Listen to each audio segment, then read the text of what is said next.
Mr. Smith, Mr. Dwayne Vars, Mr. Warmington, and Mrs. Cuthbert Flynn. Thank you, Madam Speaker. Thank you, House Leader. You may proceed in leading out in respect of the tribute.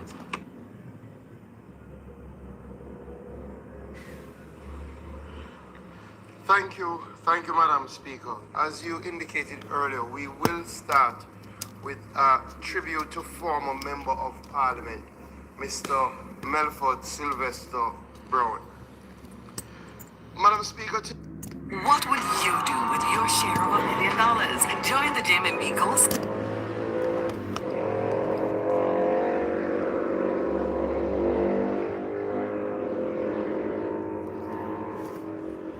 Coming.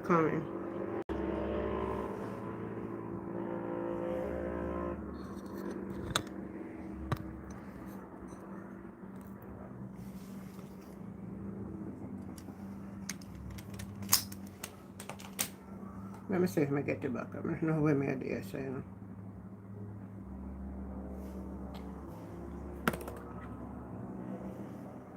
Alright. Welcome everybody. Hold on. Join the JMB Goal Saver Challenge. in the 1970s, he also served as Parliamentary Secretary in the Ministry of Youth and Community Development. He is well known for his legal craft, and as an attorney at law, gave expert advice to his clients and was well respected in the legal fraternity. Having been Member of Parliament from 2016, Madam Speaker, I had occasion to cross paths with Mel Brown a number of times. I found him to be extremely respectable, always willing to give a listening ear. Clearly, I felt that he wanted to advise me. Well, he asked of me why I chose the side I chose. And clearly, because you know you can't thief on that side. This is by far the better choice. And we, of course, yeah, because you can't thief and put people finger in the ink, a criminal you. I know at least two of his children very well. He has Glasspool, Melisha, and Christos. And Christos I know very well, and Melisha. And thankfully, both Melisha and Christos have gone on in his footsteps in relation to law and now run a very thriving practice in Black River. Unfortunately, like most families in Black River, the family would have suffered significant damage from Hurricane Melissa. They live in Black River. I try to say I can't get it up bigger, guys. Would have suffered tremendous damage. Alright, so I'm trying to work this thing out, for the guys. family, and as such, I want to just share my deepest condolences with them and thank Mel Brown for his service to Jamaica and for laying a foundation in the constituency of St. Elizabeth Southwestern. May his soul rest in peace and may light perpetual shine on him.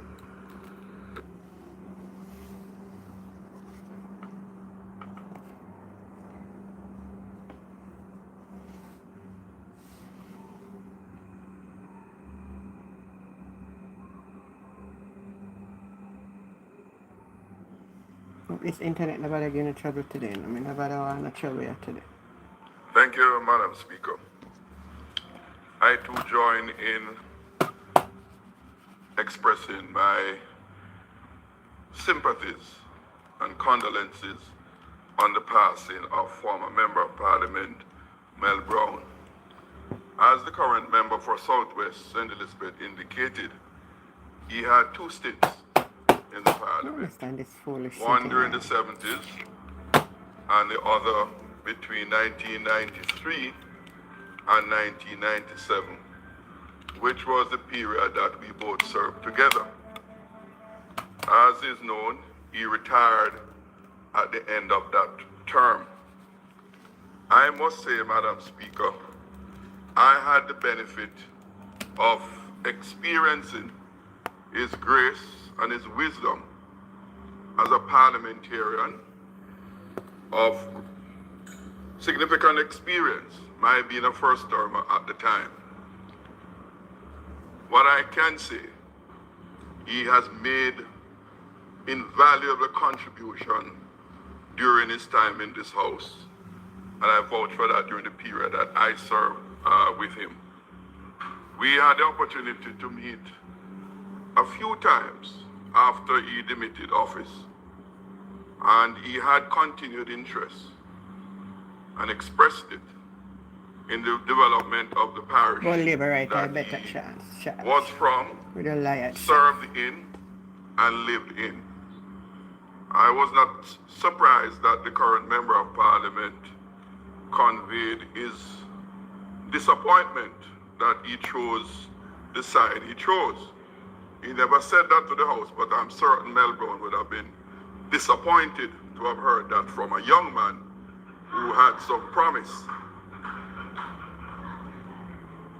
So I too join in conveying best wishes to his family, immediate and wider family members, and those in the legal fraternity that he was a part of for a great number of years. I believe, Madam Speaker, this Parliament was made better for the time that our former colleague Mel Brown served here. And Jamaica is a beneficiary of the sacrifices that he made during that time and those contributions. May his soul rest in peace and light shines perpetually on him.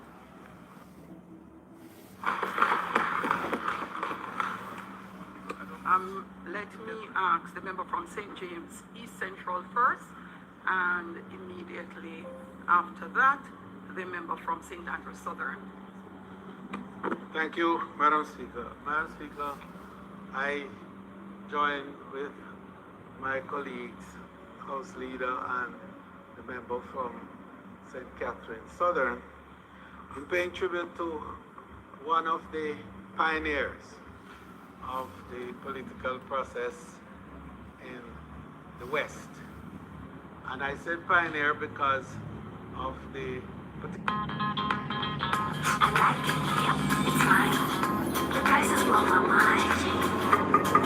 the origins, in fact, of Mel Brown as a son of Westmoreland going across to St. Elizabeth to represent the parish on two separate occasions, embracing two different constituencies. And so it is from that point of view that we speak of him in the terms I mentioned, because it's very few people in time who have transcended to serve in this way. And I remember, not based on my own personal knowledge, but the history of one FLB slave boy, Evans, from Westmoreland Eastern, at the end. But he left Westmoreland Hi Eastern everybody, well watch. and Good went to evening. Westmoreland Western in order to defeat somebody who called him a certain name at a certain point in time. And he had a humor that was different. And that humor is the same humor that Mel Brown had as a politician and as a servant of the people in St. Elizabeth. But my own recollection of him as a youngster, as a boy, going to high school in St. Elizabeth, and knowing that Mel got married to one of my family members, was that I didn't understand why he got into politics. Because he was a very unlikely character for political conscription. But I think he was overcome by the charm of a certain political leader at the time. Call him here, man. Call him here. And we as family members said, oh my God, what is Mel Brown doing? But he went and he succeeded and served well, as has been indicated by both members earlier. But he loved Black River. Mel Brown loved Black River. And I know it must have been particularly painful for him as he expired just a few days, in fact, after Melissa demolished Black River. And I know that he spent all his years nurturing and building the communities around Black River, Slipe and Cotaboo, and Mountainside. And believe me, he, for me, was part of the inspiration that caused my own entry into representation politics. It was a little painful for me to see. It was a little painful for me to see him If you're an experienced graphic designer, going to you're a probably seat tired of where the constant creative blocks there was when it no comes to history. creating new designs. And if there you're was new no to print on demand, antecedent you to might find support it his hard choice to create of going designs to that that are worth seat, but selling perhaps if sheer you're not using loyalty. an advanced design tool. Northwest And we all Centralism. know how frustrating it And can I be mean, when you know what he you want managed to to win create it but because don't have the of a tools or the particular know-how to incident make that that a took reality. place at the That's time. what makes Kittle such an You incredible remember that design incident? tool for designers of all levels. One of my favorite When- aspects when of all using of the Kittle West is went if you're a not certain sure way. what you want to create, And I had to go down and recover. use the templates so that they can be customized to their needs. So he went, and of course his tenure was truncated by the simple fact that he had broken a tradition which had to be retained. So the Lewises what the finished product will look literally like with your owned design it. for Kittle. And then there's And Kittle then, of AI, course, which is integrated directly JC into took the app. over You can use it to from create him all kinds of image and styles, has from Art been the Deco member to of psychedelic Parliament to to his kawaii retirement to any in general the last t-shirt election. graphic clip art. Say I want to But create he's a a t-shirt family man, graphic, all I or need was to a do family is man, type a in a strong prompt family. that's as detailed or And he simple liked as I his- want. For his example, Jews I a thought it'd be little funny to have He a enjoyed skeleton a doing good deadlifts. little Get it? So I can type that relationship prompt with in, backwards, and I you might know. adjust it a few times until I get exactly what I'm looking for. You can even rerun the same prompt to Alright, generate cut different now. prompts. Sorry, this By is the the way, air if count you're now. finding it hard to A write brown prompts, clan. number one, give it a That's try. it, It's a lot yeah. easier to Real do. problem, you know. Number two, Member Kittle Green. actually has a resource With for John this that'll Brown help and train Mel you on how to Brown write and prompts to all get of your them. desired And there are output. There's even a wonderful place in set Kittle of where you can look men, at what other people have Dr. generated lawyers with and AI other art, and you can professionals use their in the town prompts of as Black River inspiration or as a who really starting made point for you to the generate town your hum, if you allow me to use that phrase, Madam Speaker. So his has been a full life, well lived, a contribution well made, and a tradition that his family is proud of today, and we, the beneficiaries of his wonderful legacy, can feel proud that we knew him, we met him, and he added value to our existence. So, as he goes and we pay tribute to him in this honorable house, let us be reminded that ours is the responsibility to continue to serve and to serve well. So that when our moment has come On top of and teeth we in. expire, it can be said like Mel, he did well, and we want him to go in peace and in the name of the Lord. So may his soul rest in peace, and light perpetual shine on him as we offer condolences to his family and his extended family and the many people of St. Elizabeth and Westmoreland that he served so well over the years. Thank you, Madam Speaker.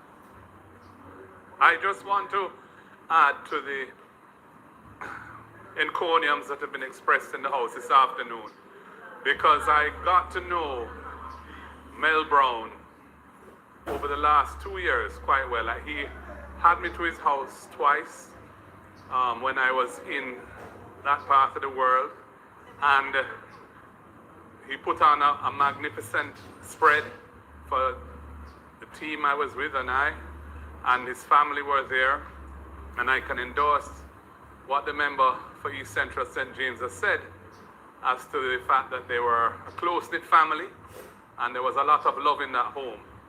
And I certainly felt extremely welcome on both occasions that he extended his hospitality to me. He was, I think, well into his 90s, so he lived a good innings, having entered this house first in 1972, and that's, over 50 years ago. And indeed, he also, from our point of view, pulled off a fairly remarkable achievement in winning Northwest St. Elizabeth in 1993. We've heard the excuse given or alluded to by one of the culprits that allegedly caused it. But be that as it may, it's an inspirational legacy, and one which I know we will be looking to build on, and we've already started that process. But Mel Brown was also a highly respected attorney at law. As has been said, 2 of his children were called to the bar and are practicing in the firm of Mel Brown and Co. And, you know, I know that the family must have been very saddened by his passing. He passed on the Top up the screen, everybody. Double tap up the phone 2nd of screen. October, which is literally 6 days before the hurricane hit and devastated Black River in such a cataclysmic way. And so I'm, in a way, glad that he was spared, seeing the town, which, as you have said, he loved so much, go through that terrible devastation that has visited Everybody him. watching, tap And I up the just hope screen. that his family, that they're okay, and that, you know, they will have the opportunity amidst the strife that has afflicted Western Jamaica with the hurricane, be able to mourn their patriarch, Mel Brown, appropriately and well, and may his soul rest in peace. Thank you, Madam Speaker. Last but not least, the member from St. James West Central. Thank you, Madam Speaker. I join in expressing condolence to the Brown family in particular, and to his son, Dr. Michael Brown. The House Leader referenced 3 of the children, but Mikey, whom I affectionately refer to him as, is a friend and the son of the late Mel Brown. Madam Speaker, when I served in the other branch of government as judge for the parish of St. Elizabeth, Mel Brown regularly appeared before me, and I got to know him very well. To say that he was a character is to put it mildly. He was often referred to as a country squire. He loved the law, and he was in court very often. But I have a fond memory of him, Madam Speaker. On one occasion, the court was sitting, but West Indies was playing, and he had about 6 matters on the list. And all of the cases were ready, and he wanted an adjournment. And when he was asked the reason for the adjournment, he thought, how could the young judge dare to ask a reason when West Indies was playing? And when I said to him that all the cases were ready, and that would not be a sufficient reason for adjournment, he muttered under his breath that when he went to Parliament, I was then in diapers. I came close to asking him to show cause why he should not be cited for contempt, but it ended up as a joke in the court, because almost every attorney on that day wanted to be elsewhere at Sabina Park. I say that to say, Madam Speaker, Mel Brown lived a full life. And I also want to extend condolence to the members of the St. Elizabeth Bar, who I know will greatly mourn his passing. May his soul rest in peace.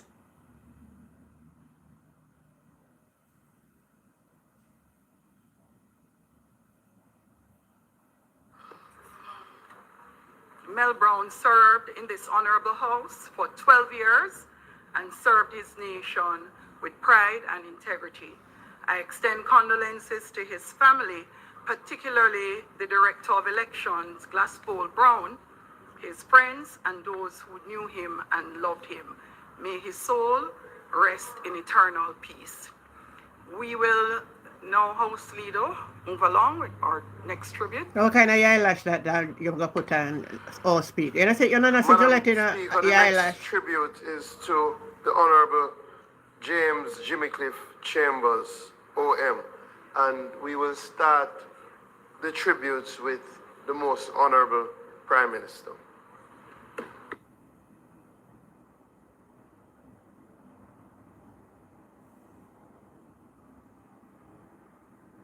you, Madam Speaker. Thank you, members of the House.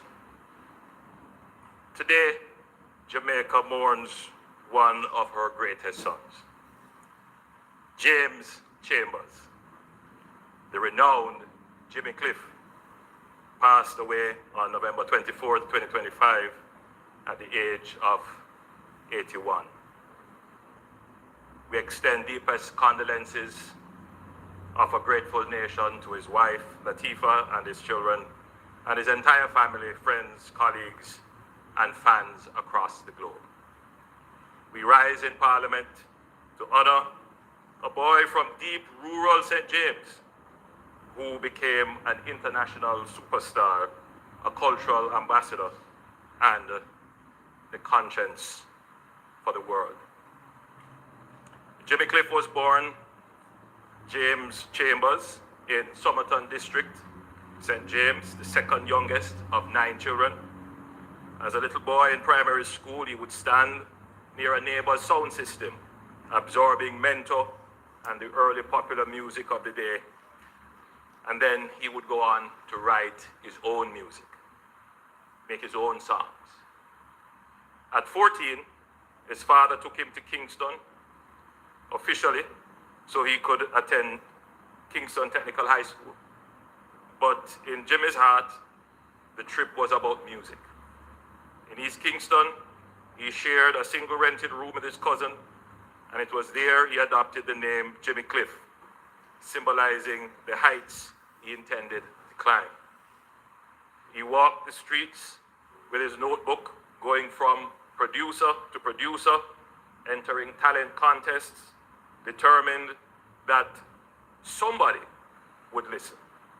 One evening, as he himself later recalled, he pushed his way into a record shop and restaurant as they were closing and persuaded the owner, Leslie Kong, to go into the record business, starting with me. Out of that bold move came the hit, and can you imagine, Hurricane Hattie? That was the hit in 1962, recorded when he was still a teenager. And then a string of early songs such as Miss Jamaica and Kings of Kings that made his name across the island. In 1964, this same youth from Somerton was chosen to represent Jamaica at the World's Fair in New York. And I leave this part to Minister Grange to give a little bit more of the context and history, because you were around then. And you would be able to give the details as to how Mr. Siaga was very influential in Jimmy Cliff going on to participate in the World's Fair in New York. And then he appeared on the television special, This Is Ska, alongside Prince Buster, Toots and the Maytals, and Byron Lee and the Dragonaires. Early signs that Jimmy Cliff was already carrying Jamaica's music beyond our shores.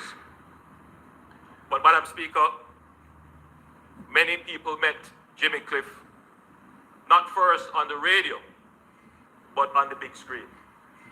In 1972, he starred as Ivan Martin in The Harder They Come, Jamaica's first major homegrown feature film.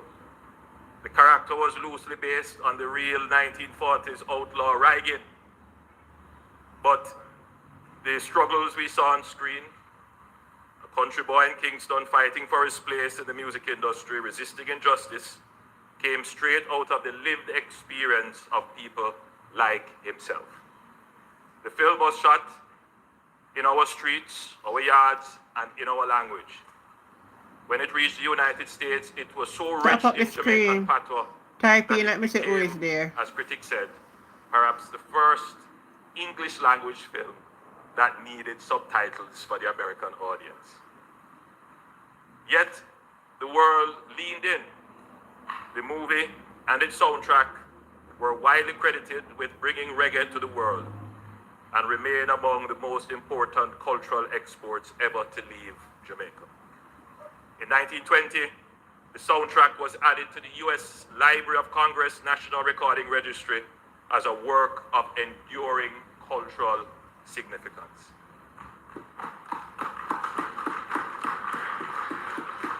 Through that film, Jimmy Cliff became not just a singer who toured abroad, but Jamaica's first reggae movie star, the face and voice of a new, confident Caribbean story. Behind the hits are stories that speak to Jimmy Cliff's depth as an artist. In 1969, he wrote Many Rivers to Cross while in the United Kingdom. Frustrated that his career had stalled, that despite his talent, he was still playing small clubs and could not break through the way he had dreamed of. He later explained that the song came out of that feeling of being lost and blocked on every side. It became a universal anthem of struggle and perseverance, covered by everyone from UB40 to Cheer and Annie Lennox. Yet no version has ever matched the aching honesty of the original. His song, Vietnam, told the story of a US soldier writing home, full of hope about returning, followed by a letter to his mother announcing his death in war. Bob Dylan is said to have called it the best protest song he had ever heard, a testament to Jimmy Cliff's ability to speak to global injustice from a Jamaican perspective. You can get it if you really want it. Captured another side of it, the encourager. He recounted that people could come up to him and say, I heard that song.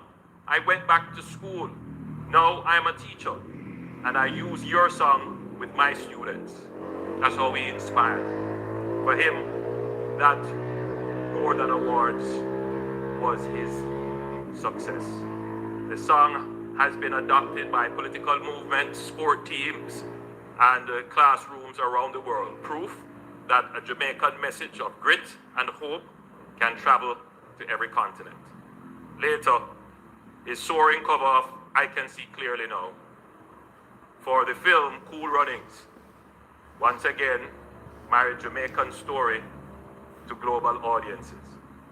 This time through the improbable tale of our bobsled team, which at this point we acknowledge as won gold in an international competition. Jimmy Cliff was, by his own description, a seeker. He grew up in a Christian family, later embraced Rastafari, and in the 1970s converted to Islam after travels in Africa. Over time, he explored other traditions and religions, including Buddhism and Judaism, and in later years, he spoke of having a universal outlook on life, no longer tying himself to any one movement, but saying, now I can see clearly. Asked by the Observer about the greatest lesson life had taught him, he answered simply, seek to know who I am and be who I am. In another reflection on life and love, he said, don't hurt yourself and don't hurt anyone else. Love is the essence of all things. Those are not the words of a man chasing celebrity. They are the words of an artist grounded in context. His famous line that he would rather die free than live as someone's puppet or slave became a watchword for personal and political dignity. He often said he was not a supporter of any political party. He simply believed in right and not wrong, and always sided with the poor and the dispossessed. In that sense, he was a natural ally of every struggle for justice at home and abroad. Jimmy Cliff's journey from Somerton to the world stage is written in the honors he received and the doors he opened. He was awarded Jamaica's Order of Merit in 2003, and at the time of his passing, was the only living reggae musician to hold that distinction, the highest honor our country can give in the arts and sciences. In 2010, he was inducted into the Rock and Roll Hall of Fame, where he is only one of 2 Jamaicans, the other being Bob Marley. The Hall hails him as reggae's first champion who carried the music across the globe. He was nominated for the Grammy Awards 7 times and won twice for Reggae Album of the Year. First for Cliffhanger in 1985 and again Rebirth in 2012. I leave the rest of his long accomplishments to Minister Grange and others to point them out. In Jimmy Cliff, we see the best of Jamaica. Creativity, born in humble circumstances, courage to push open closed doors, a restless mind always searching for deeper truth, and a heart that insisted that love and justice must walk together. On behalf of the government and people of Jamaica, I extend profound condolences to his wife, Latifah, to his children and grandchildren, to his relatives in Somerton and across St. James, and to the countless colleagues and fans here and abroad who feel this loss so personally. We also pay tribute to the many Jamaicans and friends of Jamaica who inspired his music, chose a different path, went back to school, stood up for their rights, crossed their own many rivers, because a song from a small island told them they could do it. Jimmy Cliff has taken his final bow, but his voice will continue to echo in dance halls and churches and quiet moments of reflection. His life reminds us that Jamaica's creativity is indeed world-class, and that our stories, told in our language, our rhythm, are powerful enough to move the world. May his soul rest in peace, and may perpetual light shine upon him, and may we, the living, honor his legacy by building a wonderful world of beautiful people that his song so often imagined. Thank you, Mr. Speaker, Madam Speaker.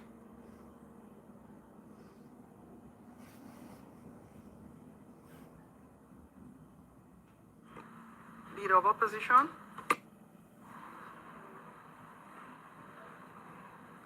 Thank you, Madam Speaker. Madam Speaker, I wish we had been told that we would be doing this today, so we could have prepared something appropriately fulsome to honor a great Jamaican cultural ambassador, James Chambers, Jimmy Cliff. Jimmy Cliff occupies a special place in Jamaica's popular music tradition. He is not and cannot be categorized like any other artist that we have produced. He is unique in a number of ways. He's unique in his musical style, the way he writes, the way he sings. He's unique in his image because, as the Prime Minister indicated, he has gone through a process of spiritual evolution throughout his life, which I don't think is a path that others have followed who have made it in the reggae genre. So from that perspective as well, he was unique. He had a very beautiful tenor voice and a tremendous range that he was able to reach with that gift of God. And he was also, of course, a great songwriter and a wonderful performer. The Harder They Come is a work of art that I don't think Jamaica has sufficiently acknowledged for the influential role that it played in bringing our culture and our musical culture in particular to the world. And Jimmy Cliff played a major role in that film. First of all, he started as a young actor. I don't know if he'd acted before, but he was a natural, and he played that part with an authentic convincingness, if that's a word, that has helped to assure its longevity. And for those who haven't had the benefit of watching The Hard Day Come, it repays the time spent watching it because it is still so fresh when you watch it. Although the scenes in it, of course, are in the early 70s, late 60s perhaps. I don't know when Terry Hensel started shooting it, but though set in that era, the themes of it, the dialogue, the music are all timeless. The soundtrack, which Jimmy Cliff had at least 2 songs on it, so that's why I say he had such a major influence, because that soundtrack is also extremely influential. I personally rate that soundtrack as one of the greatest film soundtracks ever in any genre.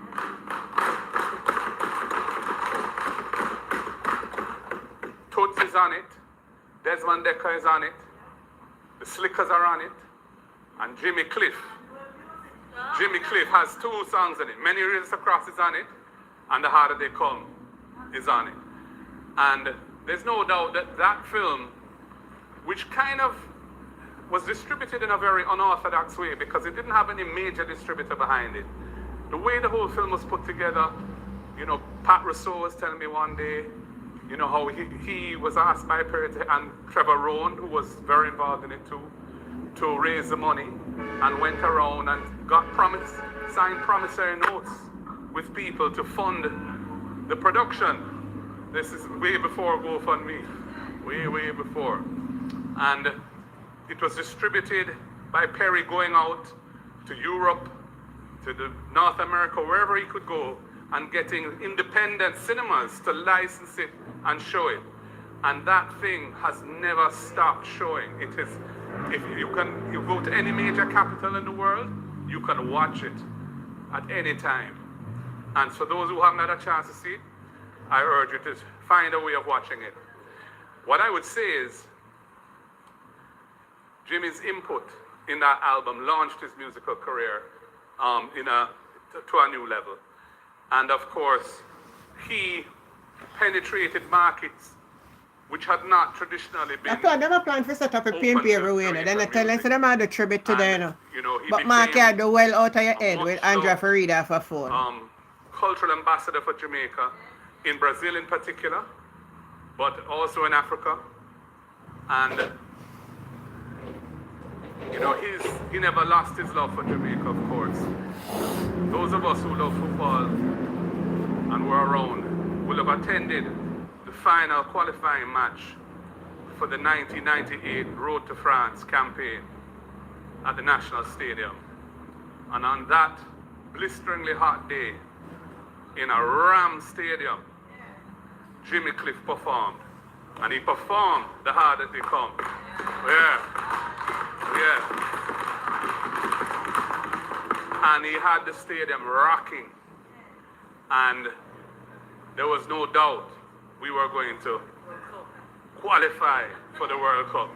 And qualify we did. Big up Jimmy Cliff. The last time I saw him perform was on the university campus at Mona. There was a show put on which was supposed to be the first of a series, but seems to have been the first and the last. And it was in the chapel gardens of the campus. And he was the main act. And it was full, and he performed a long set. And it was absolutely brilliant. He had the audience enthralled and in his hand. His catalog is massive, and he could draw on hits from every decade. And no one left that concert not feeling that this had been a privilege to have been able to watch and listen to that performance. So I'm just glad that I'm able to say these words to honor him as a great Jamaican, truly deserving of the Order of Merit, which he was granted in 2003, and somebody whose music will live on through the ages. Yeah, and whose performance in that seminal film, will also. A son of the soil of St. James, Somerton, former Prime Minister, Most Honorable P.J. Patterson, I think attended Somerton Primary School and wrote a superb tribute to Jimmy Cliff yesterday. And I want to pay tribute to that tribute as well. But, you know, Jimmy Cliff's passing was sudden. I didn't know he was ailing. I knew him a bit. I'd been to his house and met him there. Something to do with the music business. I can't remember what I was doing there at the time. But I remember he came out and met with me and my team. And he was extremely friendly and welcoming, you know, when he didn't really know us. So that was, you know, I think a testament to the kind of person he was, because, you know, we were bothering him. But he didn't mind. He was happy to see us. And we had a good talk. So from that personal point of view, I can acknowledge that he was a special kind of man. So rest in peace, Jimmy Cliff. And may the chimes in heaven configure themselves in accordance with your own melodies. And may your music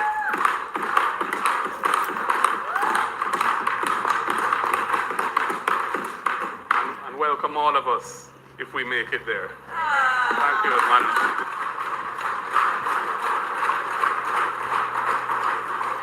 We'll next take the member from St. James East Central, after which we will take the member from Kingston Western, then the member from St. Catherine East Central, and finally the member from St. Catherine Central, Minister of Culture, Gender, Entertainment and Sports.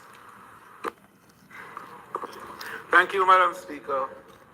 Madam Speaker, today this Honorable House and all Jamaica mourns one of our most gifted sons, James Jimmy Cliff Chambers, who was not only an ordinary star, but indeed a global superstar. He was a cultural architect who helped shape how the world sees and understands Jamaica. From Somerton in St. James to the grand stages of Europe, Africa, the Americas and beyond, his voice carried our struggles. So all of them know that them have the speech and can write it. I'm going to tell the opposition. And there's a hypocrite. Spirit. And there's a hypocrite. As a young man growing up, you don't come now well prepared. I never tell the opposition. I feel so I never catch the opposition half guard and you never can talk. When there's all crosses. On my little transistor radio and the sound system. And I know what kind of parliament Jamaica running across my parish and were the feature of the musical productions of the time. So long before data and streaming numbers, you could measure Jimmy Cliff's impact on the way people stopped to listen. In the hope in their eyes could be seen also when songs like Many Rivers to Cross, the harder they come, and you can get it if you really want it, came on. He gave voice, Madam Speaker, to the ambitions of a new Jamaica, just emerging into independence and eager to take its place on the world stage. His genius was not confined to the recording studio. Through his unforgettable role in The Harder They Come, he helped to put Jamaican film and music on a global map in one powerful stroke. That film, Madam Speaker, and his performance in it changed how the world saw reggae, how it saw Jamaican people, and how it understood the relationship between struggle, dignity, and triumph. For tourism, that visibility was transformational.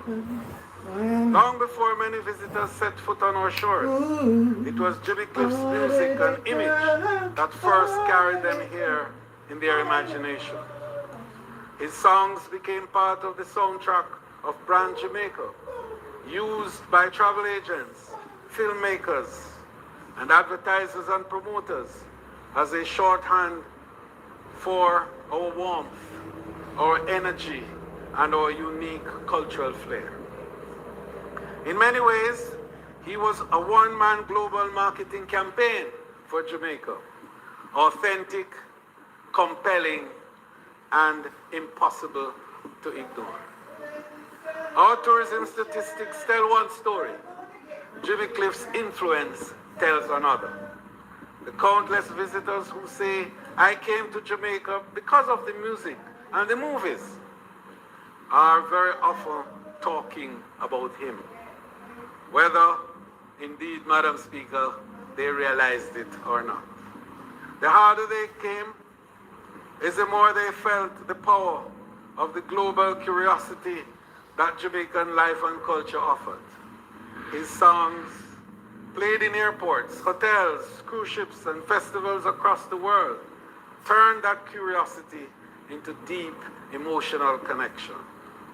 That connection is at the heart of why people choose Jamaica over and over again. Not just for the sound, sea, and sun, but for a feeling they first encountered through the voices of people like Jimmy Cliff. One of the proudest moments of my public life, Madam Speaker, was on March 28, 2019, when we stood together in Montego Bay to officially rename the Gloucester Avenue as the Jimmy Cliff Boulevard. I remember looking up at the new sign and thinking how fitting it was that the very heart of our hip strip, trod by millions of visitors, would now bear the name of a son of Somerton who had carried Jamaica to the world.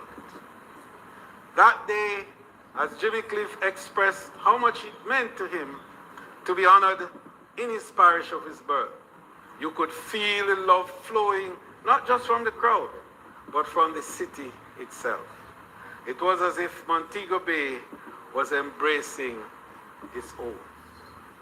Over the years, I had the privilege of sharing many platforms and quiet conversations with him. Despite the Grammys, the Rock and Roll Hall of Fame, the Order of Merit, and all the global acclaim, Jimmy Cliff remained grounded, reflective, and deeply spiritual.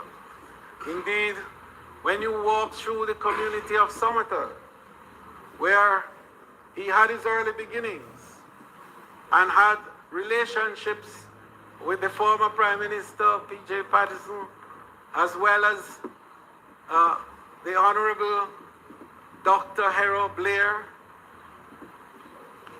Lenny Littlewhite, his cousin, and a number of other outstanding citizens from the great little community of Somerton in East Central St. James. You feel the pride of the community. And Madam Speaker, when we had a reunion at Somerton recently with the Most Honorable P.J. Patterson and Lenny Littlewhite and a number of others, Jimmy Cliff was there, and he committed to working and building out areas in the community. And one of the decisions that was taken, Madam Speaker, and the Honorable Prime Minister and the Minister of Education might have an interest in this, is to name the Somerton Primary School that he and Prime Minister P.J. Patterson went to as students, the Jimmy Cliff School of Excellence in the Arts for Primary Schools. And that is a position that the entire community embraced, and that I proffer today for consideration by our Minister of Education. So to me, Jimmy was not just a legend of stage and screen, but a friend and brother from East Central St. James. His journey from a rural district to world icon status is a powerful reminder of what talent, discipline, and faith can achieve when matched with opportunity. For our tourism workers, our creatives, our young people in the inner cities and rural communities, Jimmy Cliff's story is a living textbook in perseverance and possibilities. Jamaica is better because Jimmy Cliff lived, and the world is richer because he sang. His voice will continue to echo in hotels, on cruise ships, in concert halls, in films, on Jimmy Cliff Boulevard, and in the hills of Somerton, where it all began.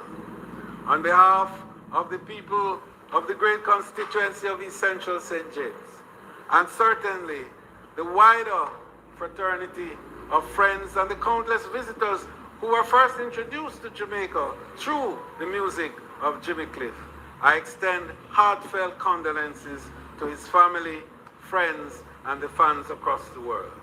May his soul rest in peace, and may his legacy forever guide us as we continue the work of building a Jamaica that the world comes to experience and that every Jamaican is proud to call home because James Chambers lived. Thank you, Madam Speaker.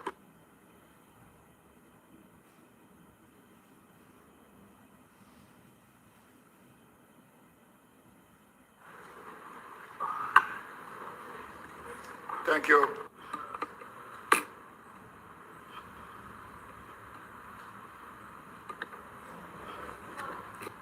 Thank you, Madam Speaker.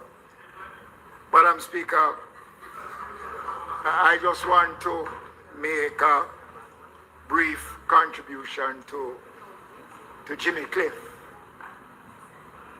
I had the pleasure, Madam Speaker, of knowing Jimmy personally.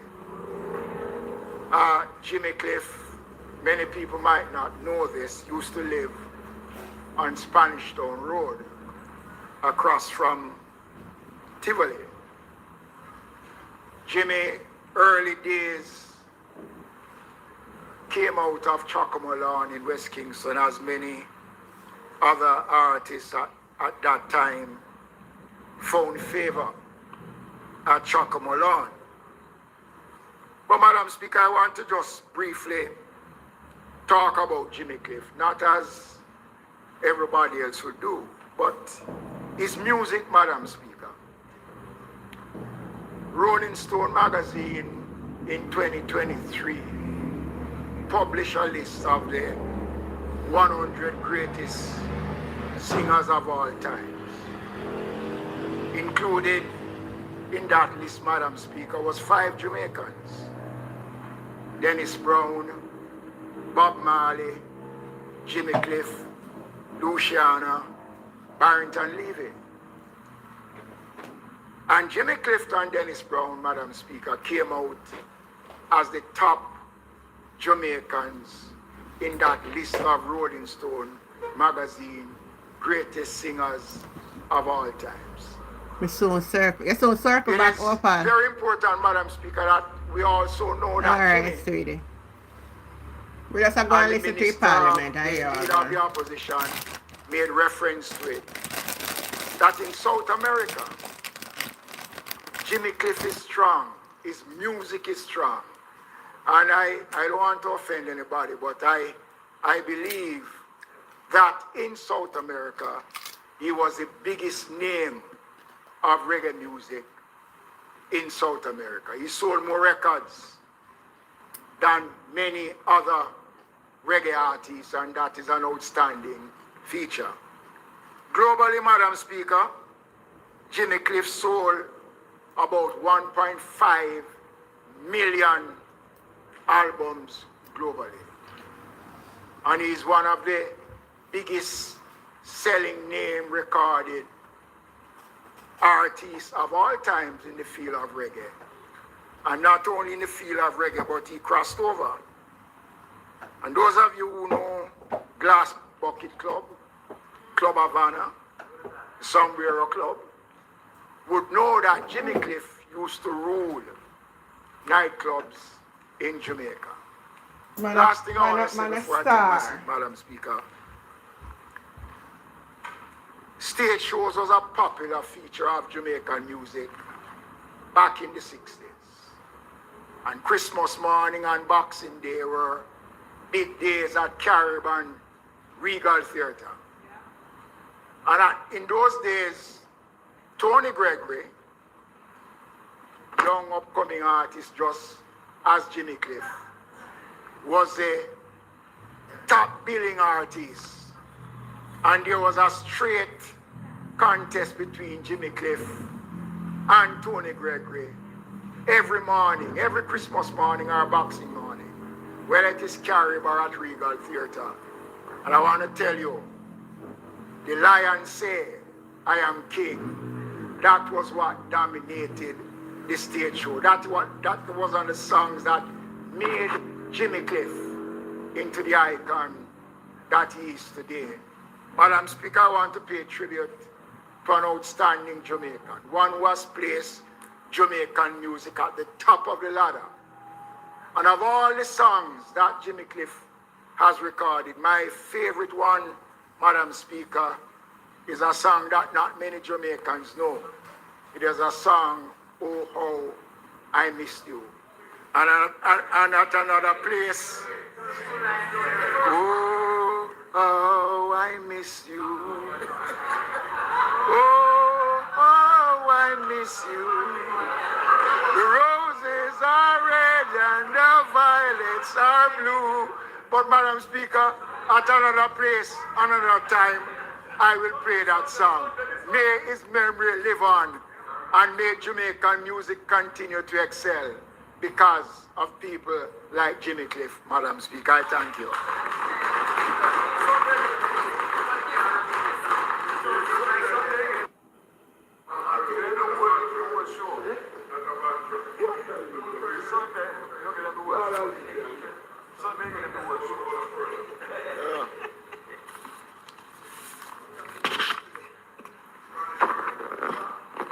No, Warmington is in the house, so it's English today. Especialmente English. Madam Speaker, I rise myself as a cultural practitioner to honor this great son of Jamaican soil. Madam Speaker, from rural Jamaica to the halls of international fame, Jimmy Cliff, Madam Speaker, was a cultural icon who helped to spread reggae's influence across the world.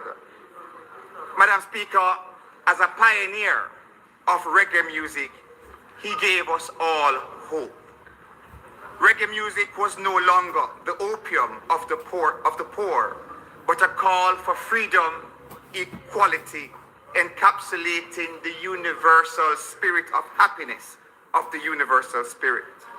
Madam Speaker, his voice, music, and talent on the big screen were testament to the dynamism and resilience of the Jamaican people. As a young man growing up in Grand Spain, his music for us was nothing short of cultural communion. Recognizing that a Jamaican from the heart of rural Jamaica attained global fame meant that every single Jamaican had the opportunity to follow in his footsteps to have lasting national and global impact. Madam Speaker, it was for this reason, recognizing Jimmy Cliff as a cultural ambassador, that whilst working alongside Minister Grange in the Ministry of Culture, Gender, Entertainment and Sport, this government took the decision to ensure that Jimmy Cliff received a diplomatic passport to enable free travel across the world to honor his sterling contribution to Jamaica and reggae music. Madam Speaker, he gave a wonderful world music that will certainly last a lifetime. His message was one of resilience, one of hope, teaching every single Jamaican and young people the world over that no matter the challenges, we can succeed once we try.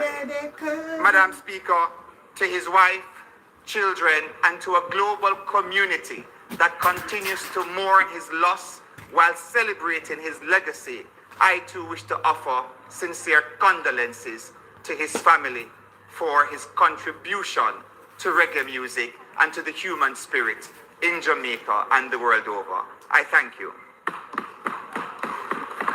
Minister Grange. Minister Grange.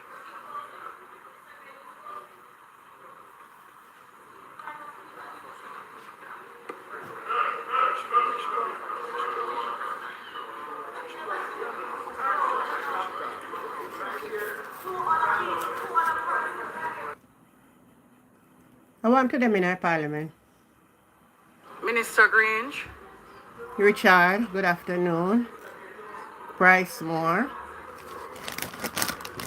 We are going to listen to them up in our parliament so them are along with. And I tap up the screen so no man, you can double tap the screen. Madam Speaker, are you asking me if I yield or to the other? Minister Grange. I'm allowing Minister Grange to close out. They did not have their mic on when I started announcing. So the first thing I did was to look at the persons who have indicated that they would like to speak. I didn't see her stand up at all. I didn't see her stand up. Who are the persons who turned on, who stood up to speak? Who are the additional persons who stood up to speak for tributes?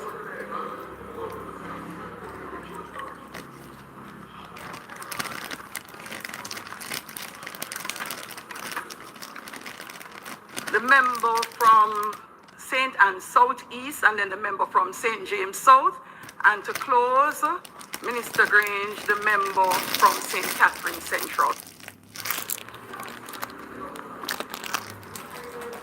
Thank you, Madam Speaker. The purpose of my rising and paying tribute to Jimmy Cliff is to acknowledge the rural roots of this man and the fact that rural Jamaica continues to produce the best of Jamaica. Yesterday, Madam Speaker, when I asked my 17-year-old, have you heard of Jimmy Cliff's passing? She said, an 81-year-old gone too soon. And for a moment, I thought it was just a 17-year-old being cheeky. But as we spoke, I realized she he meant a lot to her and her friends. And she really felt that he was gone too soon. But I don't want us today to pay tribute to Jimmy Cliff in a way that seems as though we're mourning. I want us to pay tribute in a way that builds on the legacy of those who have come from these humble beginnings to shape not just Jamaica, but the world. And so the best tribute we can pay Jimmy, yes, names on buildings and streets, but also how do we build in our communities across rural Jamaica, spaces where our young people can practice, spaces where they can learn to express themselves and be more like Jimmy Cliff, being able to harness the talents they have and truly celebrate this icon of our culture. And so, as I ask us to think about this, I also want us to ensure that we're making the investments necessary, because he will truly rest in peace if there are more rebels being created in our communities who will help us to cross the rivers that are challenging us as a nation. May his soul rest in peace.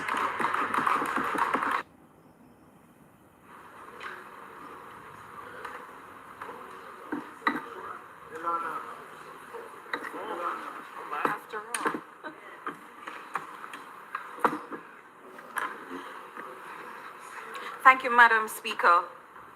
Today, we rise to pay tribute to a man whose name is woven into the very fabric of Jamaica's cultural identity, a son of St. James, and one of the most luminous artistic spirits our island has ever produced, James Chambers, known to the world as Jimmy, the harder they come, Cliff.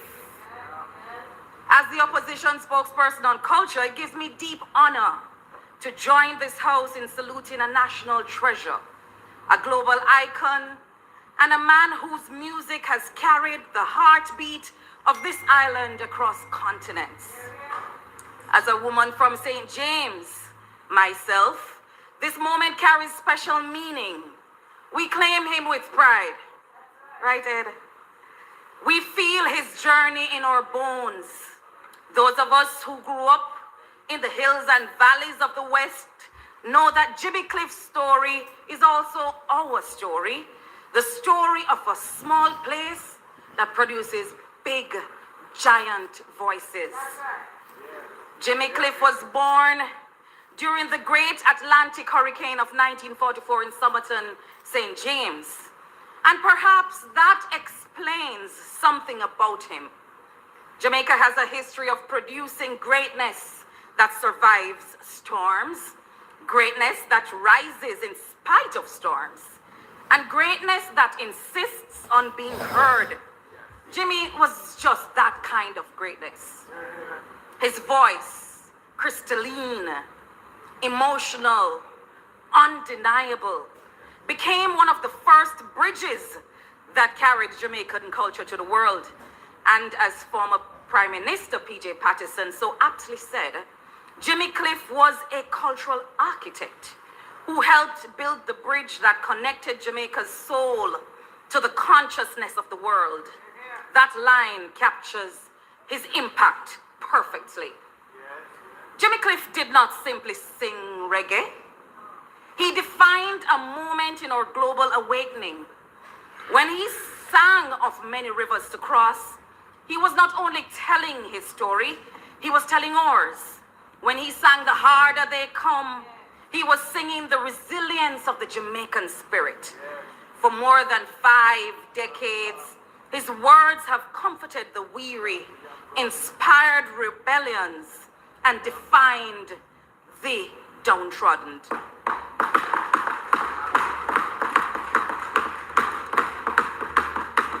You see, when The Harder They Come reached global audiences, it cracked open the doors of possibility, not only for reggae, but for the entire Caribbean creative imagination.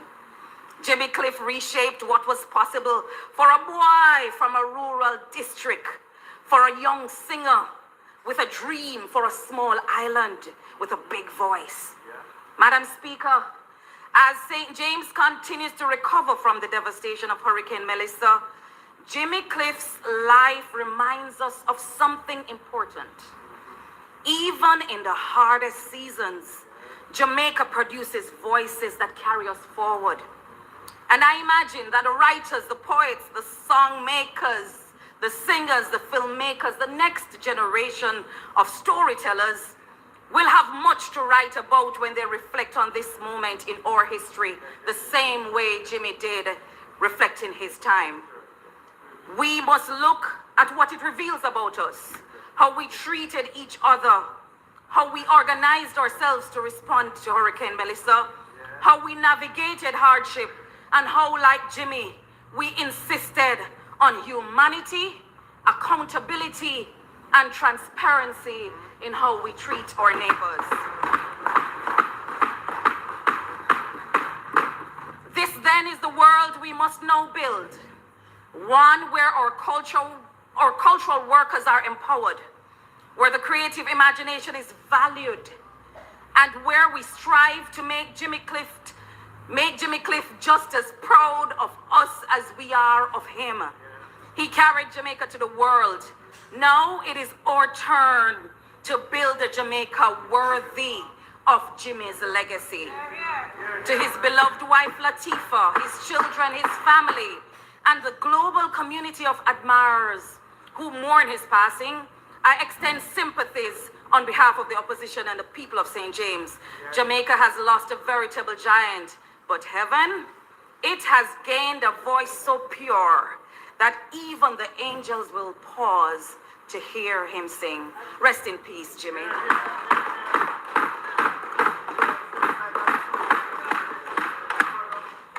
Clarendon, put up with that.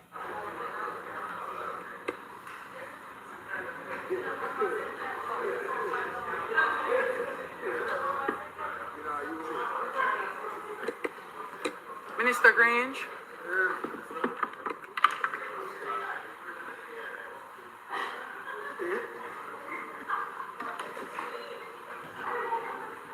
Madam Speaker. Proceed. Thank you, Madam Speaker.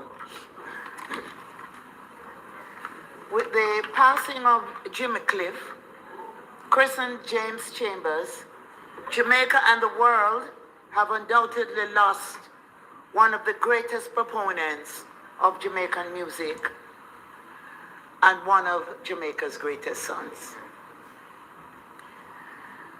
I had the honor and privilege today to have been on the phone while the most honorable Prime Minister spoke with Jimmy Cliff's wife, Latifah, and they spent about 45 minutes on the phone this morning because she had a lot to say about Jimmy. He left specific instructions how he wanted Jamaica to say farewell to him. And those details will be announced at a later date, but I'm very pleased to indicate that the Prime Minister has given me the honor to announce that Jimmy Cliff will be accorded an official funeral.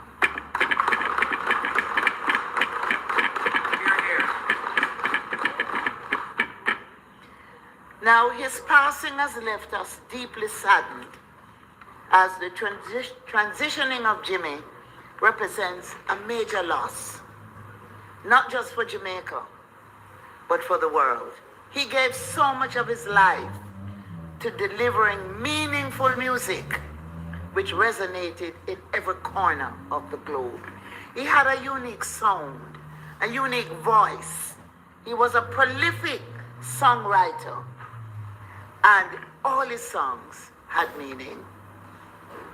Of course, my favorite song is Lion Say I'm King, because as far as I'm concerned, Jimmy is King of Kings.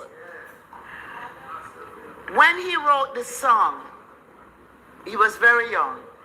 And at the time, Mr. Seaga guided him. So every time he wrote a song, he would go to the most honorable Seaga and he says, "Boss, I write this song." Mr. Seaga would look at it, they'd talk about the lyrics. And in King of Kings, he says, "I am king and I reign. I am king in this range. No more kings must be in this backyard," because he was in a tenement yard in West Kingston when he left the country. Spanish Town Road and Milk Lane, right? That's how Desmond and I became a part of Jimmy Cliff's life. He says, "Elephants say I am king cause I'm strong. Giraffes say I am king cause my neck is long. There is no doubt that you are all wrong. Lions say I am king cause I'm double strong." Now when Jimmy performed that song, he was dancing on one leg. And everybody was dancing to ska at the time. So he was like the king when he came on stage. And the competition that Desmond speak about Gregory, Tony Gregory and Jimmy, it was really an exciting time. Jimmy songs included Many Rivers to Cross. You can get it if you really want. The Harder They Come, which I had the pleasure of producing that song with Carleen Davis, which became one of her biggest hits in Canada. Jimmy was really an extremely special human being. Hear, hear. But not only was he a prolific writer, a great voice, he was also an excellent actor. And of course, everyone knows about The Harder They Come. And that movie is still showing in cinemas across the world. It has actually built like a cult following, The Harder They Come. But he also starred in the movie Club Paradise, along with Robin Williams, Twiggy, and Peter O'Toole. So Jimmy was the recipient of Jamaica's third highest national honor, the Order of Merit. And so when we refer to Jimmy Cliff, we should really be speaking about the Honorable James Chambers. We also honored him in March 2019 when we named the Jimmy Cliff Boulevard in Montego Bay. Of course, when we found out that Jimmy, as an ambassador representing Jamaica, did not have a passport, an official passport, we made sure that he was recognized by handing him an official passport. When we celebrate Jamaica 55, Jimmy came to the National Stadium and in front of over 30,000 Jamaicans, he received the National Icon Award. He was not scheduled to sing, but he turned to the Prime Minister and in accepting the award, he started to sing and we couldn't stop him. And his voice was still clear and very distinct.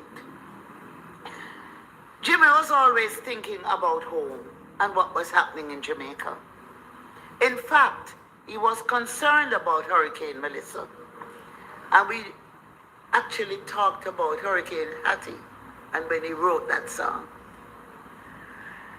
Unfortunately, Hurricane Melissa hit the West real hard and it impacted on his hometown.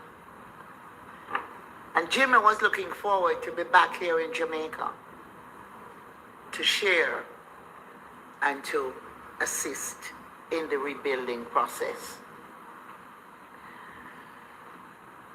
Jimmy was a very respectful individual. A lot of artists at times, as they become famous, they're not respectful. Jimmy always showed respect to everyone. And I must mention here, he had really three favorite individuals. The most honorable Edward Seaga, the most honorable P.J. Patterson, and Rex Nettleford. He thought very highly of them. And every time he spoke to me, he would say, I miss being able to communicate with them. When he comes to Jamaica, he would ask for Mr. Patterson and how he is doing. So today, we will pay honor to him. We will celebrate his life. Those details will be announced. And we will always remember that Jamaica has produced one of the greatest talent that the world has ever seen. And that we will continue to cherish his memory. We will ensure that his legacy is preserved. And we will honor him from here on. I want to express condolences to his wife, to his brother, Victor, and his other siblings, to his daughter, Odessa, and her siblings, and especially to his two youngest children, one 20 and one 21 years old, and to say that we will honor them for giving us and sharing with us Jimmy Cliff. May God bless his soul, and that he will continue, his memory will continue in our hearts, and we will remember his songs for a long time. Thank you so much.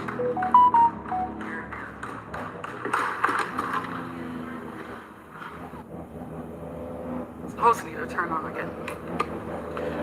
Madam Speaker, thank the members, and as we close the tributes, let me just add my own bit of condolences to the family of the Honorable James Jimmy Cliff Chambers. I'd like to quickly take from the words of Justine Hensel, who is daughter of Perry Hensel, who casted Jimmy Cliff in The Harder They Come. And I think she said it perfectly. Jimmy Cliff was a poet and revolutionary who set his words to music, broadcasting them to the world over speakers and screens. His lyrics are recited by global leaders from lecterns, sung by priests at pulpits, and blasted in rock mega stadiums as well as rum bars. And that will not change. The emotional breadth of his songs meant that a mood could be set or changed by the track you selected. Songs to seduce, songs that called for activism, songs that inspired I wish you all lived here for him in life. Family first. He was an many rivers to cross, but I can't seem to cross as Ivan by Perry Hensel, yeah, the lead role in Jamaica's first movie, The Harder They Come, that character became a singer, and the rest is history. Madam Speaker, through it all, he remained grounded. And despite walking with kings, never lost the common touch. To his family and his friends, this Parliament extends heartfelt condolences. We share your grief, and we join the nation in giving thanks to a life that enriched us all. May his music forever echo around the world. Madam Speaker, there is one more person to whom we must pay tribute, and that is our Consul General of Jamaica to New York, who passed while serving in this role, Mrs. Alison Roach Wilson. And as such, we will start with the Prime Minister. In Parliament today. Thank you, Madam Speaker. Alison Roach Wilson was our Consul General in New York, and she served in this post for the last 6 years. You could describe her as a very loyal, hardworking, and dedicated public servant. We will recall, Madam Speaker, that upon taking the position and inheriting the facilities of the council as they were, which we had occupied those buildings for many years, she took it upon herself, used her initiative to find new accommodations, which, Madam Speaker, ended up saving the Jamaican government significant expenditure. But not only that, would have given us an even more premium location and well improved facilities. I have managed to tour those facilities a few times and have the opportunity to interact with Jamaicans using the consular facilities. As you come on in, double tap the phone screen, man. 10 tap up on it. Members of 1 the hour opposition would have been there at her, with her being the consul, and would have provided the necessary coverage and support for their visits as well. She was an incredible individual Madam Speaker, and before becoming the consul for New York, she was involved in a great deal of philanthropy for Jamaicans. When I first met her maybe 15 years ago as Minister of Education, she was involved in a program to bring computers to schools in Jamaica, and she did that for several years, in addition to having participated in other such philanthropic enterprises for Jamaica. Madam Speaker, I wish to therefore, on behalf of the government of Jamaica and the people of Jamaica, acknowledge her work and express our deep and sincere condolences to her family on her passing. Anyone from the opposition?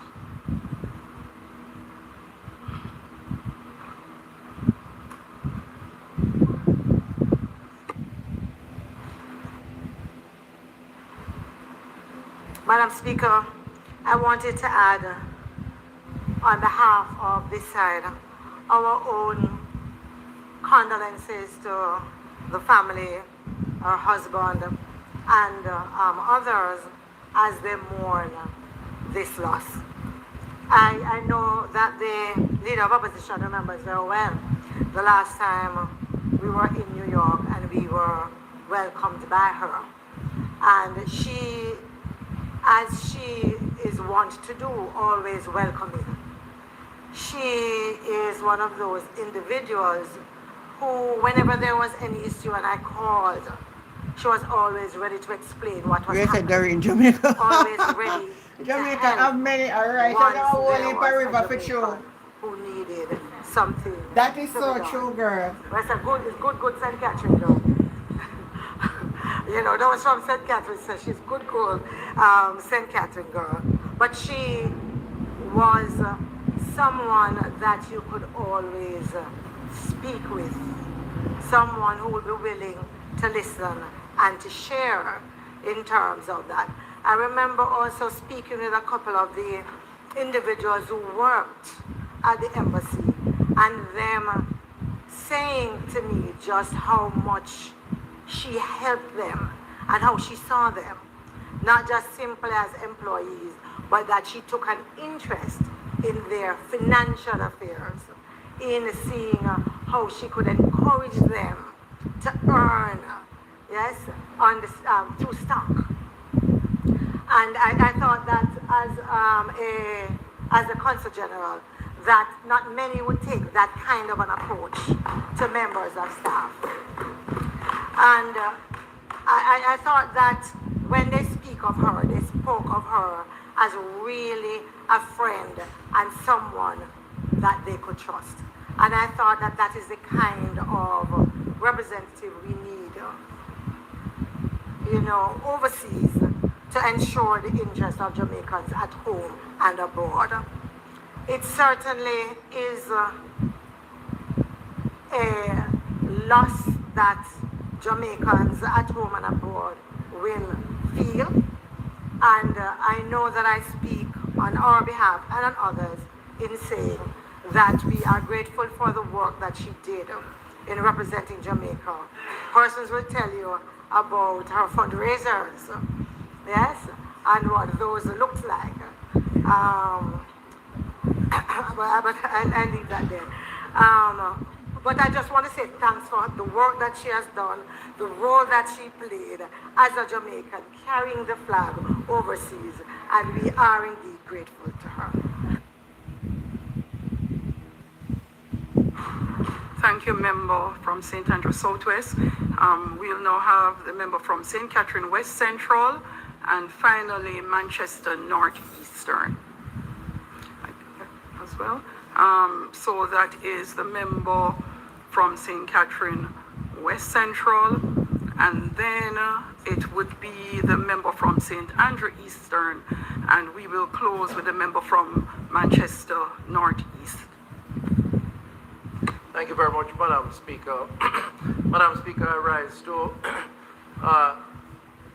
give pay tribute to former Consul General Roach Wilson. Alcione was not just a professional, and I pay tribute to her in her professional capacity, an able representative of Jamaica in the New York, tri-state and beyond area for the years that she served. But she was a good human being, a good individual, and I considered her a personal friend. Her approach to her job, Madam Speaker, colleagues, was beyond, I think, the ordinary, in that she not only represented our country well, our citizens and others who sought information, clarification, or support in one form or another for Jamaica, but within the entire area of her representation, the geographic space, she was an ambassador who always found a reason to represent, visible representation. But she also, beyond that, took on particular causes as a strong advocate for the benefit of the Jamaican people, where she did not have to, beyond just following through on her job description. In the area of public health, I've had the opportunity to lobby for support for Jamaica and for the public health system on several occasions, traveling with her for many miles to different health systems outside of the New York area, where she made contacts, established strong relationships, and at all times arguing on behalf of the Jamaican people. Beyond that, she took a personal interest in everyone's concern, and to the extent that she could provide support, she went beyond the call of duty to provide support. I've had one or two personal experiences, whether it was just arranging some convenience when one passed through that particular area for whatever cause, official or otherwise, or just giving a word of advice in support of the work that we do. I want to pay tribute to her. I want to express my condolences to her family members and friends. Her work is best represented beyond the impact she made on persons who are linked to Jamaica. It's best represented in a tangible way in the efforts she has put into establishing Jamaica's physical representation in New York. I don't know how many of you have visited the new offices of the diplomatic representation in New York. I remember her telling me the story of it. She led the negotiations, she led the efforts at refurbishing, and if you go in the Manhattan area, I don't exactly remember the exact address, and you visit those premises, you'll be very proud of Jamaica's physical structure and what we are, who we are, and what we represent. And she did it, by the way, at a very efficient cost to the Jamaican taxpayer. In fact, it was a major savings from what was the case prior, although it was a much larger location. So I really want to just recognize her work. She is one that we could all say gone too soon. She passed, unfortunately, at a very young age, and we pay tribute to her life and to the contribution that she has made. Thank you, Madam Speaker. St. Andrew Eastern. Thank you, Madam Speaker. Madam Speaker, I wish to express my sincerest condolences to the family of Alcione. Ever bubbly, ever friendly, and ever ready to help. I recall during my time at the Ministry of Education and Youth, there was a group of students who went to New York on a trip. Not everything about their trip was well coordinated.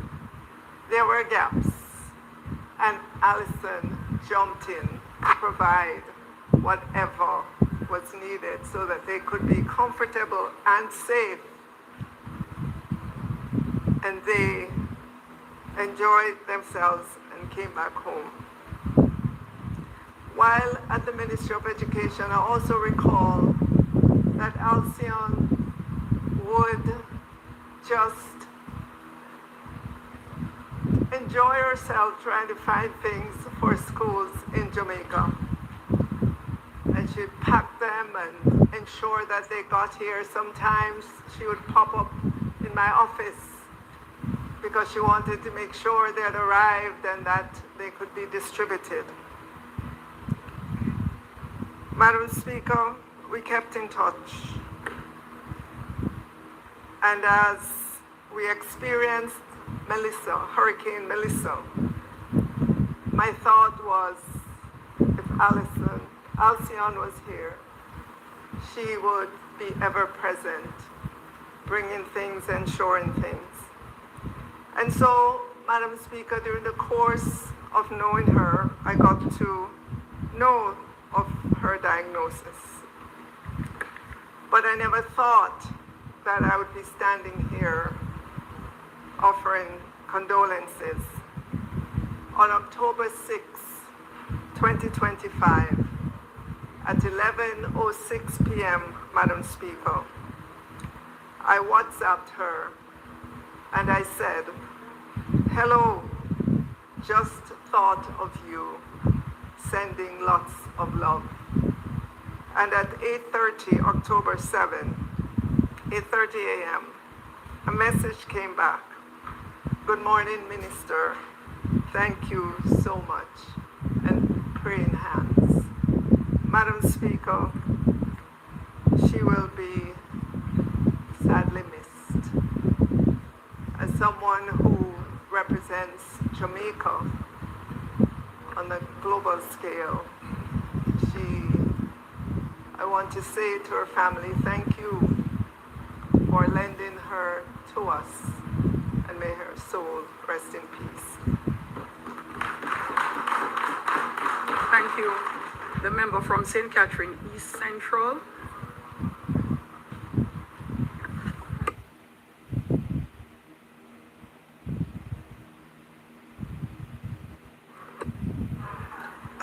Thank you, Madam Speaker.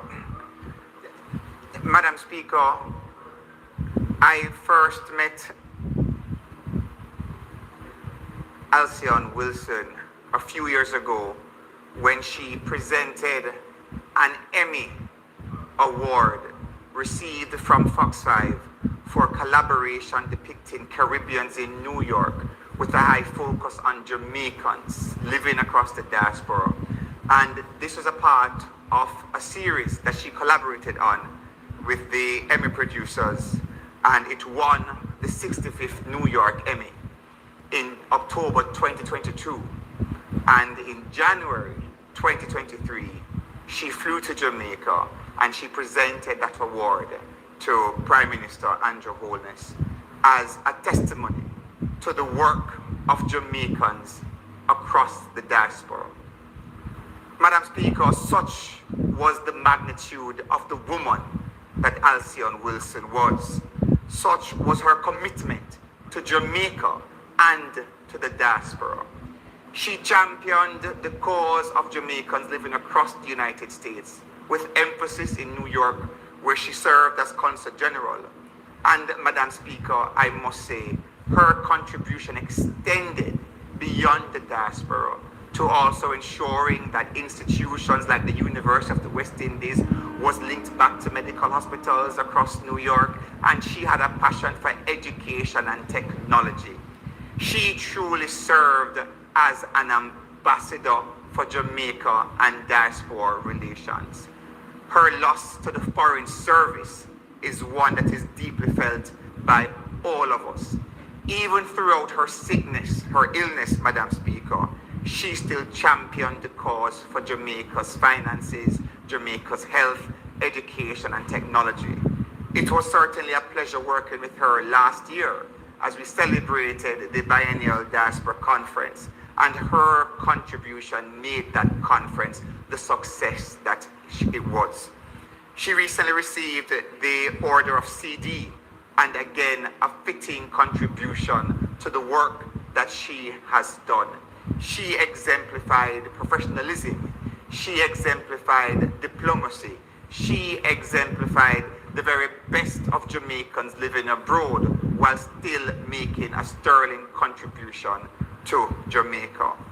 To Omar, her husband, and the rest of her family, I want to extend our deepest condolences. She served the Foreign Department with distinction, and for that we will always honor her as a true daughter of Jamaica with a big global footprint. Thank you, Madam Speaker. Thank you so much. Ambassador, member from Manchester Northeast. Thank you, Madam Speaker. I join my colleagues in just expressing the deep sadness that Alcian's passing has evoked in so many of us who has worked with her. Alcian Roach Wilson held the post of Jamaica's Consul General in New York from July 2019 until her passing on November 8th, 2025. So it was a deep sense of loss that we acknowledge her passing both here at home and across the diaspora. As Consul General, she worked tirelessly to uplift nationals, strengthening partnerships, and expanding opportunities for Jamaicans. She championed the causes that mattered most: education, community empowerment, and advancement of cultural and economic interest. In my own reflection of her, I remember back in 2018, she called to say she was starting a new company, a company called Cyberlock, to deal with cybersecurity. And I asked her, and I said, oh, I had no idea you had a background in technology. She said, no, I have no background in technology. I said, oh, security. No background in security. She said, I want to be an entrepreneur like you were an entrepreneur before you became an ambassador. I'm inspired and I want to try my hand at building a business. And she worked very hard at that business for a couple of years. And I just remember that spirit of going after it and getting it done. And when she joined the Foreign Service, she brought that same spirit to her work. She was tireless, and it didn't matter how small the ask was, she would give it her best effort.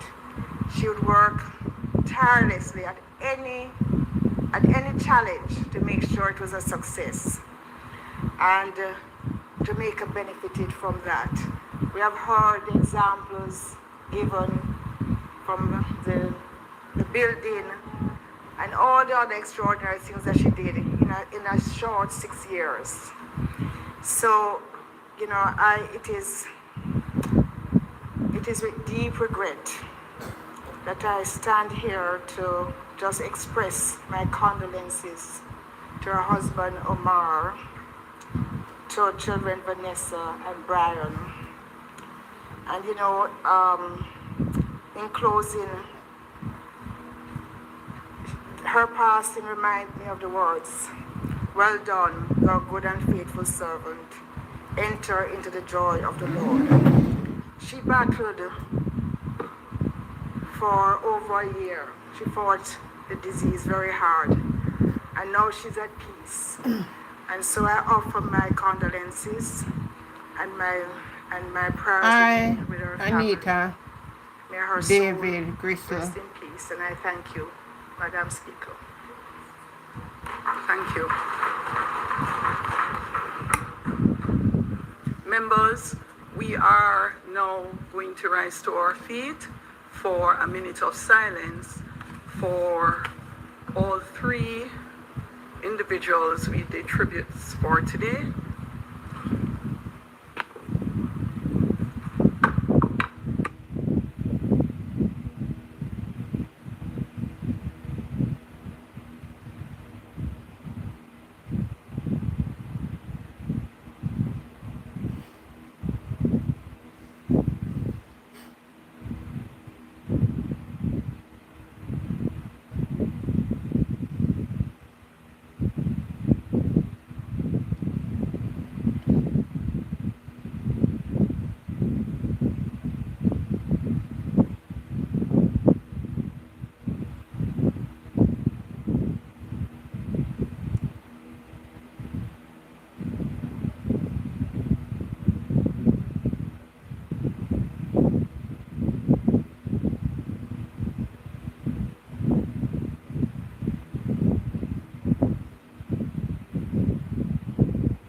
Thank you. You may be seated.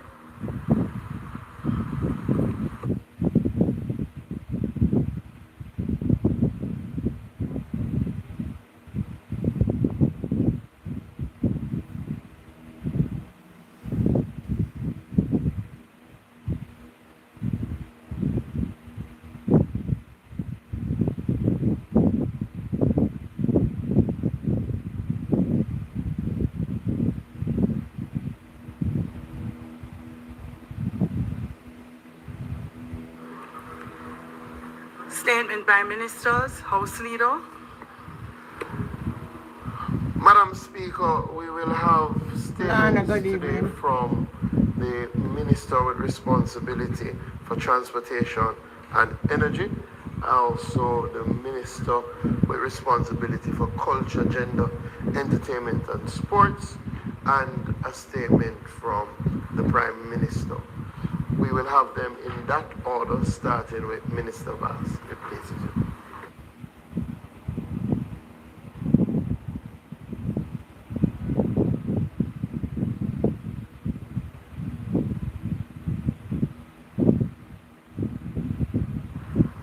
Thank you, Madam Speaker. Honorable members, I seek your indulgence, Madam Speaker, as I give a statement on critical areas of my portfolio responsibilities which have very, very serious impact on the restoration of Jamaica from Melissa. And that is as it relates to energy, telecommunications, and transport. And I know that all the members here are most interested to hear about the restoration efforts by the Jamaica Public Service. So I rise today, Madam Speaker, and before I start, let me offer my own condolences to the three outstanding Jamaicans for which tributes were just given. I rise today 4 weeks since the passing of Hurricane Melissa without fear of contradiction to say that the spirit of Jamaica is alive and well. For anyone who believed our values and attitudes had faded, this moment has reminded us powerfully that the old-time Jamaican spirit is not only real, it's stronger than we ever imagined. Jamaicans from every parish, district, community have rallied in support of all shapes and forms, similar to our Jamaican diaspora across the world, to help our suffering brothers and sisters across the length and breadth of Jamaica. Over the past weeks, I have visited flattened communities in the western parishes where families destitute and displaced struggle to find shelter as the facilities available simply cannot hold them. Areas of real and immediate crisis. In the middle of this devastation, what has shone brightest is the overwhelming majority of Jamaicans who have stepped forward, giving what they can, doing what they can, and going where they are needed on their own volition. Let us not watch the 5% who try to use the disaster for their own means and ends. As I said before, God will take care of them. Let us celebrate the 95% who remind us every day that unity is strength, and at the heart of this nation beats with compassion. So what are the 5%? I've seen Jamaicans from humble beginnings struggling week to week, still finding money for gas, loading up their cars, pickup trucks, and driving across the island, sometimes to communities where they know no one, just to help a brother or sister in need. I say to them, you are saving Jamaica. This is not a sprint. This recovery is not weeks or months. It is years. And yet, because of the resilience of our people and the unprecedented support we are receiving, help continues to be on the way. Madam Speaker, no government here or anywhere in the world can single-handedly respond to a Category 5 disaster of this magnitude. It takes all hands on deck, and Jamaica has been blessed with extraordinary partners, the government of the United States of America, who moved with urgency to assist us with assets, such as helicopters, to be able to get into those areas that were inaccessible by road. Not only the support in dollars that came in funding, but in personnel, logistics, operational expertise, emergency equipment, and underground relief capacity. Not to mention the several other governments who also have been very, very early in terms of giving aid to Jamaica to keep us in the relief stage and helping us to stabilize critical areas with humanitarian assistance and reinforce Jamaica's ability to respond rapidly and effectively. We thank them all for that. Madam Speaker, while some figures remain fluid as restoration continues, what is clear is that Jamaican systems of coordination and response have evolved, allowing for faster mobilization, stronger partnerships, and more structured recovery planning. Today, I will provide an update on the progress across the critical sectors under my portfolio. Start with energy. Madam Speaker, I'm proud to report that despite the challenges brought by Hurricane Melissa, our national fuel chain supply has held firm, steady in reserves, efficient in delivery, and fully supported the restoration across Jamaica. Petrojam continues to ensure Jamaica's energy needs are met following Hurricane Melissa. The Kingston Industrial Loading Rack resumed operation within 48 hours of the hurricane, and between Thursday, October the 30th and November 24th, have loaded over 2,540 tankers of fuel destined for all parts of Jamaica, including the hardest hit areas. The Kingston Loading Rack has extended its operating hours to facilitate additional fuel distribution. As of this morning, Petrojam's inventory remains steady at a comfortable 2 to 3 week supply, consistent with global industry standards. Fresh deliveries of finished petroleum products continue to arrive, ensuring uninterrupted supply to the local market and supporting recovery efforts nationwide, while the planned maintenance shutdown of the refinery gets underway. Repairs continue at the Montego Bay Industrial Loading Rack despite delays, with major works on the dock, which is estimated to be completed by Friday, November 28th. The refinery remains a shining example of how Jamaica will move forward, no matter the struggle. Gas stations, all major distributors, Rubis Energy, Cool Oasis, Total Energies, minus 2 sites, and Massey Distribution have resumed normal deliveries with aviation fueling and commercial supply operating island-wide. Sol Jamaica, Texaco, has temporarily closed their Georges Plain site. And I want to commend the Truckers Association for voluntarily reducing their freight rates or their transport rates to assist with the national logistics efforts during the emergency response phase. Mobile gas units.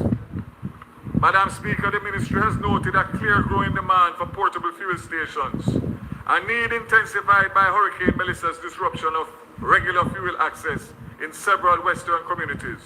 In response, government is reviewing the current regulatory framework, conducting gap analysis, and initiating the development of a comprehensive policy that supports flexibility and innovation in the fuel access.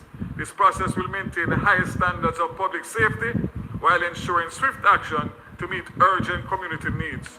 To this end, we have entered into partnerships guaranteed to support the most vulnerable.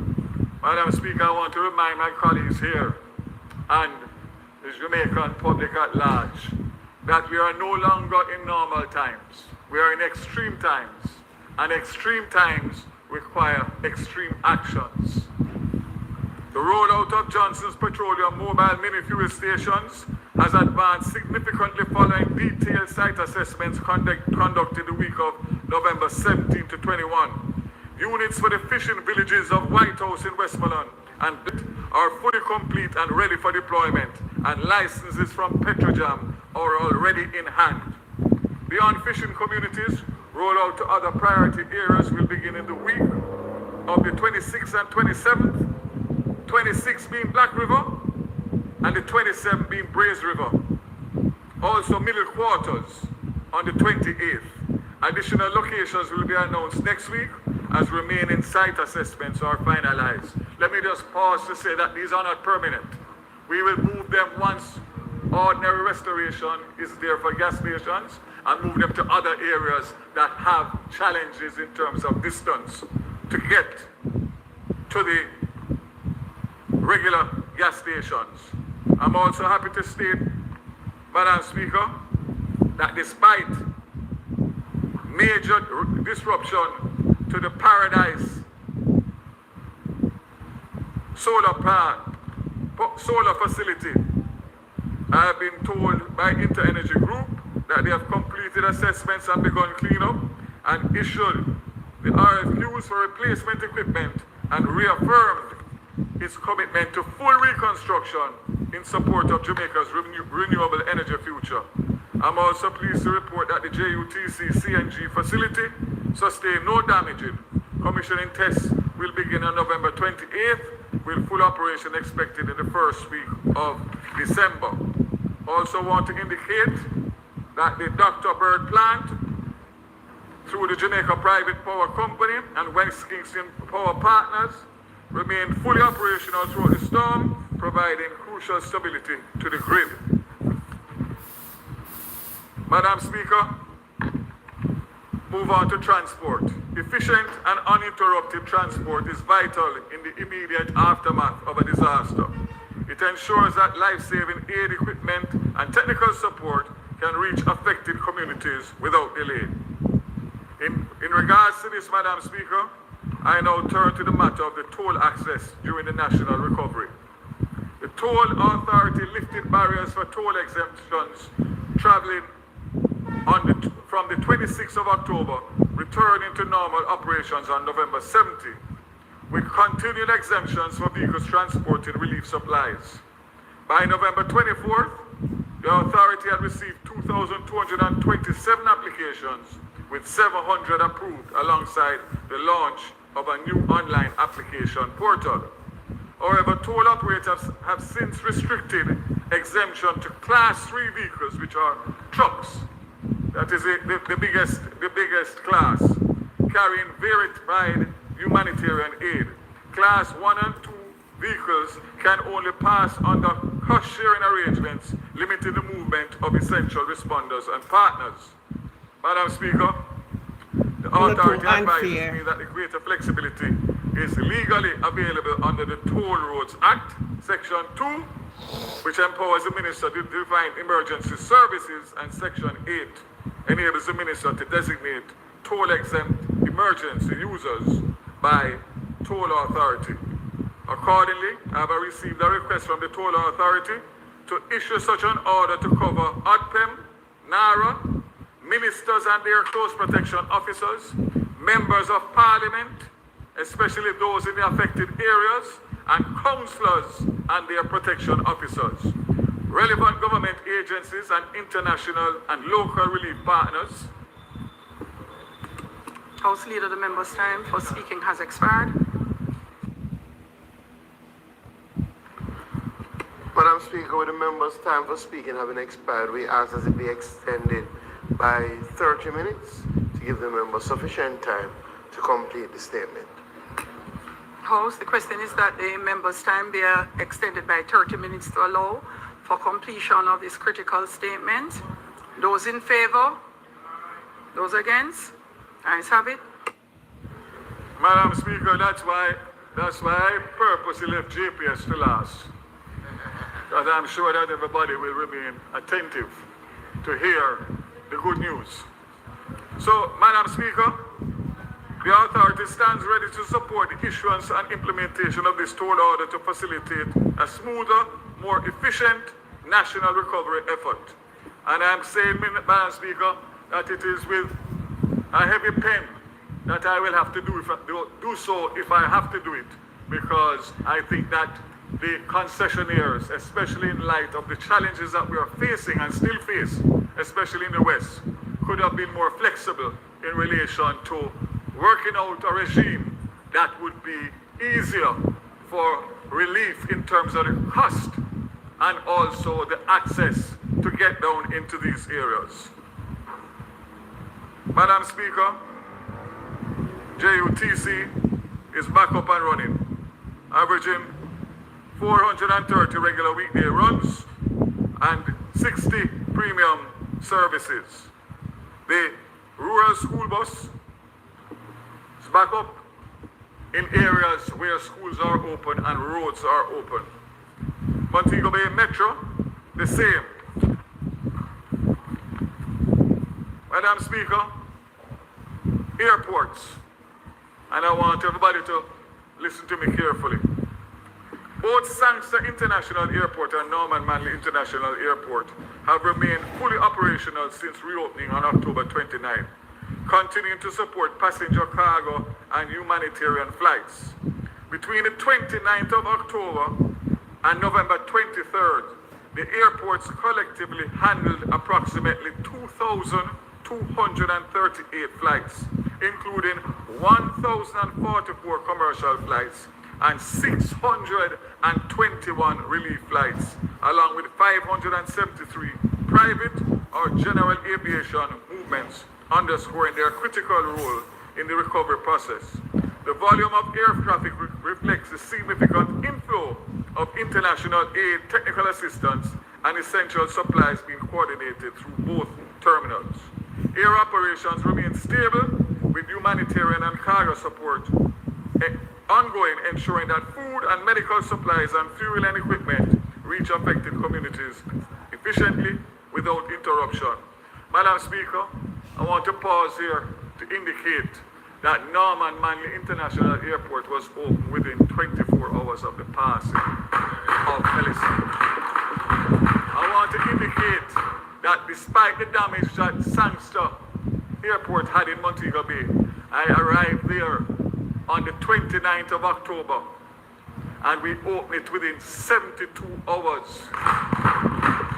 Nothing else was more important than that, because if you couldn't land relief items, we wouldn't be able to respond at all.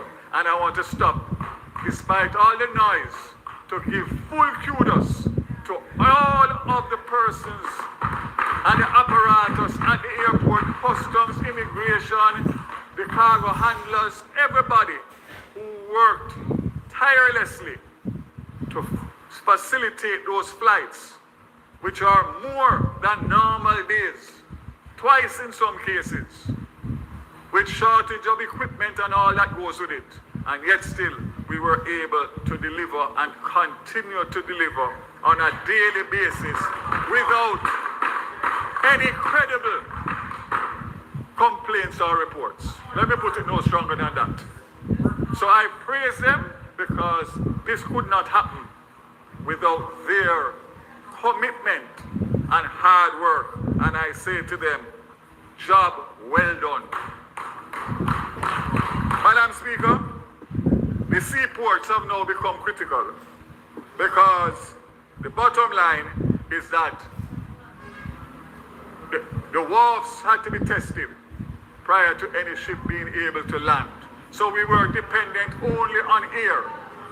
Now, over the last 2 weeks, we have started to receive sea freight, which is coming in steady, which carries a lot more relief items and recovery items to sustain the drive to help as many people as we can.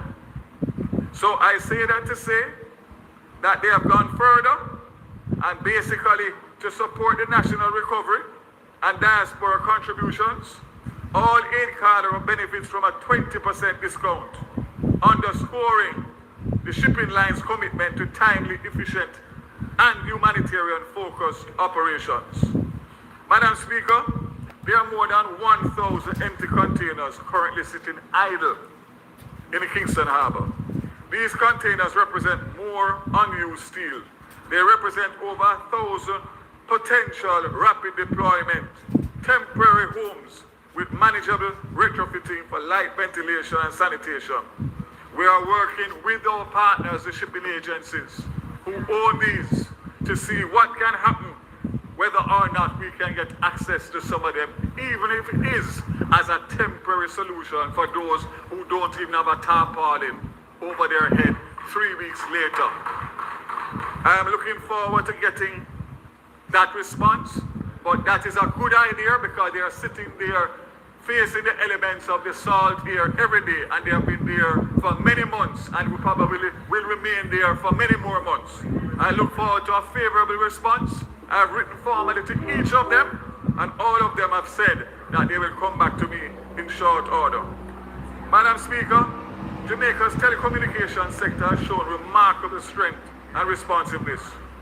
Our providers have acted with urgency and purpose to reconnect the nation, bringing back mobile data and fixed services in record time, even in the hardest hit communities.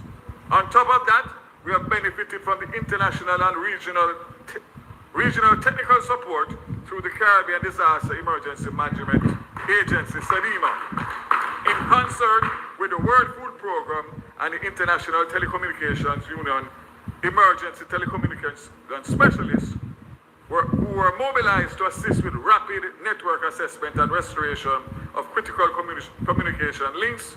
Additional leading telecom operators have paired their restoration work with humanitarian outreach, distributing solar lanterns, and of course mobile charging stations and emergency SIM and data packages. Madam Speaker, Starlink, and I want to pause here to give Starlink the biggest big up, because they have been a savior in this crisis in terms of being able to communicate. As of the 19th of November, 561 generators have been delivered to critical areas, including Trelawney, Hanover, St. Elizabeth. Starlink devices continue to reach the most affected communities, with 659 of 867 that has been received, already allocated, and 74% activated. Consistently online. Starlink themselves, who sent a team here, Madam Speaker, to Jamaica immediately after, have donated over 900 kits, provided free service to roughly 21,000 users, and enabled nearly 490,000 text messages since the hurricane made landfall.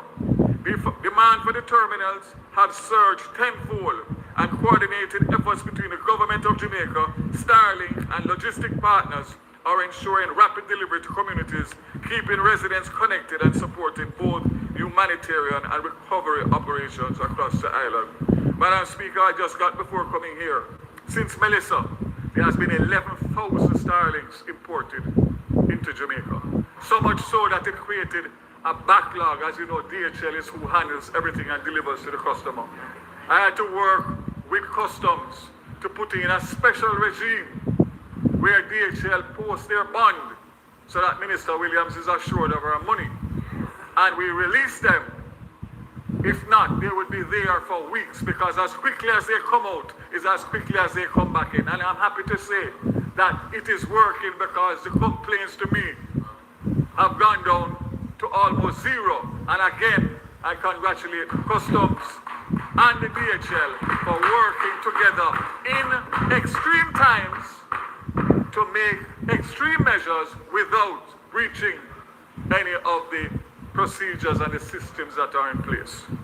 Madam Speaker, it doesn't stop there, because Starlink has supported both Digicel and Flow in order to bring up back some of their networks in areas that would not come up for weeks and months based on the level of damage. Once again, the partnership is there and has worked, and I want to say publicly, thank you to Starlink for sending a team down here, for staying here, for coordinating with us, and helping us as best as possible to make sure. The only thing I wait on now is to hear my invitation to Mr. Elon Musk when he will be coming to visit us, to give us even more assistance. Madam Speaker, I touch quickly on Digicel. As of November 24th, they have brought back approximately 76% of its mobile network online, with 90% of Digicel Plus customers with service. Key progress has been made in restoring connectivity, with the newest communities now back online across Hanover, Manchester, St. James, and Westmoreland. Notable areas including Lucy, Cocoa Walk, Cambridge, the Half Moon area of Bettertown, reflecting steady nationwide recovery and the continued commitment to ensuring reliable service for affected areas. Flow, Jamaica, reports similar upward trajectory, with approximately 60% of fixed sites and 71% of mobile sites now operational as of Monday, November 24th.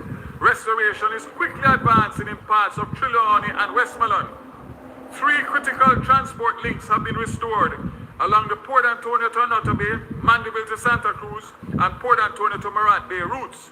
Technical teams continue restoration efforts, bringing mobile sites back online in several communities in Westmoreland, St. Mary, Portland, Clarendon, and Manchester, reflecting steady progress for connectivity. Madam Speaker, one of the biggest hindrances for them is power. The sooner that they get back power, which I'll soon touch on, is the quicker that the telcos will be back up in almost all areas across Jamaica. Madam Speaker, 2 more things before I touch to the real one that everybody is waiting to hear about. ATMs are very critical, because if you don't have money in a time like this, you don't have any talk. The credit card don't work, promissory note don't work, and man want them cash for them goods, and you can't do nothing without cash. So we have made a special push through the Jamaica Bankers Association. 78% of ATMs, 704 of 907 are now back in service, along with 78% of point-of-sale terminals, representing 18,501 devices restored. Recovery remains uneven across parishes. ATM stands at 59.6% in St. James, 38.1% in Trelawney, 48.6% in Westmoreland, but banks continue to restore service wherever physical access, power, and telecommunications can safely be secured. We are still working between Starlink generators, GPS, to get as much more up as possible, especially in the 5 most affected parishes, because without that and without light, they will see no Christmas, that they will have nothing to be able to see with their eyes and buy with their money. Universal Service Fund, critical, especially for those areas. Again, Melissa caused disruption to USF public Wi-Fi network of 408 community hotspots. Only 72 remain online, and the western parishes suffered a total loss of all 156 sites, cutting off thousands from education, communication, and emergency support. In response, the USF has rapidly shifted to Starlink satellite systems powered by solar energy, allowing fast off-grid restoration where traditional infrastructure collapsed. In just 14 days, engineers have restored in 17 hard-hit communities across Westmoreland, Hanover, St. Elizabeth, and St. James, Manchester, Trelawney, and St. Anne. We aim to deploy at least 90 Starlink sites by mid-December, supported by private sector technicians now helping. This will allow the fund to begin restoration in central and eastern parishes. The recovery effort is estimated at $863 million, covering satellite equipment, solar power systems, and installation services, an investment that strengthens Jamaica's digital resilience moving forward. So, Madam Speaker, again, those community Wi-Fis are even more important than ever in this disaster, because those places are in remote areas that MPs chose off the beaten track. And if they can have that Wi-Fi so those kids can do some homework, speak to your family, go on social media and do the usual thing, like what my colleague over here does every day. Yeah. Every day. 863 million is what it's going to cost to redo all of the damage for the... My one has 863, so that one was done for you. Madam Speaker, members, let me move now to what I think is the most critical aspect of the presentation and the most critical aspect of any chance of quick restoration for the country to come back to some level of normalcy and for the relief and rebuild efforts to really get underway. And that is the issue of electricity.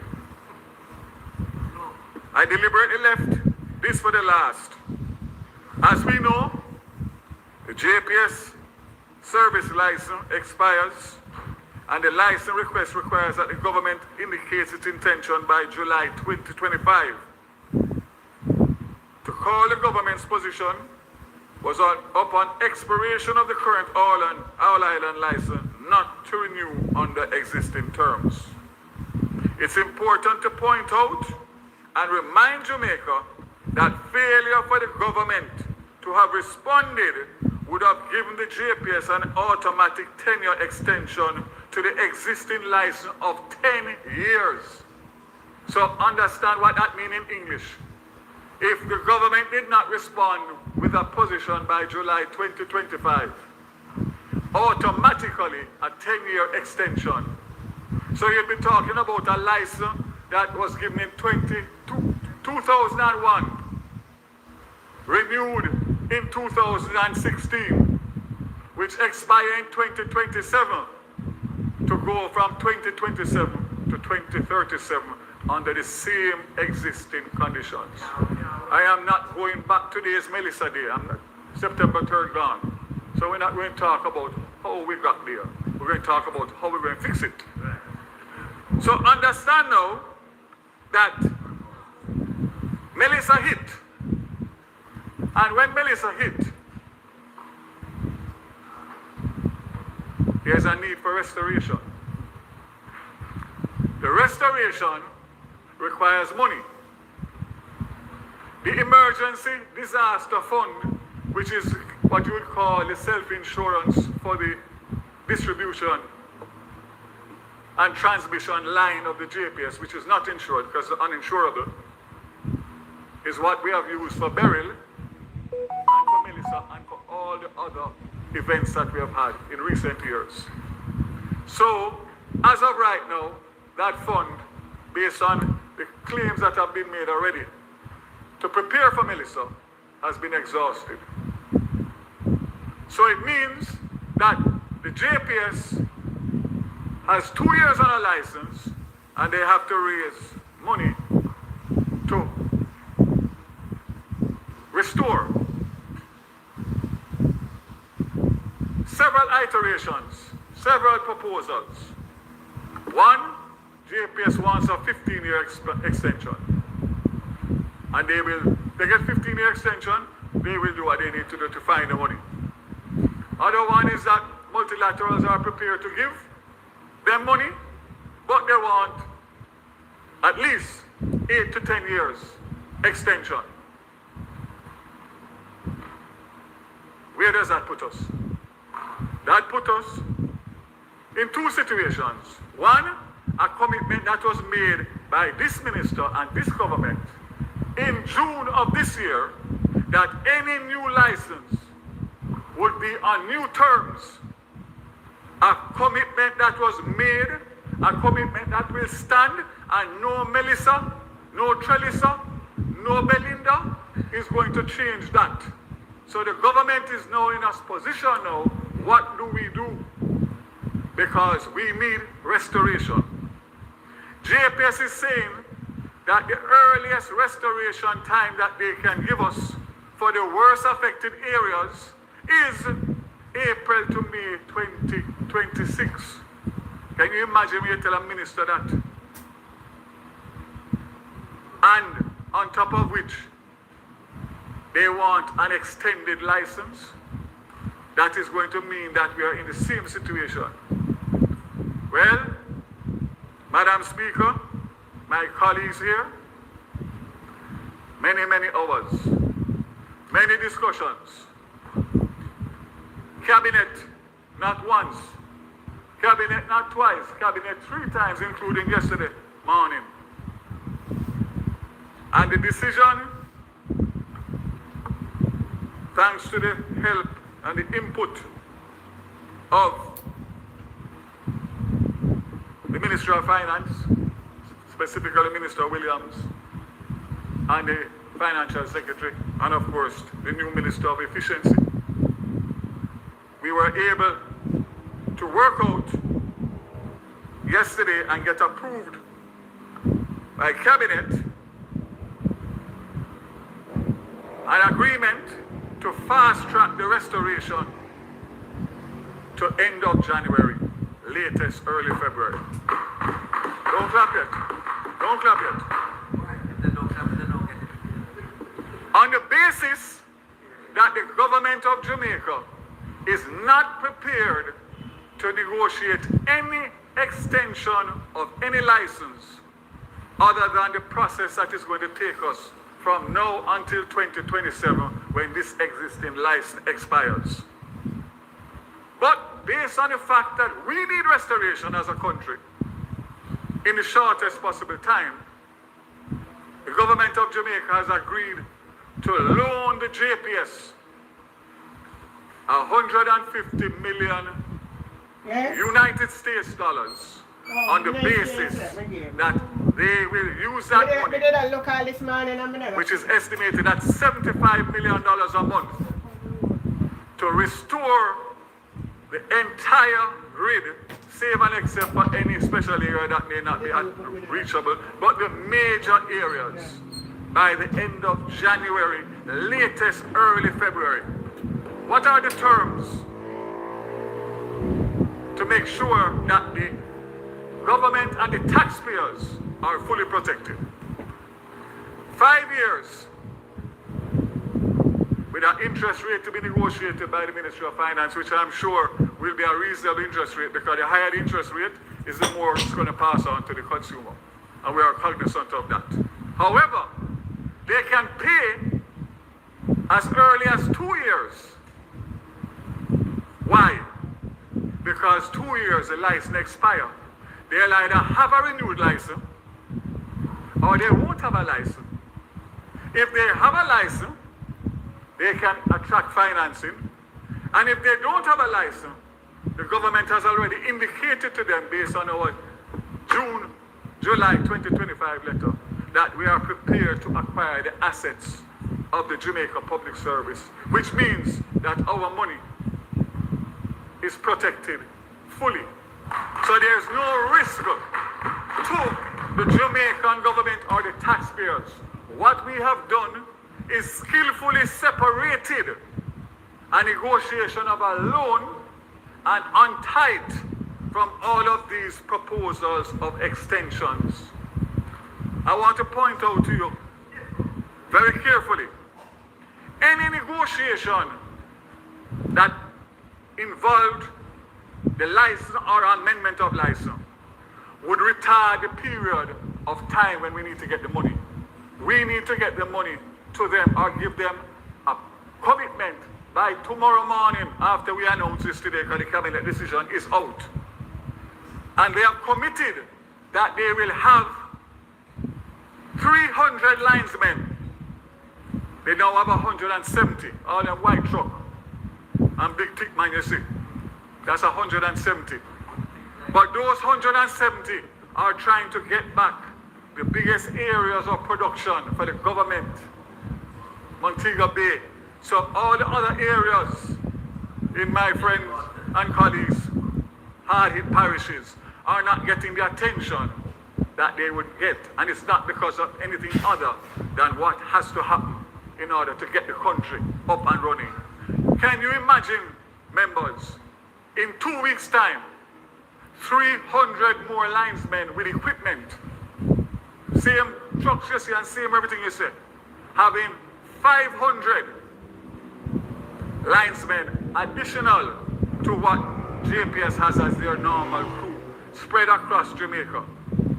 The commitment that I'm making to you here, that JPS has committed to me, that they can have those trucks and men here by the second week of December, and that by Christmas morning, Grand Market night, they are committing, especially in the hardest hit areas, to bring back light at the most strategic locations where those that are still affected can come down More into talk about all that they need to do. Is what even about if it is that they Anova don't have and light fear. 5 miles up in the hill. Madam Speaker, I am here to say that it is the best win-win situation that a government could negotiate.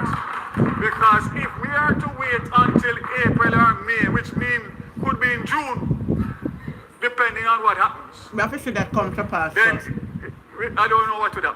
I can't say what to do because it wouldn't be pretty. But most importantly, Madam Speaker, is that originally the estimates for the damage, early assessments, as JPS had said, was between $480 and $600 million. As the assessments have continued in more detail, we are down to $350 million, which is a huge difference between the original estimate and what the estimate is. So JPS don't forget back every dollar for the customer. What happens with the balance of money that's going to be needed? We were not prepared to go into that discussion. They have to come back to us because they have put a hold on dividends from July indefinitely until this matter of normalcy is resolved. So we are not going into it and giving money.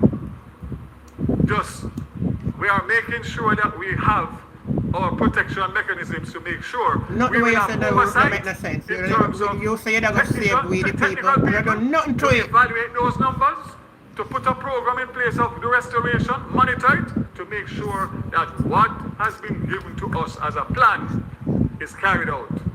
So I say to you, Madam Speaker, as of today,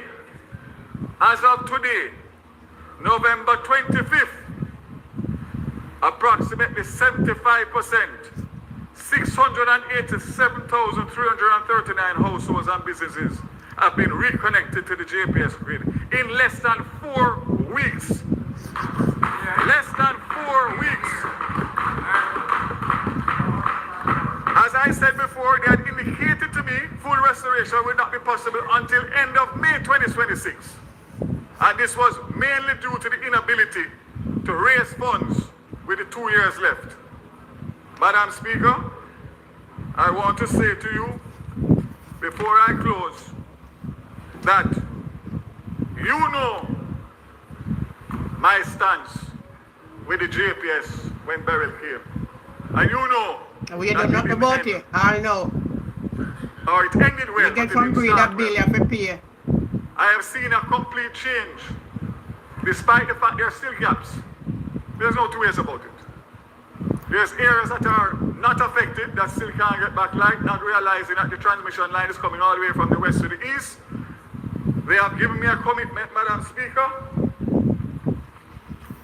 because you know that I'm someone. So, path 1, which was a JPS's path, was 505 line workers, timeline April-May 2026. I need 5 minutes. No. Minister, you may conclude. Thank you, Madam Speaker. I really appreciate it. Part 2 is 470 line workers with an estimation of January to February 2026. Madam Speaker, for St. Mary, the commitment is to bring back all areas long before Christmas. They say Christmas, they say if they get equipment here, they will move. They said, Madam Speaker, for Portland, same. For Clarendon, 95%. Remaining 5 will be due to access. This is before Christmas, you know. This is not January, February. Madam Speaker, that's Manchester. St. Anne has some major problems, Madam Speaker. They are saying 80% before Christmas. We have some major issues with the substation at Cardiff Hall. I want to get the Western region, Madam Speaker, and I'll close on this one for you. I'm sure member from Westmoreland here, family from Hanover, will be interested in this. Westmoreland, St. James, St. Elizabeth, Trelawney, and Hanover. Currently, as you know, there are several areas that have received light. St. James. Exactly, Steve.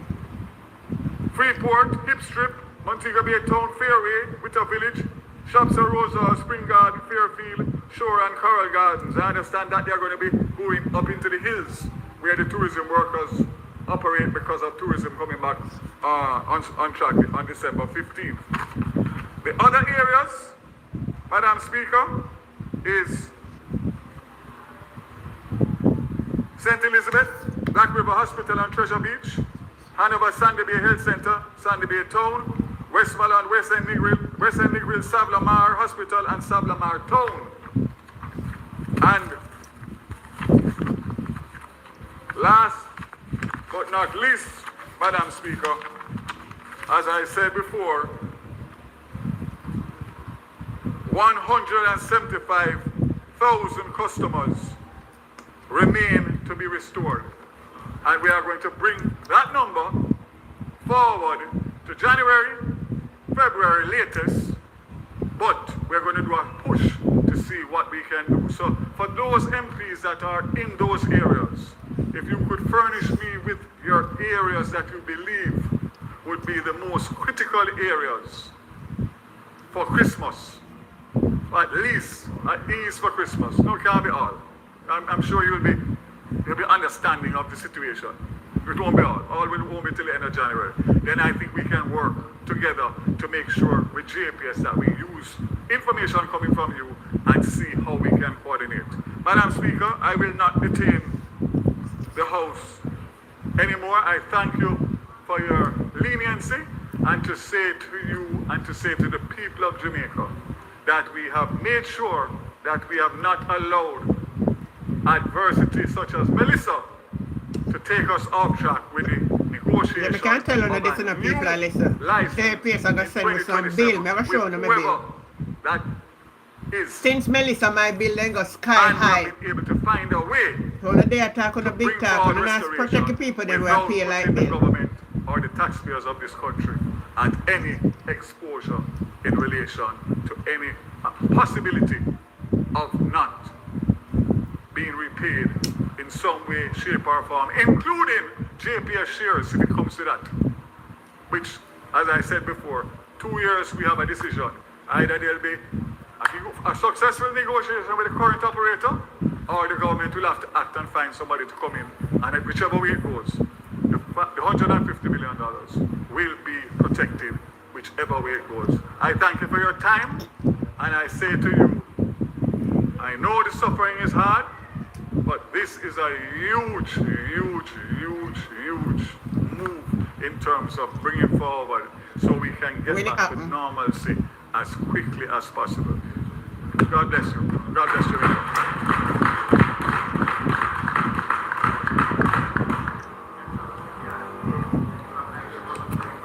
The member from Kingston East and Port Royal responding.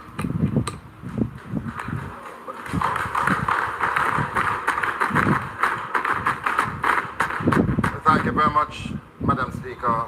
Our spokesperson on transport is not with us today. So I claim my time as Energy Minister and his time as transport shadow spokesperson. I want to, firstly, Madam Speaker, pay credit to the workers of this country. The workers of Petrojam, the workers of JPSCO, the workers of Flow, Digicel, all of them. Truckers, all the people in public transportation, for the tremendous work that they have done to alleviate the tremendous difficulty that this country has been burdened with through the passage of Hurricane Melissa.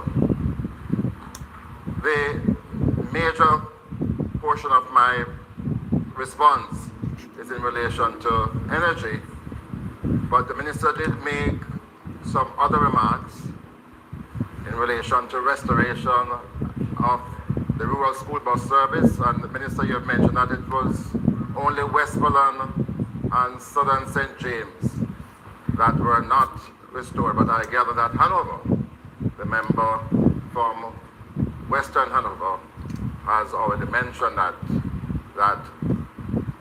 she's calling upon the government to see to the restoration of our rural bus service. You have also mentioned in relation to telecommunications the problem with those free Wi-Fi locations under the Universal Service Fund. I just want to say, Minister, long before Hurricane Melissa, we have seen in so many of these locations, the sites were just not working.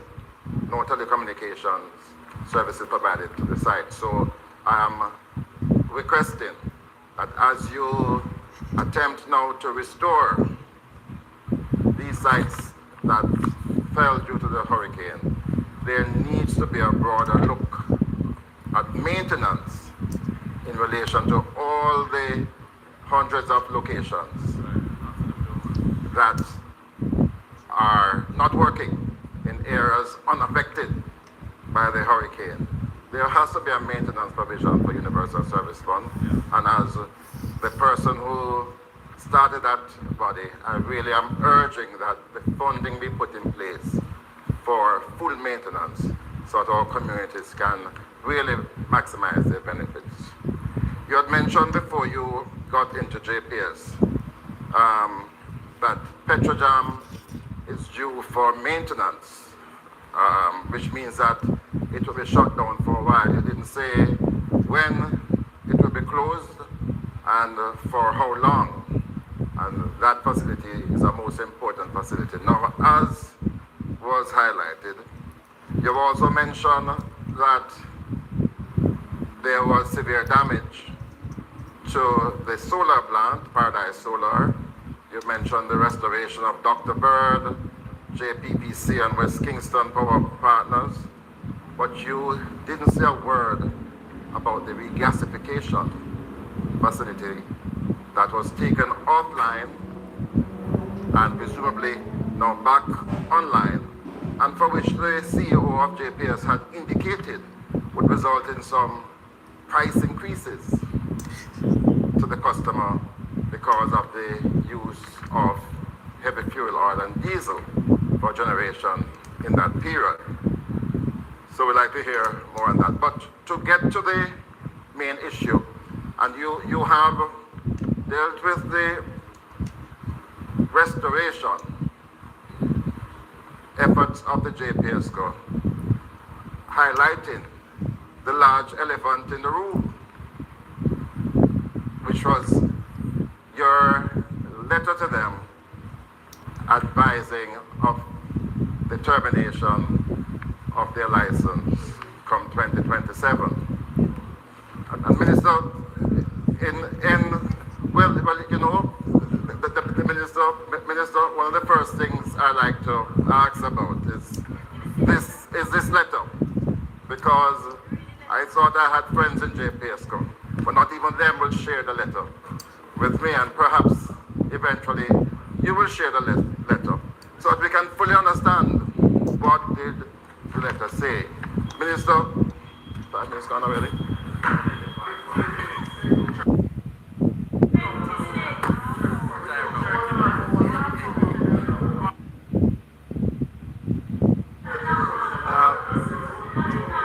So, Mr. Speaker, we ask that the member's time be extended for 15 minutes to complete his presentation. The request is on the floor. Those in favor? Those against? The ayes have it. Member, you may continue. Much obliged, Mr. Speaker, and to my colleagues. Minister, because this is a backdrop, I just want to spend 2 minutes in reminding the country of the position that we have maintained on this side. Because there's no magic to 2027, as it was when I was Minister of Telecommunications in 1999. There was no magic to 2038, which was the date for the telecom license to be expired. And that as a minister, fervent on getting justice, fervent on seeing changes, one doesn't have to wait until 2027. Indeed, that JPSCO license was amended in 2008 by a JLP government and by me in 2016. And what we have been saying from 2023, don't wait until time runs out to adjust the license. Do it now. In fact, do it when you have leverage. So in my sectoral presentation in 2023, I mentioned certain changes that could have been negotiated then. In 2024, I repeated that. And in 2025, again, I came here and repeated what are some of the important critical changes that we need to effect before we get to July 2025, which was 2 years before July 2027. Where's the Sharon? And so we waited and wasted I know time. over. Then I said go on. And to date, a letter was sent to JPSCO. And I really want to see the content of that letter, because their interpretation is that the minister threatened them. And as a result of their interpretation, it's all over the place. All over the place. And the minister is also aware that one of the partners is seeking to exit the partnership. So this is very important, especially as we are now providing a loan to the company, a large loan, which we'll get into. The Minister of Finance isn't here, but normally in these matters, you would expect that the Minister of Finance, $150 million is a lot of money. It's a lot of money. And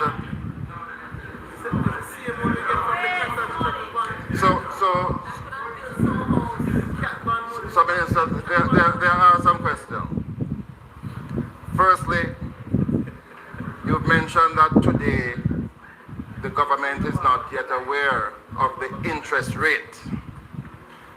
You can't lend money without that very important element being known. So let us know what that interest rate is. But more importantly, you did say that at the end of 2 years, hi, Rosie, if the company hasn't paid back the loan by then, there's an opportunity for the government to transfer that loan into equity, into shares.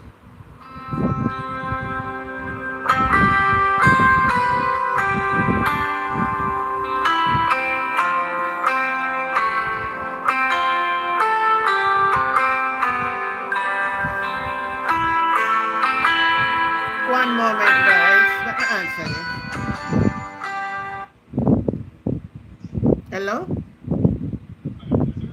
Why? No man, me in my bed. They watch Parliament. Yeah man.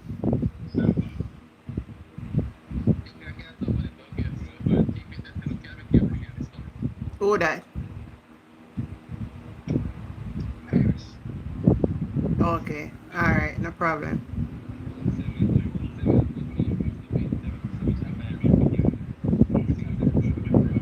Okay.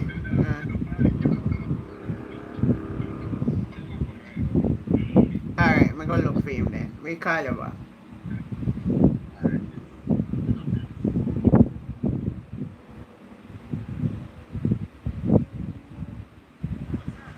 Where, yes, and it's United States dollars. You know, before all of this, we were told by JPS and others that the amount of money for full restoration was between 400 and 500. So we are down to 350. They are getting 150 from the government of Jamaica. Where, and I'm so happy the Minister of Finance is back. Where is the balance to come from? $200 million. And very importantly, what assurance is there? Especially because restoration is tied to this 150 million. What assurance is there for the balance 200 million? And again, have commitments been given by the government for this balance to be provided? And by the way, probably when the Minister of Finance speaks, we will know exactly where that 150 million is coming from. Consol fund, borrowed money, and I think the cat bond. The Minister, I don't see how we can leave Parliament today and not be told where that 150 million US is coming from.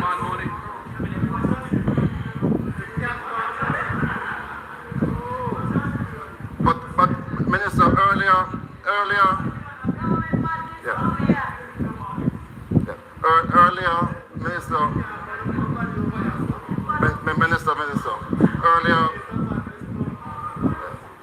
Minister, I want to suggest a few things.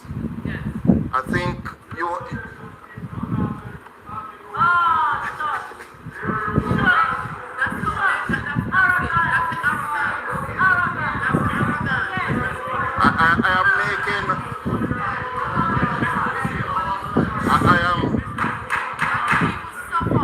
I am making the submission mindful of the precarious state of our country and the desire to ensure that we are stronger after all of this.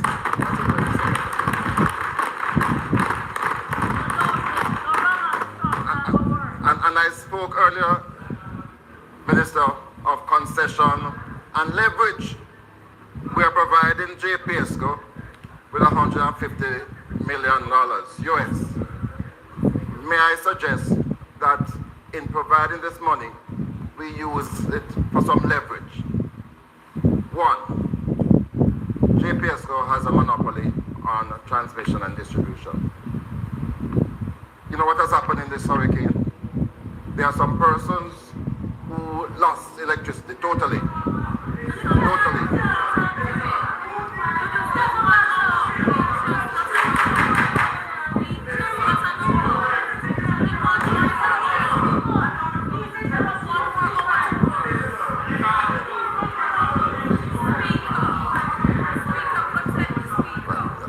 I need no protection, and I can do that. And just remind the Minister, I was not the Minister who signed the license in 2001. Member. I stand by the license. I stand by the license. Member, you're on the floor. Yes, thank you, sir. You have the mic. But if you go into a crosstalk with another member that doesn't, you don't have the floor. Members, you don't have the floor. If you allow me, you will hear. If you allow me, you will hear. I am saying to you, you have the mic. You have the floor. If you're going to a crosstalk with a member who doesn't, then you're on your own. I can't protect you. I am saying to you, you have the floor. Continue with the presentation. So, Mr. Speaker, again for the records, in 2001, when the JPS was divested, I was not the minister. I improved on those terms of the license in 2016, and I'm proud of that. And I'm proud. And as the minister is realizing now, conditions warrant certain action by the government. And in 2001, there was a need for what eventually administration entered into with that new enterprise. But the concession I'm seeking, using the leverage of the 150 million, is firstly, and there are a number of concessions I believe the government should insist on. Today, due to a hurricane, if my neighbor has a solar system that is working 2 days after the hurricane, and I am on JPS, damaged and out of power for months, my neighbor can't run a wire across my fence and give me electricity, because that person would be in breach of the license. I'm suggesting, Minister, you get them to waive that requirement so that in periods of emergency, that period yes. So, Mr. Speaker, we have some leverage now. What happened to me something? We're giving them $150 million as loan. Let us get some leverage. Let us get some concession as a result. So I would like to recommend that in relation to emergency situation like we're under, that issue of monopoly and transmission and distribution be waived, and that anybody in Westmoreland or Hanover who can assist a neighbor with electricity now, they should be allowed to do so without the restraint of the license.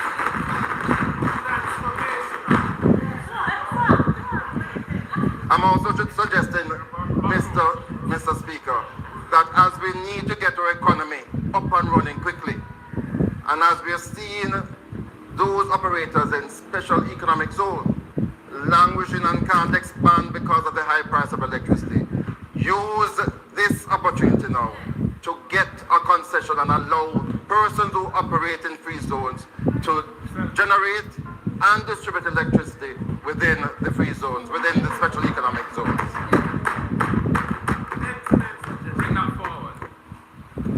I won't go through the long list. There's just one other issue I want to raise. Because already the JPS has given a hint about increased prices. And last year, you and I were warning about that when we thought that the slowness in restoration of the LNG generated electricity caused a major problem because people were paying for electricity generated by heavy fuel oil and diesel. And by the way, the Minister of Finance would be aware that the taxation on heavy fuel oil and diesel is so much greater than the taxation on LNG. And that is a matter that has to be resolved. But I believe that there has to be greater accountability on the part of the JPS. I can't see why you weren't able to say in your brief the date and time when LNG was restored. And that is curious because that is important. It's a cheaper generating cost to the JPS, larger because, among other things, the taxation is less. And we have to think for the future because more and more large customers are taking themselves off the grid to go straight to the LNG supplier, paying less taxes than we those of us who are on the grid have to pay for fuel sources that are used to generate electricity, such as heavy fuel oil and diesel. The taxation on those two fuels quadruple the taxation on LNG. And more you're going to find customers are going to be migrating to their own generated electricity. And more those who remain on the grid will be faced with higher and higher prices. So, Mr. Chairman, as I see 1 minute remains, the Minister could indicate the critical issues, rate of interest, where the funds are coming from, where the balance will come from, because the Jamaican people do want to have electricity before Christmas.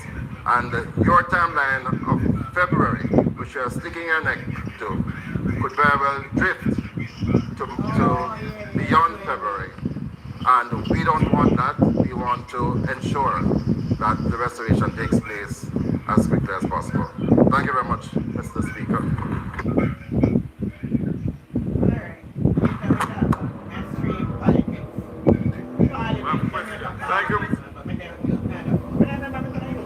Thank you very much, colleague.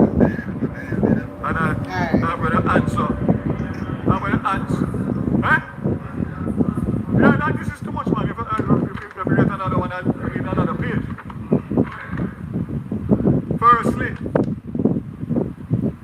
let us separate two things. Let's separate the negotiation that's going to go forward and the questions that were raised, but let's start with where we are now. This is the first opportunity that the Andrew Holness-led administration has had to start from scratch and negotiate a new license, electricity license, on behalf of the people of Jamaica. So don't tell me about 2001 and 2000. This is the first time that this has happened.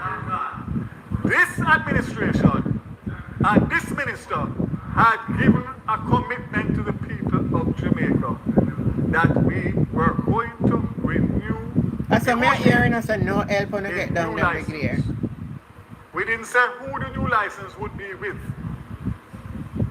And at this point, what I have stated here today is that I have separated Melissa and the needs that the JPS needs for Melissa in terms of funding to bring forward the timelines. And I can state here now that the contract with the consultants out of the UK were signed yesterday. They arrive here next week. The negotiating team of the government of Jamaica is ready to go to the table with the JPS next week with the hope of coming to some kind of agreement or to have a disagreement so we know exactly which road we are going down. So to ask me about a valuation when a negotiation is just starting and the license is very explicit on what happens if the government takes the position. So why you never show the opposition in to buy out the assets of the existing electricity provider? So that is a premature question that I can't answer because I don't reach here yet. Because it might not even be necessary. So why you bring up in a parliament for? The meeting that I had yesterday with the chairman of the JPS, the CEO of the JPS, and the CFO of the JPS, in relation to what we agreed, was unanimous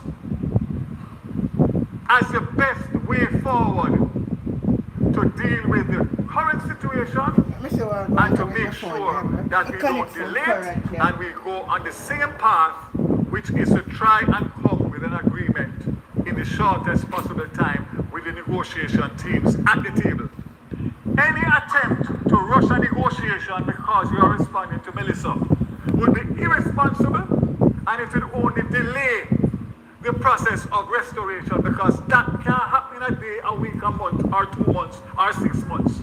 2 years in But when you itself bring up five for premature, you don't need is to a bring up in a stretch. parliament. But my commitment on behalf of this government is that we are going to go to the table and we are going to try, and based on the meeting that we had yesterday, and the fact that they know already the fundamental changes that we want, that we will have a path that will either take us to consensus or we move to the next point, which is options. The government is still in control of this negotiation and has the leverage, because we are the one who have to issue the license whenever that time comes. So I want to make Jamaica assured that Melissa has not shifted that when, if it was negotiated differently, it could have easily given the government less leverage based on the circumstances. I want to mention about Petrojam. You asked some questions. I'm prepared to get those answers for you and give you as we usually communicate, because that is important information. You mentioned Paradise Solar, and we didn't mention anything about LNG. You would have seen the statement from JPS about what they are doing for the customers, JPS, in terms of I am my heroes. payment So I'm plans, going, etc. One The bag of JPS multi, you knows know. exactly from Beryl where this government stands. The OUR is already on top of their game, and we are going to make sure that before anything happens in relation to any discussion about price increase or rate increase, We the people know we are going to pay hell and it is evaluated, and whatever it is has to be communicated and dealt with. If it becomes that way, you are going to be further, because you reach to that point. Where I reach is to make sure what I announced today happens in the shortest possible time, to ease the burden and the suffering of those who don't have not even a tarpaulin over their head. So I give you the assurance Shut up your mouth. Shut up that your is on mouth. my radar. Shut up your mouth. And if that is 1 month now you inevitable, can chat we will manage nonsense. it, and we will Shut make up your sure mouth. that we do what we have to do to ease the burden on Shut up your mouth. the customers of the JPS. You asked about interest rate. We got approval. I think Paul will yesterday. never ask you one good question, because I'm here that Ministry of Finance, I think JPS at this are going hour, to waive if not this evening, tomorrow morning. November bill and says so one of the people where they on the light have to go pay a bill. And as I said before, we have to be very careful, because if we are lending the money and the interest rate is not reasonable, and by the way, it's consolidated fund money, not borrowed money, it's consolidated fund money. But guess what? If you don't spend $150 million to do this, and you spend it on some house, and fix some school, and some water, and you don't have light, the $150 million don't value nothing. Because light, electricity is the most important thing in a recovery. As It can't important more than a roof over your head. You must have light, but you need shelter. You stupid minister. Foolish argument that. As I said shelter is important for people. We have given a commitment. Me not like idea, but me have shelter. I'm happy. They are to come back in relation to their financial model for the balance. The original ask was $300 million. We said we are prepared to do 2 months to get the restoration back. We will evaluate it at that point, depending on where we are. But right now, the most important thing is to move that 4 to 6 months and cut it down to 2 to 3 months. If the Jamaican people know and see the activity on the ground, to know that January 2026 is going to be the last of the suffering because of electricity, they can manage that. But if you tell them May, June next year, they're just going to drop their money there, because 6 months is impossible to sustain. So remember, you and I get on. we can discuss anything you want, whether off here, on here, wherever you want. Just understand one thing. My responsibility on behalf of this government and the Andrew Onis-led administration is to reduce the suffering of the people in the short You said that in a barrel and the JPS raised the bill. This is a game changer to what JPS had proposed originally and was going down the road. And the fact that we can do what we have done without mixing the loan with any extension to the license is making sure that our commitment to the Jamaican people is upheld. So, as I said before, we can talk more. Thank you.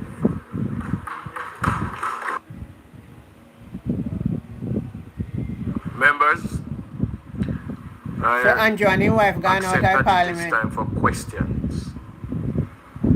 And I will say this before I give you the floor, that this little booklet here is what governs the actions and activities of Parliament.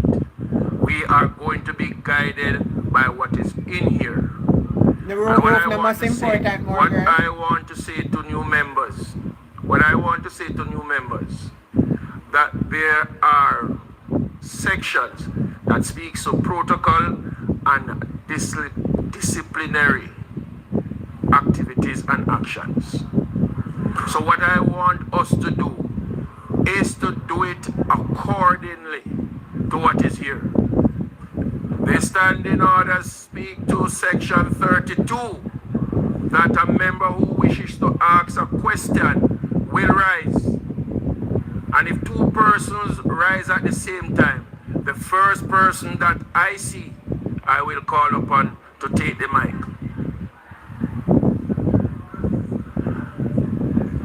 The first person to stand, you can go ahead and stand.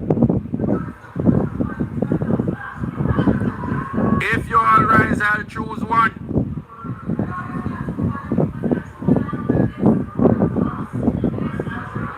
Remember, so them are one in a row. Member from Eastern Westmoreland, your mic is on. Thank you, Mr. Speaker. And I will be asking questions. I hope so. Yes, sir. As long as you are familiar with the same definition that I have for questions. Minister,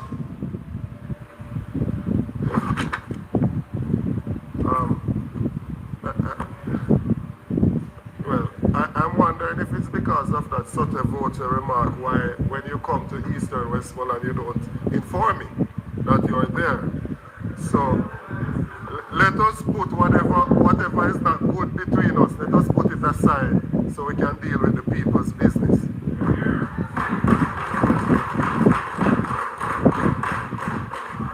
My first question, Minister, in relation to the mobile gas stations, we still have a pressing need in Eastern Westmoreland for us to have access to those services, especially in an area like Betheltown that does not have a functioning gas station to begin with.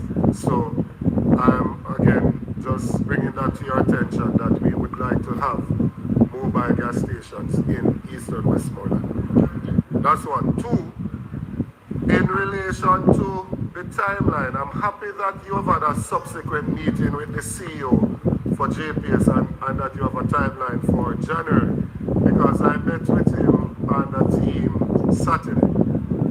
Yes, and he expressed that the videos and the pictures did not do justice to the level of devastation. So I'm happy that there's been further update to the timeline for persons to get electricity. In relation to the generators, I note in your statement that you said, I think it's 561 generators were given to Trelawney, Hanover, and St. Elizabeth. I'm wondering what happened to the parish of Westmoreland, and specifically now in relation to Eastern Westmoreland. Alright. Okay, next question is in relation to when we give the percentage from these utility companies I will say 75% is back and 80%. It's not hard to imagine that you have 75% of whatever services being restored because of the density of Kingston and St. Andrew and St. Catherine, especially Portmore. What I would appreciate more is when we speak to this, if we speak to on a parish by parish basis, because really and truly the impact was really from Manchester, St. Elizabeth, Westmoreland coming around too. Right, because that would give a much clearer picture to us as to what level of restoration has taken place here. And that's Flow, Digicel, GPS, and one of them. In relation to ATMs, which you mentioned, we don't have any ATMs currently in the constituency. And I'm wondering about the possibility of looking at putting some ATMs at the police station. There's an issue in Darliston where some bandits went there, and since then we haven't had any. But there is a functioning police station in the major towns, and so it shouldn't be difficult to put it there, because I suspect that these bandits would not be bold enough to attempt to rob somebody at the compound of the police station. And as I said, cash is currently king. So if you could look into that, I would appreciate it as well. In relation to the containers that you've said, there's a possibility of retrofitting. I'm wondering if it is to get access to the containers that is causing the delay, or it is the process of retrofitting it, the access to get to, because you said in your statement several times that there are persons who don't have even a tarpaulin. I wrote it down. And sometimes when we speak, people, I see some members get agitated at times when they are speaking. Just imagine that you have constituents that don't have even a tarpaulin over their heads. Right? To speak up and advocate for that person could not be seen as anything but making representation, which is what they elected you to do in the first place. Right? So, Minister, the mobile gas station, the electricity, the containers, the generators, the breakdown of the restoration of the services and the ATM at the police stations.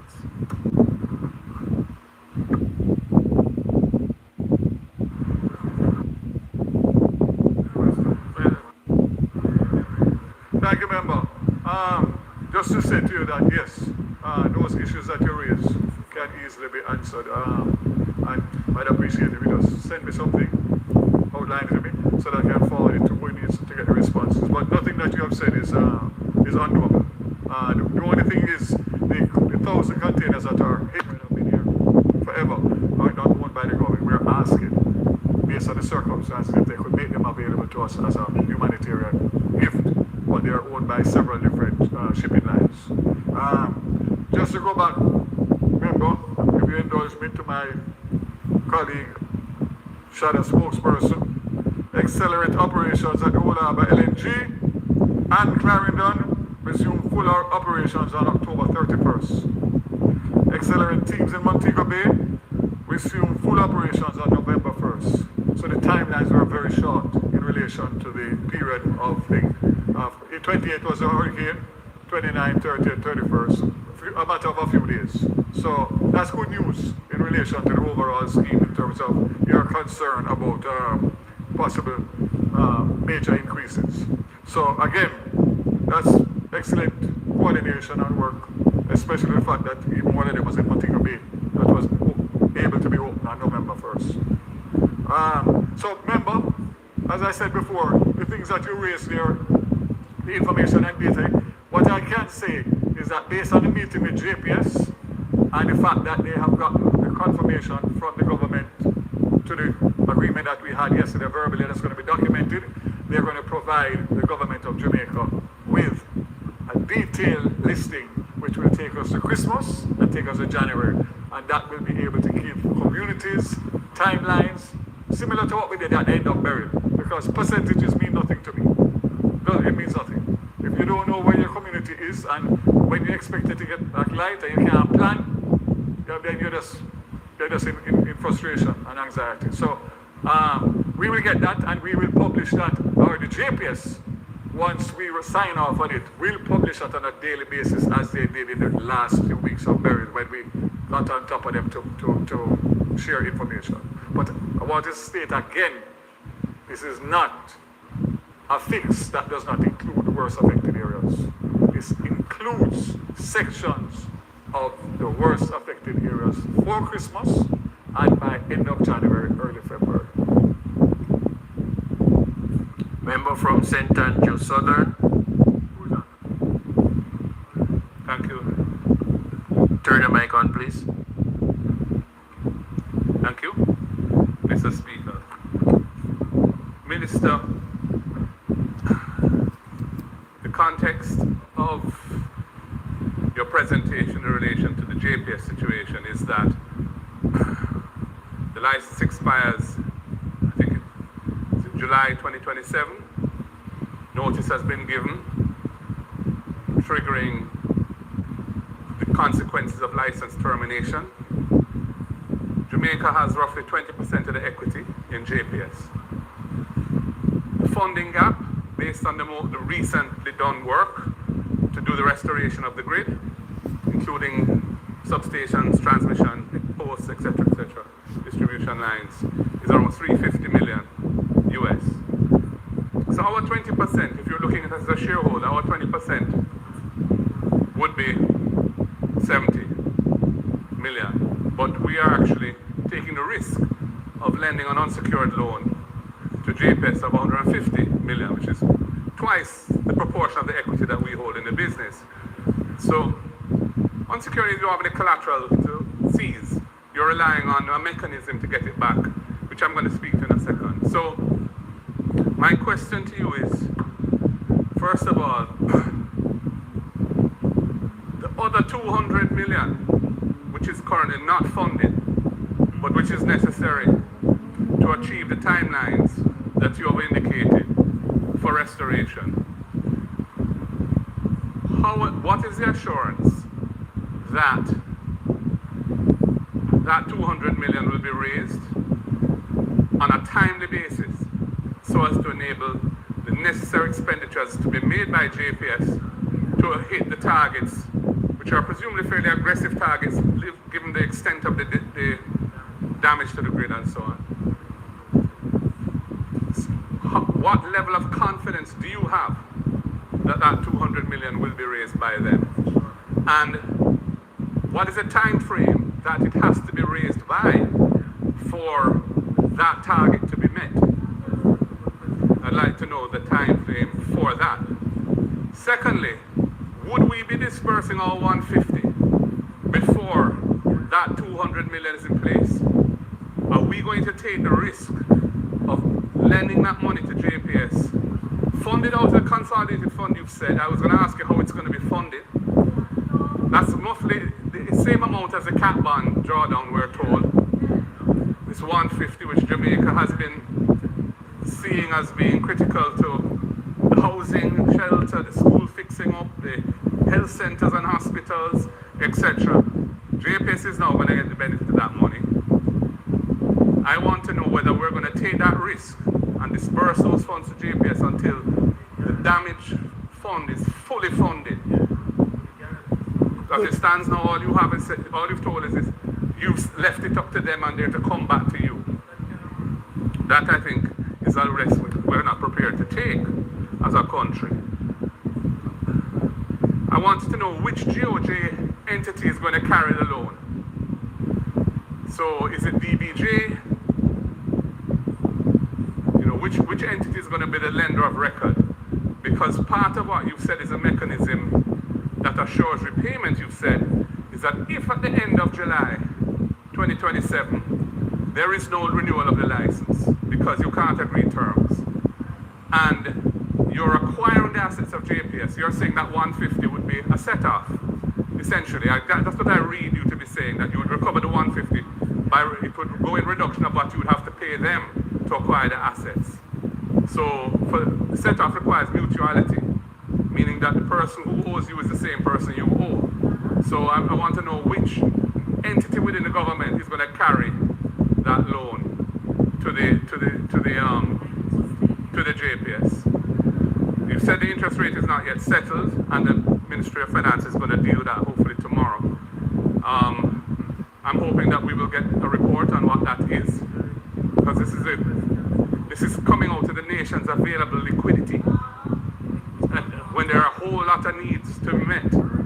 So I think it's necessary for us to do what is necessary to get JPS up and running as quickly as possible. But I think we have to do it very prudently and sensibly so that we don't unnecessarily expose taxpayers to loss.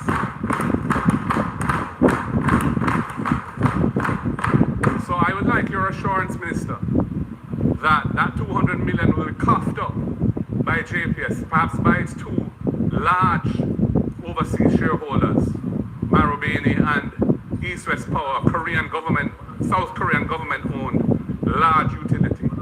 Or JPS is going to draw down on whatever funding it can raise from its creditors. I don't know how they plan to fund it, but we need to know it's funded before we put our 150 in. That's the last question I have, because I'm asking questions, is in all of this that we're discussing now, to get things back up and running as quickly as possible, which is the main imperative we're all aligned around. We've also had talk over the last year or so since Beryl about building resilience into our distribution and transmission systems for electricity. And there's been talk about putting wiring underground, and that the cost of that is very high, and in fact CEO of JPS has said it'd be prohibitive. But what I want to know is what practical steps are being taken to build resilience into the grid now for those sections which have to be rebuilt. And is that a consideration at all? And if it is, what are the things that you intend to do to make sure that the grid is more resilient to withstand weather events, maybe not as drastic as Melissa, but weather events that we know sooner or later, hopefully much later, we're going to have to endure again. So that's my third question. So I'll summarize. One is the timeline for JPS to fund the 200 million gap, and whether you would ensure that that funding is in place before you expose our $150 million. Which GOJ entity is going to carry the loan, this $150 million loan that will be made to JPS, and what, if anything, is being done to build greater resilience into the grid in those areas where the grid is being substantially rebuilt. Thank you.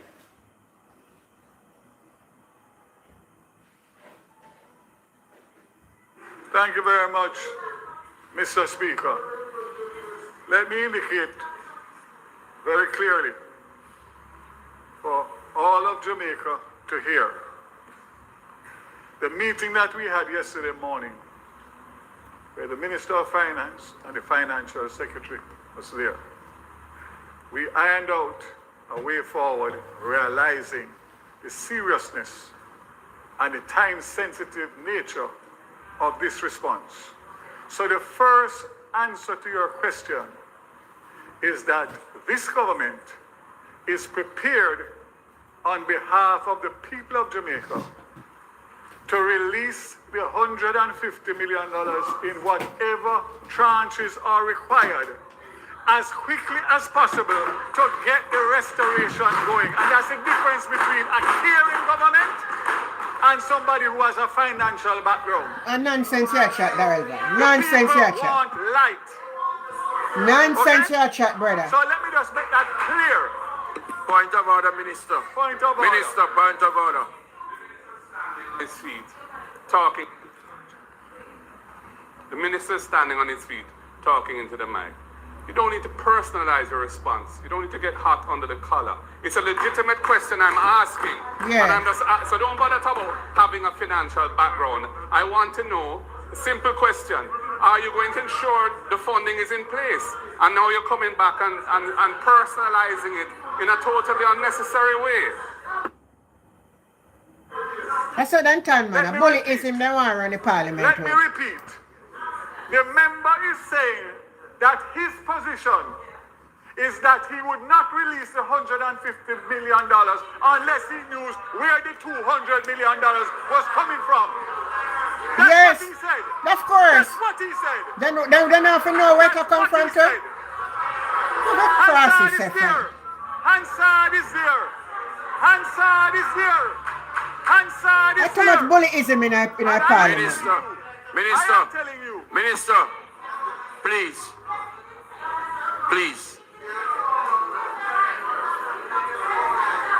For those members who do not have the floor, please allow the minister to answer the That's question. foolishness that reverse a shot. One bag of garbage.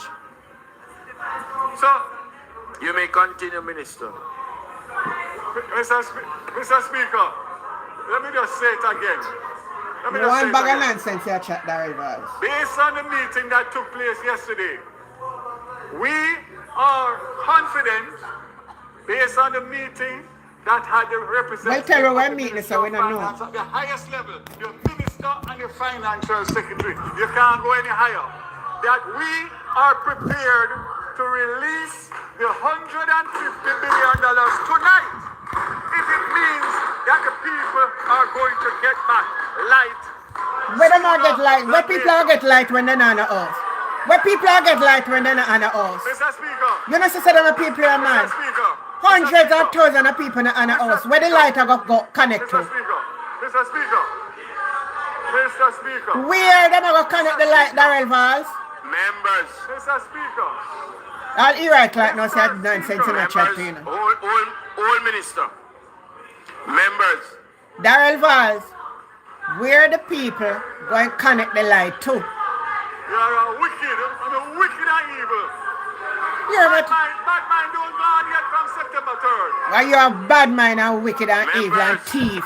I should have go ahead. I should have been on the house. I would have tell you all. Minister. Are you thief and criminal? Tell you how much for your school bus them. Members from the opposition side. You are uncaring set.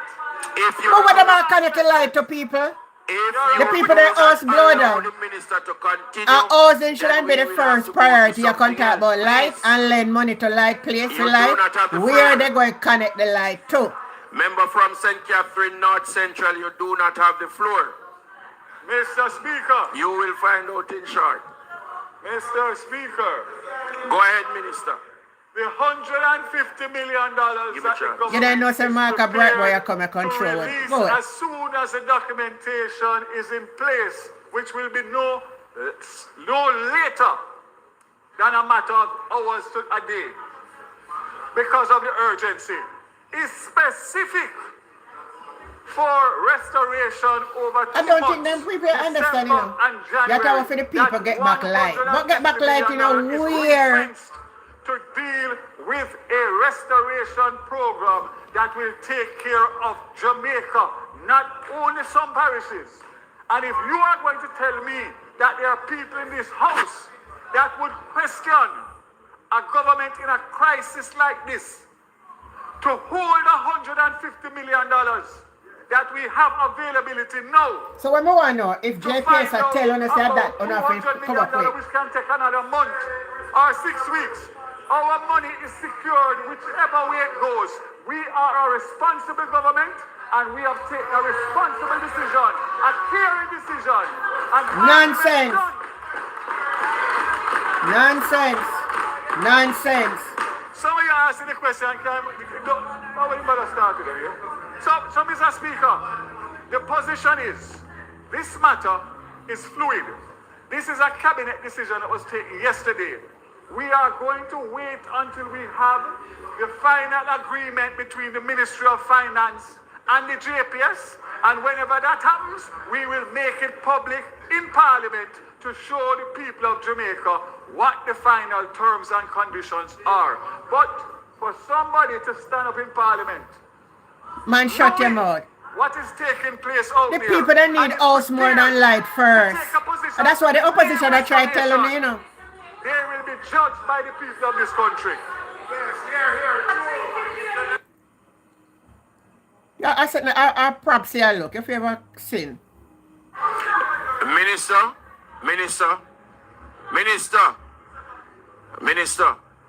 I want you to remain focused and answer the questions that are posed to you, please. Member from St. Andrew South Eastern, you have the floor. Minister, the JPS has said that they estimate that the damage is 350 million. You are providing 150 million. Are you comfortable that the 150 million that the government is going to loan can provide the full restoration for all the parishes in the time frame that you have indicated? Right? By end of, hold on. Right? My second question, and I will ask you to ask your colleague who is sitting beside you. When will the Parliament get a statement from the Minister of Finance which outlines all the monies that we have gotten from the insurances, the monies that we are negotiating with our multilateral agencies, IMF, World Bank, IDB. We know that we have an estimate of US $8 billion. It is anticipated we can probably raise 1 billion US. Where is that shortfall going to come from? What are those funds going to be used for? We are 4 weeks after the hurricane, and the Minister of Finance is yet to come to the Parliament and tell us how much money we have, how the funds are going to be used. And every other minister can speak, can say many things, but if the Ministry of Finance cannot speak, right? So my question, Minister, do you believe 150 can cover the full restoration in the time?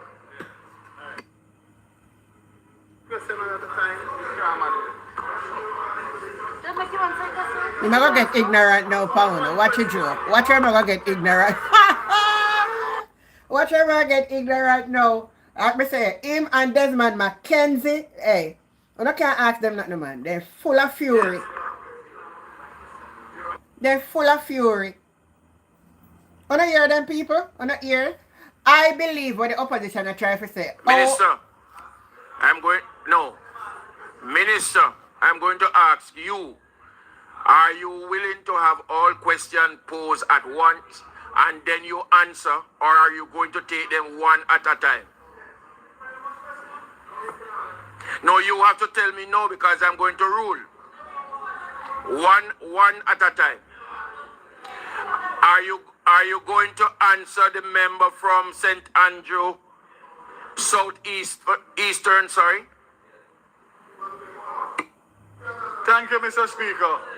I only have to answer one question out of two, and that's a question that relates to the JPS negotiation.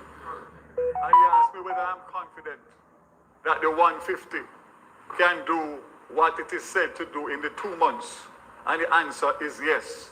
Secondly, asked about whether or not I'm confident of the additional money, and I will make a statement here to say we will work with JPS in whichever way, shape, or form that is required, if it means that we are to benefit the people of Jamaica in the shortest possible time. No, but the people that are not us. The people that are not us, we cannot lie to. Discussion. All options, but we are not going to wait to get a full sum. So what kind of madness this in right a time here? of crisis. 150 is what we need for 2 months to get January morning, February morning, restoration as against May, June. If anybody can question that in Jamaica today with what we are going through, then they are wicked people. Then how much people are gonna get back light and a house to live in it? Somebody member from Clarendon South Western. They're not sitting here madness. What kind of madness them are we watch? Thank you, Mr. Speaker. Is the minister aware that one of the major partners of the current JPS setup has indicated that they want to withdraw from the JPS agreement, the current agreement that they have, right? One of the international partners. And having regard to that fact, is the minister still prepared to go ahead with this loan of 150 million US, having regard to the fact that one of the partners of JPS has indicated indicated that they want to withdraw from the agreement. It's an important question. Very important question, Luton cousin. Oh, this is Thank you.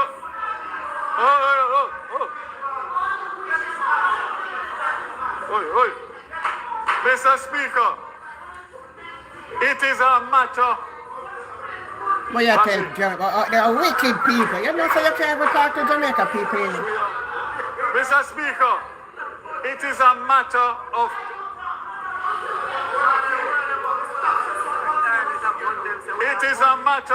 public international knowledge that Mary Bueni, who owns 40%, indicated months ago that they are 40%. Obviously, they are not listening, Minister. Give them some time. Go ahead now. Nobody now want to listen to him. It's a matter of public record, international record, that Mary Bueni took a decision to divest their 40% in JPS. They came and saw the government of Jamaica and expressed that. This also, when the letter of the government in terms of the position that we took with the license, they came back to us to indicate that based on that, nobody will be prepared to buy 40% of a company that have 2 years on a license. So we are on the same path in relation to same thing. going down the road money. Where you get lend? a negotiated license. It's my they pull out of the company. So You that lend they them can money. do what they need to do. But as of right now, they are in it for the next 2 years because they don't have any ability to sell. So that has no inference or nothing to do with what we are planning to do now. So answer to his question, yes, long time.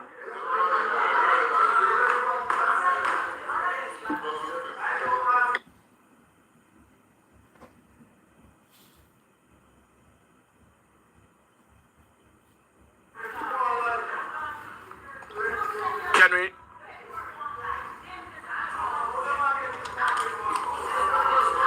House leader. House leader.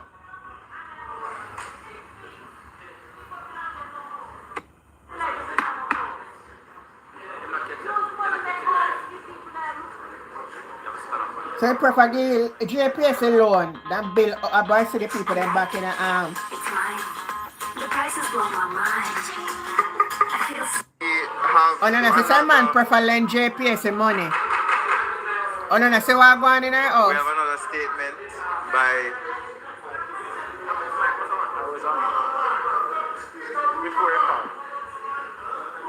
Mr. Speaker, we have a statement. So Andrew and his by wife come out Minister our of house at Budget and Parliament. Sports, Minister Grage.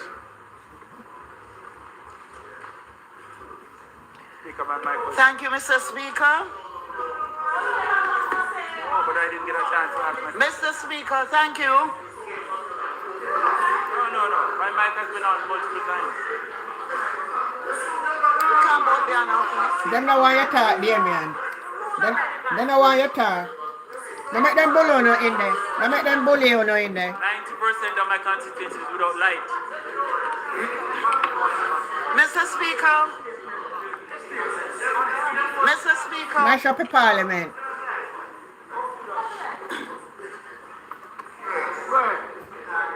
Minister, you have the floor. Mr. They don't want you Speaker. talk, Damien. That's why them are going like they don't see you. Thank you, sir. Today, honorable members, Mr. Speaker and honorable members, Jamaica joins the global community to observe the International Day for the Elimination of Violence Against Women. Appear violence before the war. Women and men. Both men and women. Mr. Speaker, this is a sober reminder of the women and girls and men whose lives are shaped, sometimes permanently, by violence, fear, and silence. The data is clearer than ever, Mr. Speaker. The Women's Health Survey shows that 1 in 4 Jamaican women has been physically abused by an intimate partner. 1 in 3 has experienced sexual violence. These are not distant numbers. They represent women in our constituencies, or workplaces, or schools, or public spaces, and in our homes. Globally, the World Health Organization mirrors these realities. 1 in 3 women will face physical or sexual violence in her lifetime. Mr. Speaker, these are not statistics we can gloss over. They represent trauma that lasts for years, if not a lifetime. Then try to change the story. They speak to the weight many women carry quietly, and some men. Fear, anxiety, shame, lend money for and in too many cases, silence. This year's international theme, Unite to End Digital Violence Against All Women and Girls, brings focus to an area often overlooked. In a world where our youth and young women live, learn, worship, and socialize online, they also encounter cyberbullying, harassment, stalking, and the non-consensual sharing of intimate images. These attacks happen through screens, but the damage is deeply real, leading to depression, isolation, and in some cases, tragedy. Mr. Speaker, the Ministry of Culture, Gender, Entertainment, and Sport, through the Bureau of Gender Affairs, continues to strengthen national support systems. We have expanded the 24-hour, 7 days per week gender-based violence helpline, and we have helplines for both men and women. We have broadened the network of trained community responders. We have strengthened our collaboration with the Jamaica Constabulary Force and our social service agencies. We have operationalized regional shelters for women and their families who are supported through rescue, recovery, and reintegration in 2 major regions under the coordination of a national shelter unit in the Bureau of Gender Affairs. Mr. Speaker, these efforts form part of the implementation of the National Strategic Action Plan to eliminate gender-based violence in Jamaica and the National Policy for Gender Equality, which serve to guide the work we do every day. But laws and policies, Mr. Speaker, alone are not enough. What we need and what this moment demands is a Jamaica that refuses to look away, refuses to excuse abuse, refuses to normalize violence in any form. Our women and our girls deserve to live without fear, without intimidation, without harassment online or offline. And so today, from this honorable house, I say clearly, break the silence, end the violence. If you know something, don't look away. Don't be silent. Because if you are silent, someone could die. And then I know you'd be living with it on your conscience. Let us encourage families, schools, and workplaces, communities, and institutions to speak honestly about what so many women and girls and some of our men endure. A country cannot heal what it continues to hide. Breaking silence is not about shaming.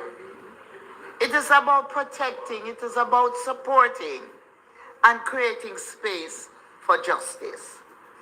Mr. Speaker, I also want to acknowledge the NGOs, the non-government organizations, the community-based groups, the women's organizations, the men's organizations, civil society organizations, and numerous gender advocates who continue to support survivors and push this country forward. Their work is often quiet, but remains vital. To survivors listening today, and there are many out there, whether here or across Jamaica, we see you, we hear you, and we stand with you. The Joint Select Committee on the Review of the Domestic Violence Act will be reestablished within a couple of weeks, and the sitting will begin soon after.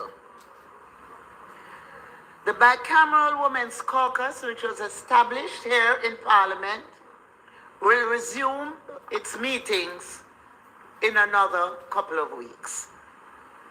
So as we observe Idiwar, may this Parliament recommit itself to building a Jamaica where every woman, every girl, every boy can walk freely, can speak freely, can work freely, can learn freely, and live fully without fear of abuse.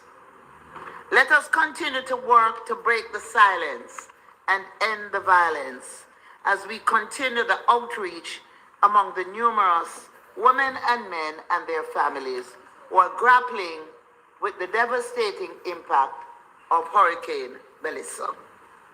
The women and girls of Jamaica and our boys deserve nothing less. I thank you, Mr. Speaker.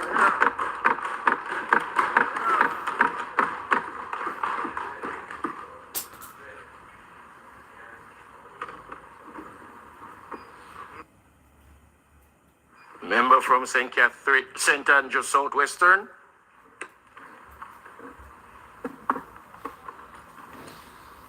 Thank you, Mr. Speaker. No. Mr. Speaker, I rise to add my own words as we indeed commemorate this International Day for the Elimination of Violence Against Women, which we popularly call IDAVOR, and begin 16 days of activism against gender-based violence. Minister, the stats that you have outlined here, those are clear. And we have been talking about that for oh so long, that indeed 1 in 4 Jamaican women has been physically abused by an intimate partner. And the truth is that a lot of those who are being abused sometimes anyway, I'm going to stop them now, because I'm going to start my own show now. I'm going to listen to them no more. What we do know is that they do talk to friends and family. And so that opens an avenue for action, which is to ensure that friends and families give support to these women and girls so that we can indeed end this kind of practice that we see. This year, we are celebrating under the theme Unite to End Violence people bad mind. Bad mind for what? When I rob election. It is true that this area has been long overlooked, except that during COVID, we did acknowledge and we saw the increase of violence against women online. And since then, we have been paying some attention to it, and I'm glad that this year is being used to further highlight that. As we do that, I am also looking that in Jamaica, especially as we look to build better and deal with the effects post Hurricane Melissa, that we have to use this period to ensure that we Jamaicanize it. I've always said that that when we do these campaigns, I like when we make it our own. And for us in Jamaica, as we look at what is happening to our communities, especially those that have been worse affected, we have to remember the disproportionate effects of gender-based violence on vulnerable populations, especially women and girls. And so, as we take steps to recover, I want to urge us to prioritize the safety and well-being of our women, especially as we ensure that they have safe spaces to bathe and to relieve themselves. Let's also be mindful of the probability of Jamaicans in these affected areas falling into those that are economically disadvantaged. All right, those that face lack of access to education and resources. And you would know, Minister, that I mentioned these particular areas because these are some of we see an increase in gender-based violence against women and girls. And so as we look at what we're doing, we have to remember that this whole situation creates opportunities, yes, for our women and girls to be disadvantaged. And so we have to take that into account. And I'm therefore asking that whatever we do in this recovery period, that we ensure that our systems, our mechanisms, and our structures prioritize transparency, equity, and inclusion, so that all of us who are part of government, all of us elected by the people, as members of parliament, as councillors, those of us in communities who have always played a part, yes, those of us in our schools, that we all have that space to come together, look generally at what is happening, and support each other to make sure that there is transparency, there's equity, and there's inclusion. Minister, as we go forward, I'm hoping also that we use this year. House Leader. Mr. Speaker, I'm asking that the member be offered an additional 5 minutes to complete her presentation. The request is on the floor. Those in favor? Those against? The ayes have it. Member, you may continue. Thank you, Mr. Speaker. Thank you, colleagues. I was saying that I believe that we should use this year to ensure that we close the gap. We have done a lot of things, but we must still use this year to close the gap of those pieces of legislation that still require our attention. You're aware of some of those, Minister, where we need to review and make the necessary amendments to ensure that we are where we should be. In Parliament, I would like to ask us to commit to lead by example. By example in our relationships, in what we do, in how we treat others, and by condemning all those times and all those forms of gender-based violence that we see, whether they are perpetrated by one of us or a man on the street. I also want, because of that experience, to ask that as we look to review the standing orders, that we take the opportunity to make a change and to show that we are willing to do more than pay lip service. But that indeed, in our standing orders, we set the standards that hold all of us accountable. Again, I stand to reaffirm our commitment to cause and take tangible action to make the difference. As we always say, break the silence, end the violence, and we too in this parliament must do our part. Thank you.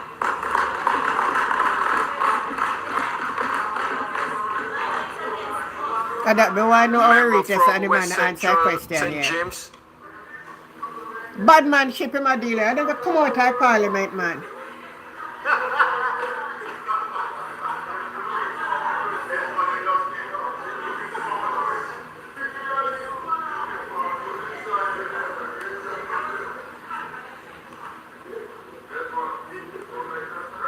Hi, Dennis. Mr. Speaker,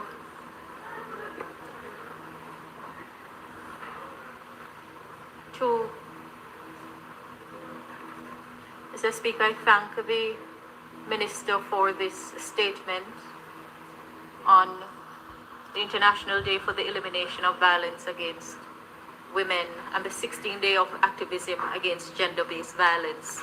Permit me to pose two questions to the Minister. Increasingly, data show that online bullying, harassment, stalking, and other forms of attack We start for include defamatory statements. Don't bother listen to them no more.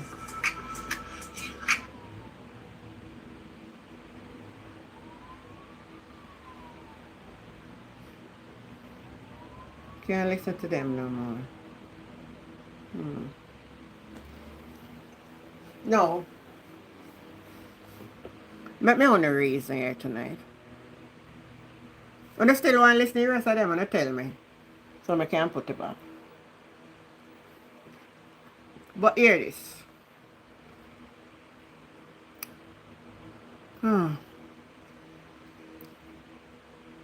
I don't see why them are going to take the money with it. I some trickery they up to, you know. You know, say some trickery they up to. Hey. Some trickery they up to with the money. Why would you go pay JPS under for speed up electricity? Why I must say 70% are going good. So why you don't need to pay for the 30%? Me not understand. When you come out and a brag and boast say 70 how much percent of persons have been restored with light, right? And you come tell the nation say you're going to pay $150,000 US dollar to JPS or loan them or whatever to speed up the recovery. Then if 70%, we not take our time go and restore the 30% and take the money. That's why the opposition I say and build house. Where you go connect? All them people when on the house for connect back then light and nothing, all of them sitting there. When it happen, more or less, some of them how it happen, them have to go get inspector to come back and inspect their house and some of them need rewiring. Not say the criminal of them have come out. No, you can't send a letter to the opposition for we see. Anything that really do him a criminal, you know. Him a criminal. Because all now we can see how much you don't really pay for the bus them. You just come out with some figure. Then who in a Jamaica want out of their rightful mind believe you? After burying the people, they mean come out and it talk big and big. You see after that, we get some light bill. We get some breeder light bill. Let me show you something later. Let me find some light bill I show you. Because I think I joke me. I used to pay 6,000 till my bill go 9,000 till it go 11,000. I used to find 11,000, my bill go 25,000. You used to find 25,000, my bill go all 36, 35, 34,000. Nothing to add. Nothing to add.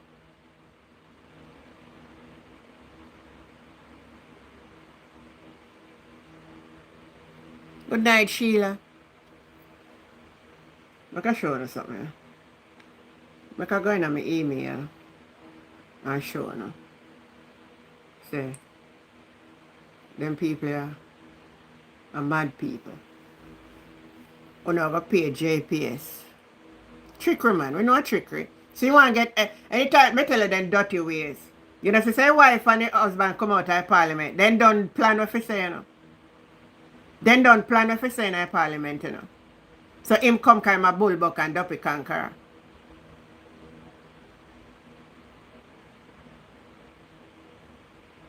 I wonder if I say Jamaica want to see them country around, brother. I want to know.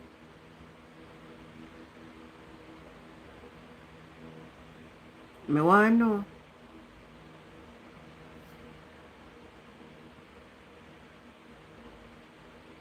Let me say I look for the email. The email. Let me see if I find.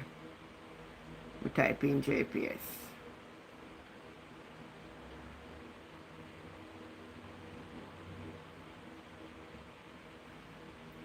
All right.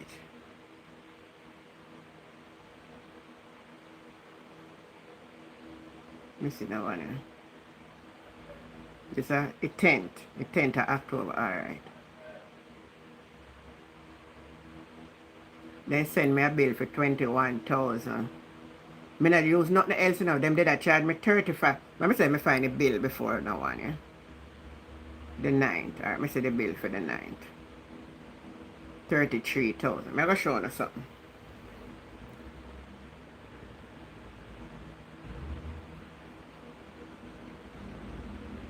Now I'm showing you all of my information. But me just read it for you. 33,000. The bill before that was 35,000. Then you got 33,000. Then it dropped down to 21,000 last month. So I wait now because I'm supposed to soon send out this bill and now for pay for next month. I'm going to say what them are send me. And I go and track it and show now. From barely bill then go skyrocket. I tell you now. Now make way see him come there come chat and I jump about bad mind and them this whole heap of argument. Me think that the bad mind story done. Bad mind you for what? Let me go back and listen what they in their chat say, huh?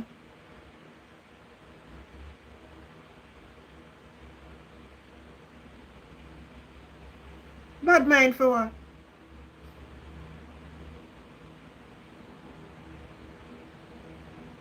Doing some research and the survey to see how it has impacted on those women and girls and boys in those communities. Thank you, Mr. Speaker. House Leader. Mr. Speaker, we will now take a statement from the Most Honorable Prime Minister. So he come back in our house. He left out and he come back in him and his wife.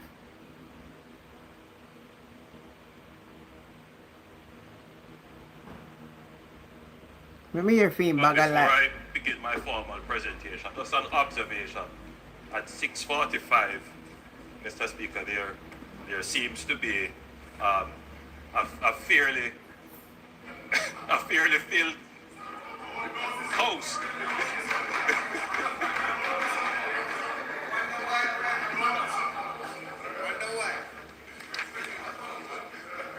Just an observation, Mr. Speaker. No, I'm not gonna hear this one, you know. It will be too short. Mr. Speaker, last week, the World Bank released the results of its rapid damage assessment for Hurricane Melissa. The assessment places Jamaica's physical damage at US $8.8 billion. This figure is preliminary as further technical evaluations continue through the PIOJ. This estimate includes damage to private and public property, insured and uninsured, as well as critical infrastructure. However, it does not yet reflect the cost of relief that we have been spending on humanitarian supplies and the cost of recovery activities, that which we have spent on getting the electricity grid, the water grid, and telecommunications up.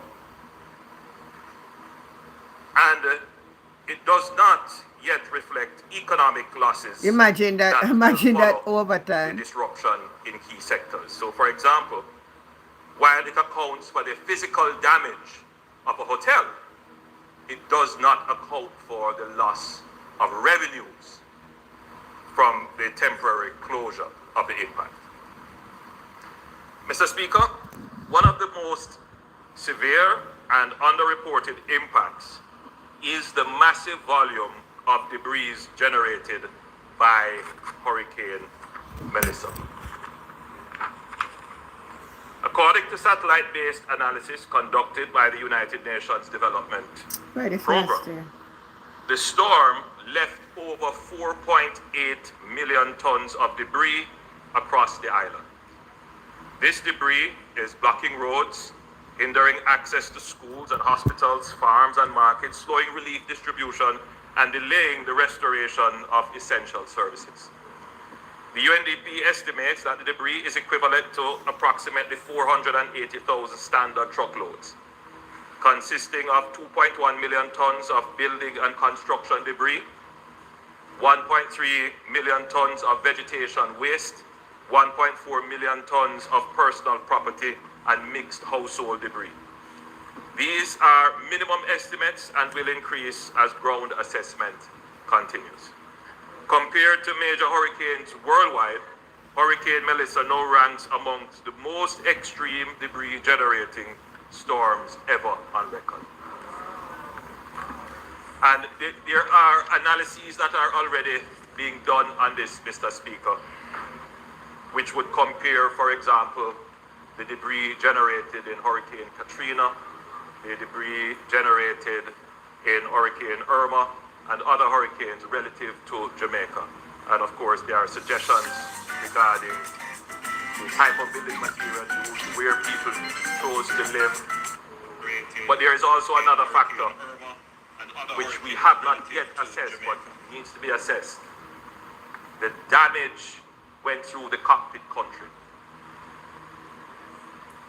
And therefore, some of our prime forests were destroyed. The leaves of every tree in the path was stripped and the trees broken. So the devastation of the primary forest has not yet been assessed. So when the satellites are doing the imagery, what they are picking up is a lot of that debris mass, which accounts for why it is so large. In the other areas, the storms did not affect primary forests as the way it has. 51% I'm told of our primary forests has been affected. So in other hurricanes in other countries, it has not affected their forests in the way that it has affected ours, our cockpit country. So it's an area that we will have to look at, but it's not the primary subject of today's statement. Mr. Speaker, we must act urgently and strategically to address this unprecedented challenge. It is important to note that at this time of the year, we traditionally launch our annual mitigation and cleanup exercise, constituency-based, in preparation for the Christmas season. Today, I wish to inform this Honorable House that the government has approved budgetary allocations for the National Cleanup Program, which will incorporate the annual constituency-based mitigation and cleanup program. $10 million per constituency has been allocated under the National Constituency-based mitigation program. The allocation will be broken down as follows: $2 million for drain and waterway cleaning and vector control to reduce the spread of pests and disease, $5 billion for debushing, and $3 million for debris and waste removal. This investment is not only routine seasonal maintenance, it will neatly dovetail into a broader program of cleaning and debris management. Additional funding will be provided to the 16 most affected constituencies across Westmoreland, 3 constituencies, Hanover, 2 constituencies, St. James, 5 constituencies, Trelawney, 2 constituencies, and St. Elizabeth, 4 constituencies. Beyond these parishes, other severely affected communities island-wide will also be targeted. So there is a constituency-based, parish-based targeting, but then we will go more granular to specific communities in other parishes which have been affected. Mr. Speaker, we believe that this is the most equitable and efficient way of using the resources. In other words, we are targeting the resources to the areas of greatest need. This program will employ, just to be clear, Mr. Speaker, this is the program which is our national cleanup program, which represents the additional funding that we are placing on the table. So this program will employ between 100 and 200 persons per constituency. So in the 16 constituencies named, in addition to areas in other constituencies affected, we will employ between 100 to 200 persons to assist with the cleanup. The Social Development Commission will oversee the recruitment, training, and organization of work teams. Our aim is to ensure that all workers are properly documented, are supported to open a bank account where needed, and receive basic training in the safe handling and disposal of debris and waste.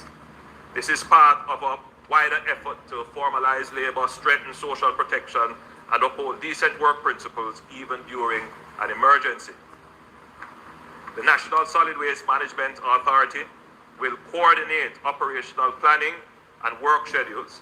They will be supported by the Jamaica Defence Force, the National Spatial Data Unit, utilizing GIS mapping to tag and track debris, the Ministry of Local Government and Community Development, and the Ministry of Industry, Investment and Commerce.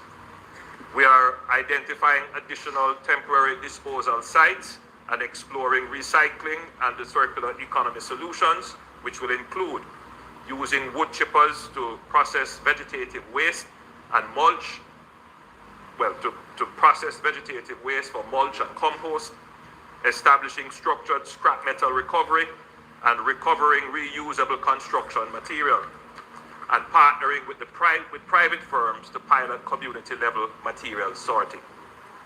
These measures are essential to build long-term resilience in waste and debris management. We have also begun securing additional trucks, compactors, bulldozers, and heavy equipment, including through pledged international support. Mr. Speaker, countries that have faced large-scale disasters such as Japan after the 2011 earthquake, Indonesia after the 2018 earthquake, and the United States after Hurricane Katrina, implemented debris-to-income programs where communities were paid to sort, recycle, dispose, and remove, and to convert debris into usable materials. These programs created temporary jobs, accelerated cleanup, reduced landfill pressure, and strengthened local recycling industries. And Jamaica will follow similar best practices and models, ensuring that our cleanup effort also supports livelihoods and stimulate local enterprise. Mr. Speaker, I should also point out that we are making a special allocation of $150 million.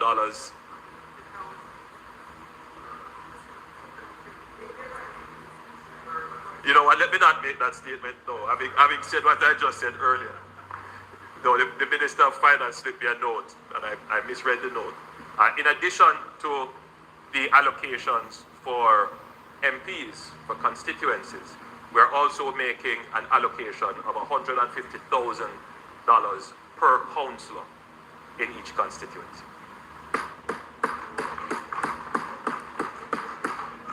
I hope, Mr. Speaker, that Hansa did not record my initial statement.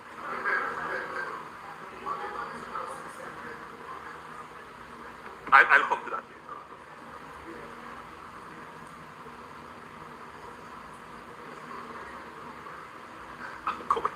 I can't go back. Mr. Speaker, while the government is providing resources, equipment, and coordination, the national cleanup effort cannot succeed without the full participation of our citizens. Every Jamaican, schools, businesses, community groups, church groups, service clubs, and private households must join in this campaign to clean up our space. A cleaner Jamaica is not only aesthetically pleasing, it is safer, healthier, more resilient, and more attractive for investment and tourism. The cleanup we begin today contributes directly to our economic recovery, our public health, and our national pride. Given the scale of the debris, this will take time. Initial operations are projected for 2 to 4 fortnights, after which we will conduct an assessment and expand interventions as required. So technically, we could go under the special national cleanup program for a month to 2 months, just to do cleanup. After that, then we will reassess. Members of Parliament and councillors in targeted areas will receive detailed instructions and guidelines. Letters confirming allocations that is under your normal routine maintenance Christmas program, you will get those letters by Friday. And for the constituencies that are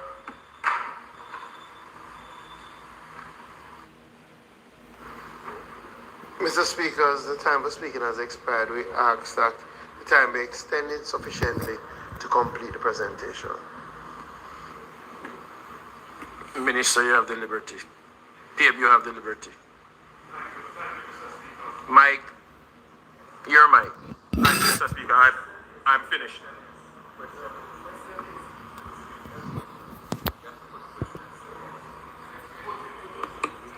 The question is on the floor for the extension of time. Those in favor? Those against? Ayes have it. You may continue, PM. Thank you, Mr. Speaker. I'm actually at the end. So, members of Parliament and councillors in targeted areas will receive detailed instructions and guidelines. So letters confirming the allocations will be sent out by the latest Friday of this week. You will probably get them late tomorrow into early Thursday. And for the constituencies that are specifically targeted, those 16 in addition to areas in other constituencies, you will also get your letters explaining how you will participate in the program, how you will be able to recommend persons to work, the assignment of the SDC officers, all those details that will ensure that you are effective in the mobilization towards our national cleanup. So thank you, Mr. Speaker, and thank you, members, for your attention.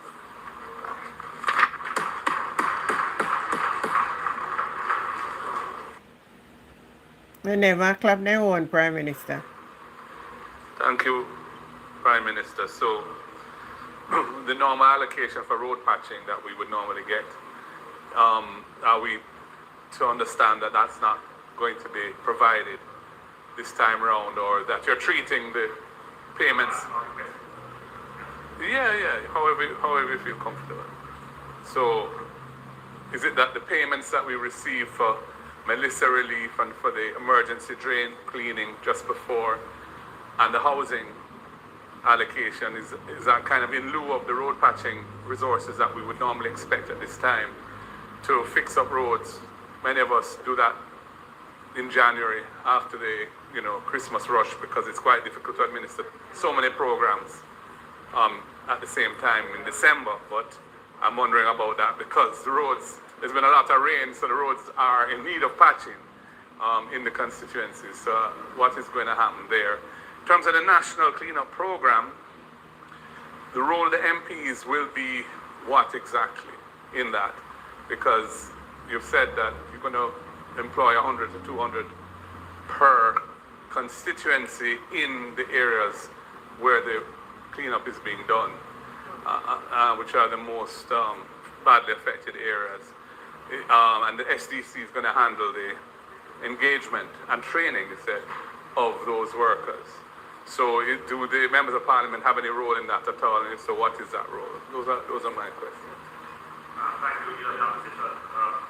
Let me start with the role of the MPs. I want it to be clearly understood, Mr. Speaker, that the MPs are integral and critical to the relief and recovery process, and there is no attempt in any way to marginalize Stop your nonsense. or to obviate the office of the Member of Parliament. Really? And in every program that we have designed, the office of the Member of Parliament is integrated and connected and contacted. When? And I want that to be established for the records. We must, however, appreciate, Mr. Speaker, that unwittingly, or maybe by design, we are every day changing the role of the Member of Parliament. The Member of Parliament is becoming less of a legislator and more of a standing office for social work, contracting, construction management. Madam Speaker, this collective body has to be very careful as to how it expands its role beyond its constitutional jurisdiction. And I'm always very sensitive to it, in as much as I am a member of parliament, and I say to all, especially the new members of parliament, I do understand how you feel when you get out into the field and your constituents say, I need help. And if you were to say to them that my role is to go to parliament and talk, or my role is to go to parliament or to write a letter to, they're not going to understand that. They're not going to see the value of that. What they want to see is for you to be present with them in the rain, in the storm, as you were when you were seeking their vote. It is the nature of politics. It's not just Jamaica, it's everywhere. But as leaders, we have to be careful how we succumb to certain pressures that change the nature of our government, including how it lessens accountability and transparency. So I'm very sensitive to that. Absolutely. So it's not my intention to use the disaster response to change the nature of the office and function of the Member of Parliament. And I will say this in response, Leader of the Opposition.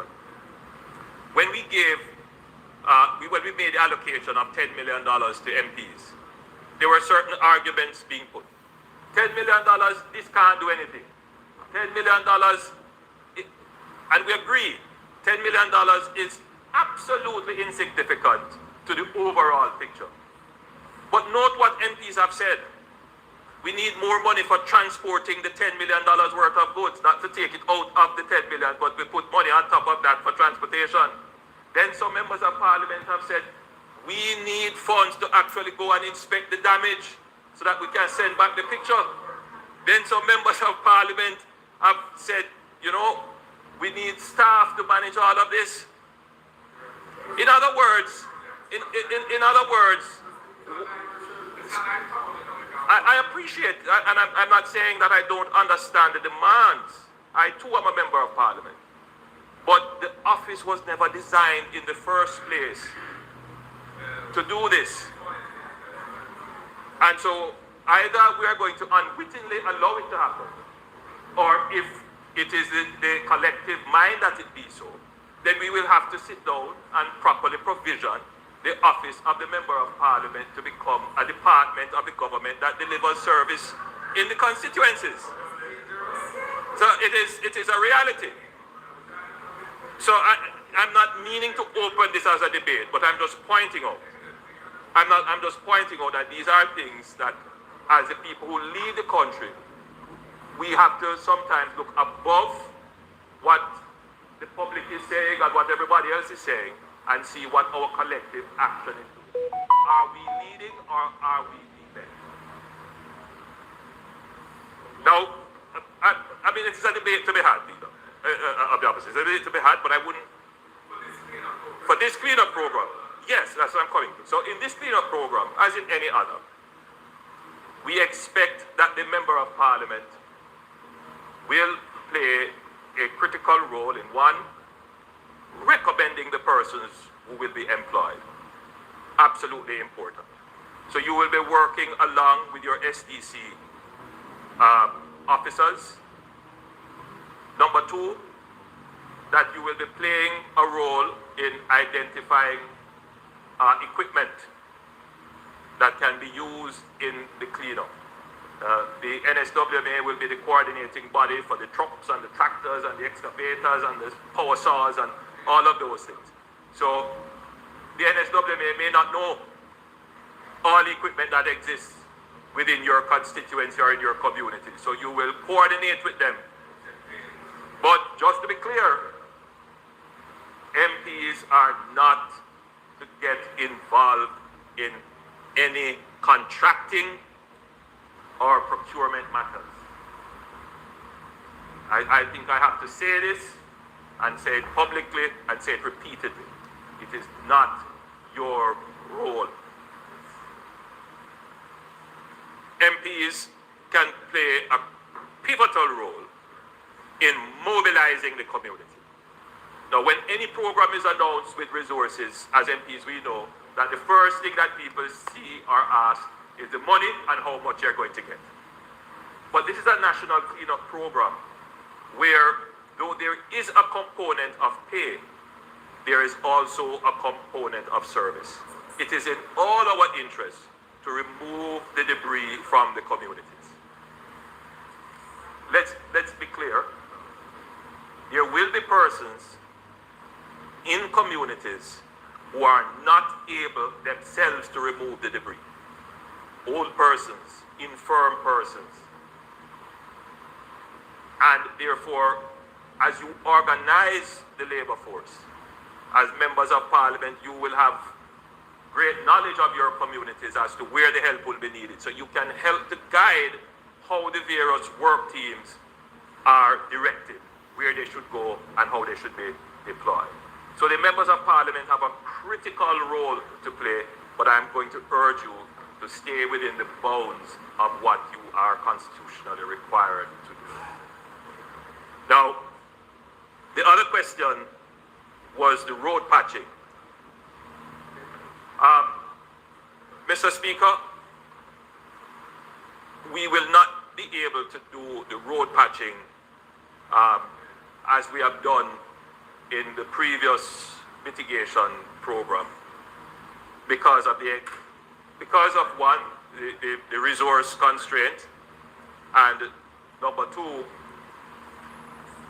we would not want the NWA's resources to be tied up in treating with the procurement and contracting in other areas where the need is not as great as the 16 constituencies and some other targeted areas. So we have taken the decision to focus the efforts right now on getting those 16 areas back up and running. It doesn't mean that there will not be an allocation. It just means that you won't have the allocation now while this program is going on. Because the NWA will play a critical role in this national cleanup as well. Because remember now, most of the debris would be along their corridor, the NWA corridors and the parish council corridors. And we will need the NWA to help us with management and supervision of the various work teams, and to help us in the reporting of the removal of the debris. Because at some point in time, there will be accountability, there will be monitoring and evaluation. You might hear that, we move 20,000 truckloads of debris, and then, for some reason you can't account for 4,000 or 5,000. We don't want that. We want to be able to account for everything. So we're going to ask the NWA to help us with just managing how accounting for the removal of the waste, tracking, and helping us to understand in particular areas. For example, there might be light poles, some debris might block gullies, it might block culverts. So we want the NWA to be there to assist the work teams in proper guidance and direction to make sure that everything is done according to what proper civil works codes should be. I believe you had a third question, Leader of the Opposition. That was it? Good.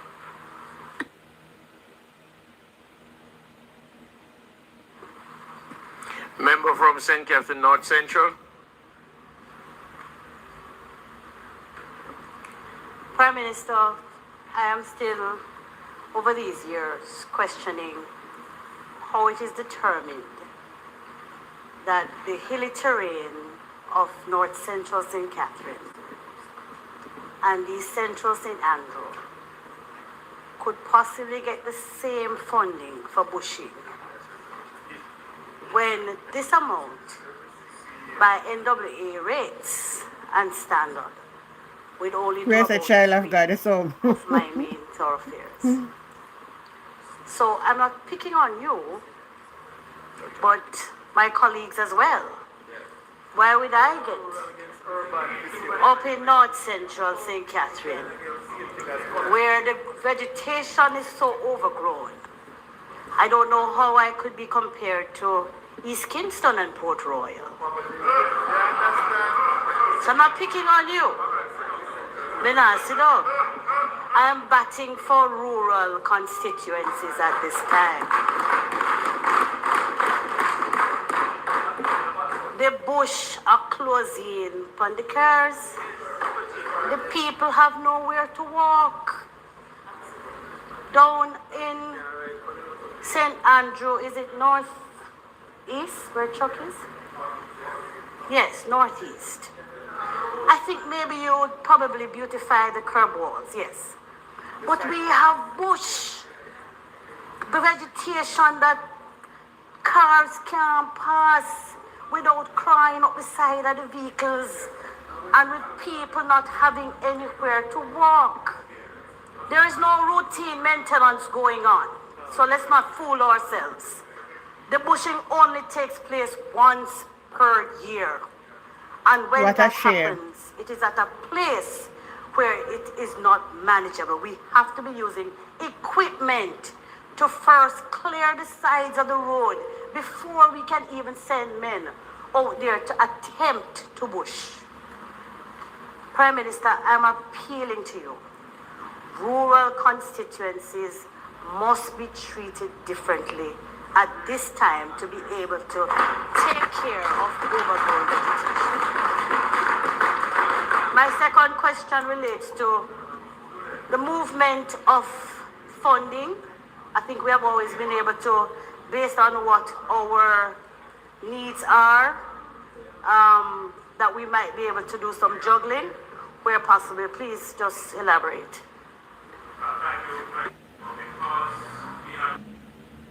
Prime Minister, just a minute.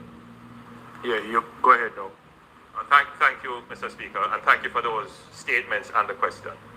Because we had cut the program to dovetail it into the national cleanup program, we didn't make the usual parametric provisions where you could make certain changes.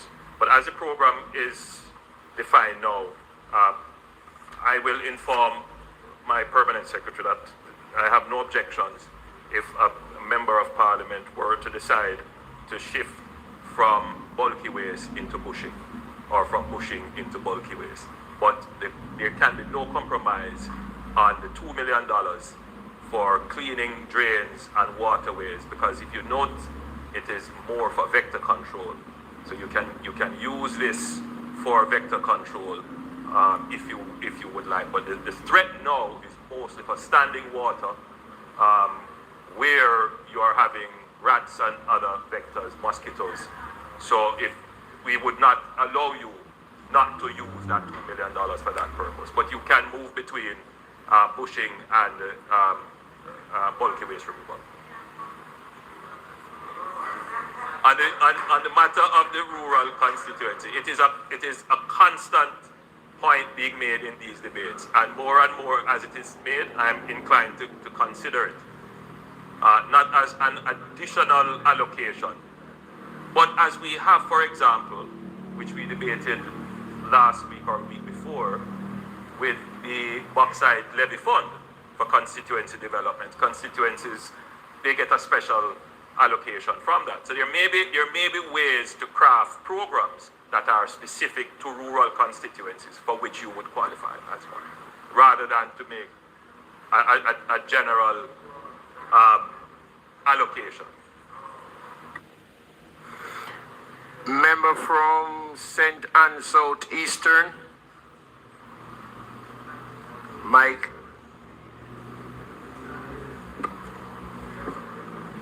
Thank you, Mr. Speaker. Thank you, Prime Minister.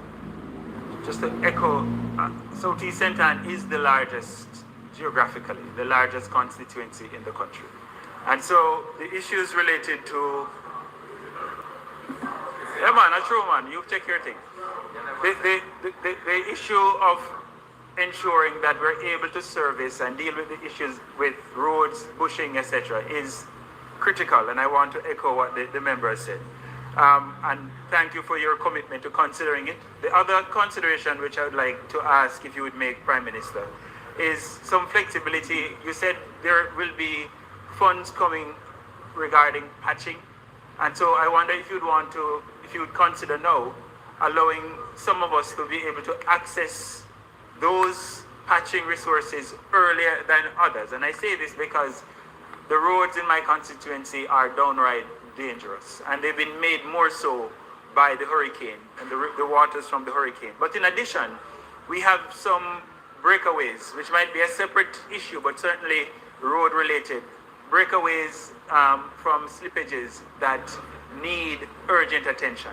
So, two parts to the question. The first is flexibility with the patching resources. Those of us who, in consultation with the NAA, can access and use those resources effectively in the short term, if we can have that flexibility. And secondly, the plans for dealing with the breakaways from the hurricane in constituencies like mine. Member, and thank you again, Mr. Speaker. I see that the road patching and road maintenance are matters of concern, particularly for the MPs that are not within the 16. Let me assure the entire Parliament, the NAA presented to the Cabinet a budget for recovery of roads for $35 billion. We were not able to allocate $35 billion all at once. We settled on an allocation of $5 billion. That's what we could see our way to fiscally. And in that $5 billion would be allocations for patching up roads, minor and major repairs.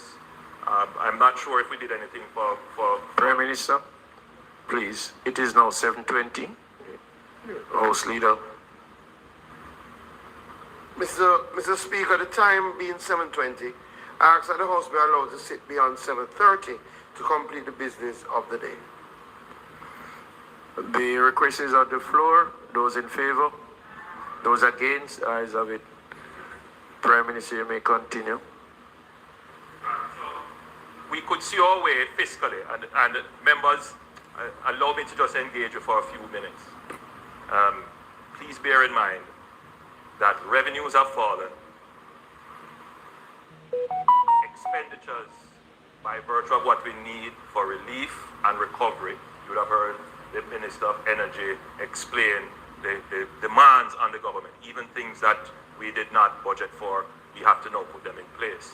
So it's a delicate balancing act to ensure that we don't end up in a financial crisis as we are responding. So every demand that is made, we put it through the lens of what is fiscally possible. Now, what is fiscally possible is also determined by how efficiently you spend the resources allocated. We can make allocations that are not efficiently used. So we have to look at what is the spending capacity. Good night, Nadi. If you're wicked, giving the resources. I'll Daryl advise him. So when it comes to road patching, for example, if we were to say, fix all the roads, say we're going to fix all the roads in all the constituencies, and then in addition to that, spend more resources on the 16, you know what the biggest problem was? The member of my sister from St. Andrews Southwest, who stood up in Parliament last year and complained that you have allocated, what was it, $40 million, but I can't get anything done. Why could you get that $40 million spent? Because it had to go through procurement and then contracting and all kind of long process, tying up the NAA staff. Note, we haven't made a budget to increase the staff of the NAA. We haven't taken on more people, it's the same staff. So even if we're making allocations, we also have to think about how the allocations are going to be spent. So these are just some of the considerations. So what we have done is to look at the entirety of the roads that need to be repaired. Give priority to those that are in the worst damage areas. I think we all agree that that's the sacrifice we have to make. But at the same time, as soon as we have gotten those roads underway, then we can look at the others. So we're going to treat all the roads in Jamaica under the emergency procurement. because they were all affected. But the emphasis, because of the resources that we have, will be on the roads that are in the most affected areas, and then we will come back and deal with the other roads. So so we have allocated $1.5 billion for patching.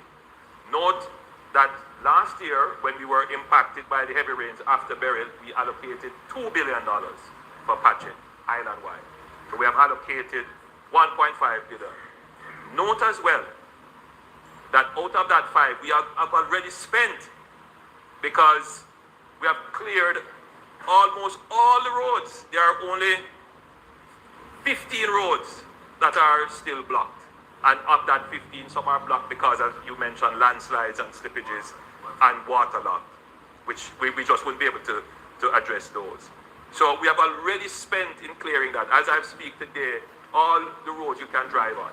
There might still be some bush on the side of the road, but that's what the National Cleanup Program is designed to do. And that's why we'll work in coordination with the NWA and the JPS and NWC to make sure that we're not interfering with the civil works and the road furniture and the critical works that are along those roads. And that's the coordination of the National Cleanup Program. So I put the MPs at ease.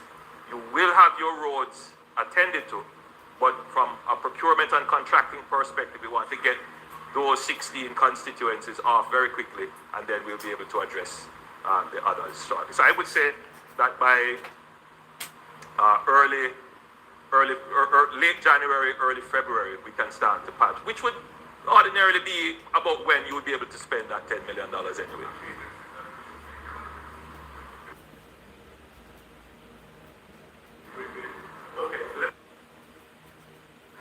The overall coordination of the National Cleanup Program is the NSWA.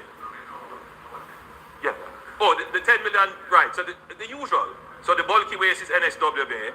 The cleanup and the management of the drain cleaning and so forth, vector control, that's NWA working with your Ministry of Health. So remember now, if you need to do vector control, contact your local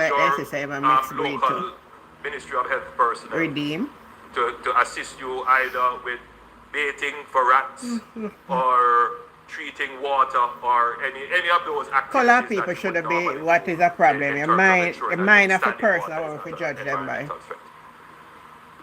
Member from St. Andrews Southwestern. Thank you, Mr. Speaker. I have three quick questions. The first one is really a very simple one. Prime Minister, you mentioned an allocation to councillors. You say for me, white, we're done for naughty.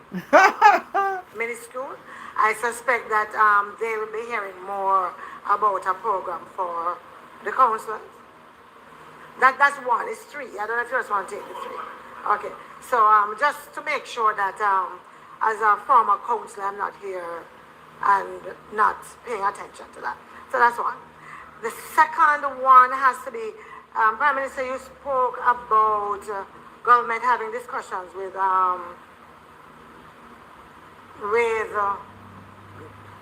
the SDC and so on, and giving instructions for the inclusion of the members of Parliament and their role. The question, Minister, Prime Minister, is whether or not those recommendations are going to be in writing and clear, and whether or not that similar approach cannot be used for the distribution of relief as it relates wider than just this in this post-Melissa recovery and all of what we're doing. Because this isn't happening now. It isn't. That's two. When I said three?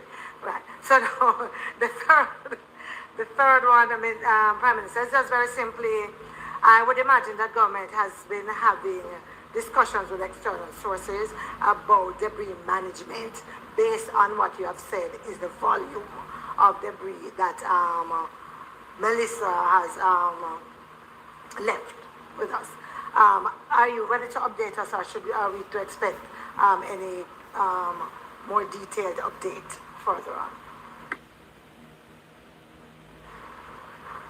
As it relates to the allocation for councillors, the revenue impact has also negatively affected local government revenues right across the island. So what going? So what we have done here is in consideration of the fallout generally for local government. I'll leave that burden on the Minister of Local Government when he comes to speak to see what other allocations he can make from his already dwindling resources. But They're not going like a country that have I'm money. certain the Minister will do that. As it relates to the instructions, we will make the effort to put them in writing so that the officers are aware that the members of parliament have been prescribed specific roles in supporting the national cleanup program. And then your third question is about debris management, right? So yes, we are actually in touch with other entities, and you would know that we have brought in.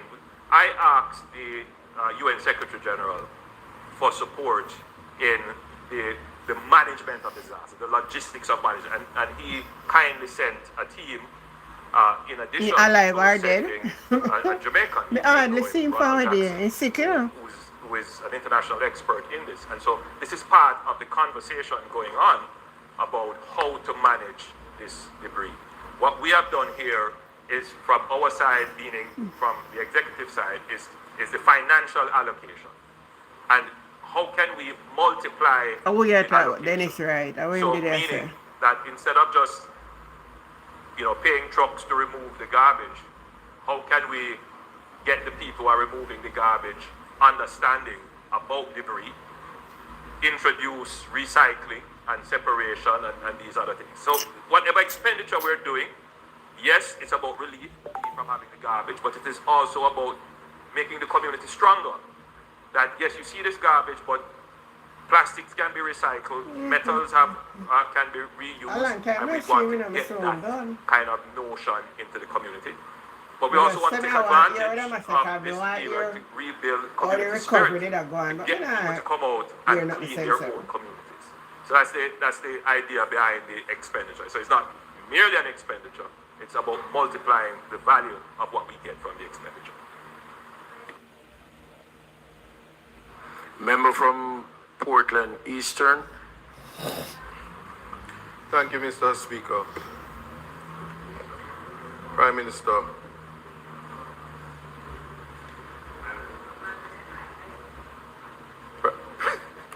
Prime Minister, I crave your indulgence because I don't want to sound repetitive. I had a conversation with the Minister of Works, if I'm saying that, yes, in terms of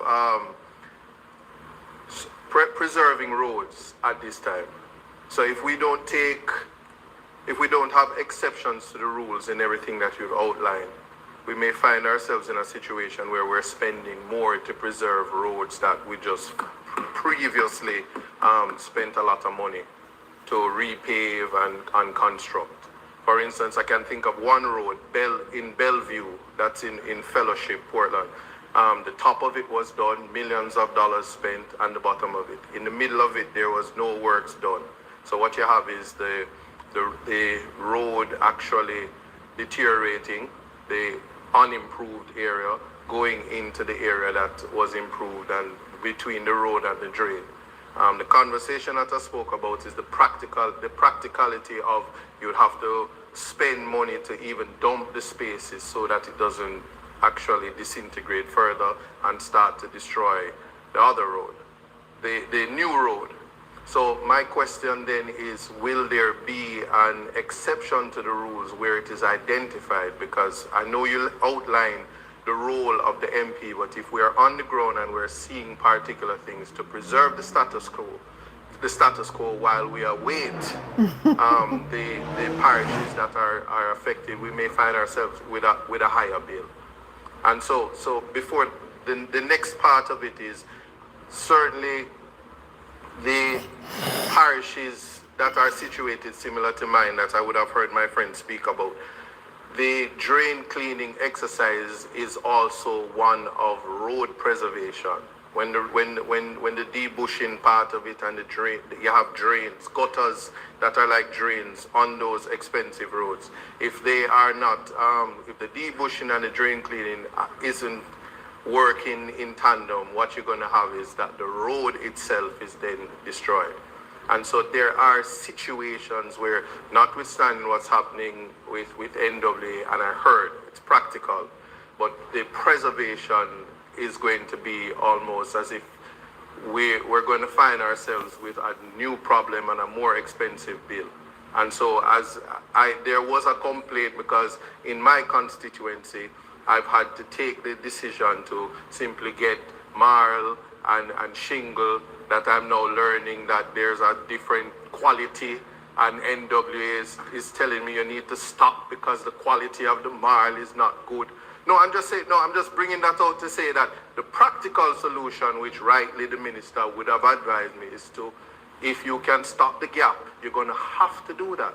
But how long can I afford to do that in a private capacity while we wait? And so I just needed to consider that.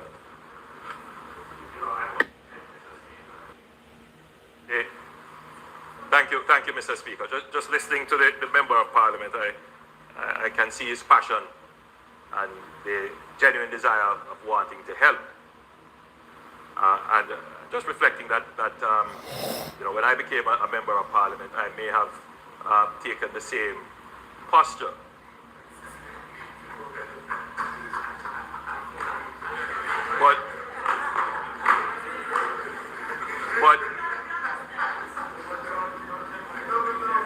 But I'm sure that your senior colleagues over there, as I read their faces, would be saying, he will learn. But remember, when we sit here and make the rules, we are not intent on breaking them. But when exceptional circumstances are brought to our attention, we will have to address them.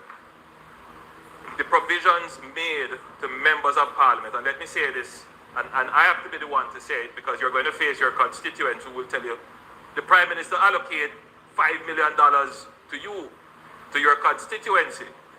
Fix all the roads. The funds that are allocated to members of Parliament are not meant to replace the functioning ministries, departments, and agencies who have the budgets to actually deliver the service. The allocations that are given to members of Parliament are there for them to be able to respond to urgent, critical welfare and health and other critical social needs and some infrastructure needs. But the Member of Parliament is not the executive director of the NWA or the managing director of the NWA. He's not the supervisor of works. I have to say that and say it clearly. Now, I know some of us want to pretend as if we are, because that is the way you win votes. But it is setting you up because you will not be able to fulfill the demands. I need to just say it in your protection, member from East Portland, and for all MPs. So, if you have said you have brought it to the attention of the minister, I just had a word with the minister. There is a process. These things, if you bring them to the attention of your NWA parish manager, or I suspect that road is a parish council road, that you bring it to the superintendent of works in the parish council. Those matters would then funnel up into the larger budget, and then the decisions are made as to how the larger budget is allocated to what is a priority. All right? Member from Eastern St. Thomas Eastern. Thank you very much, Mr. Speaker.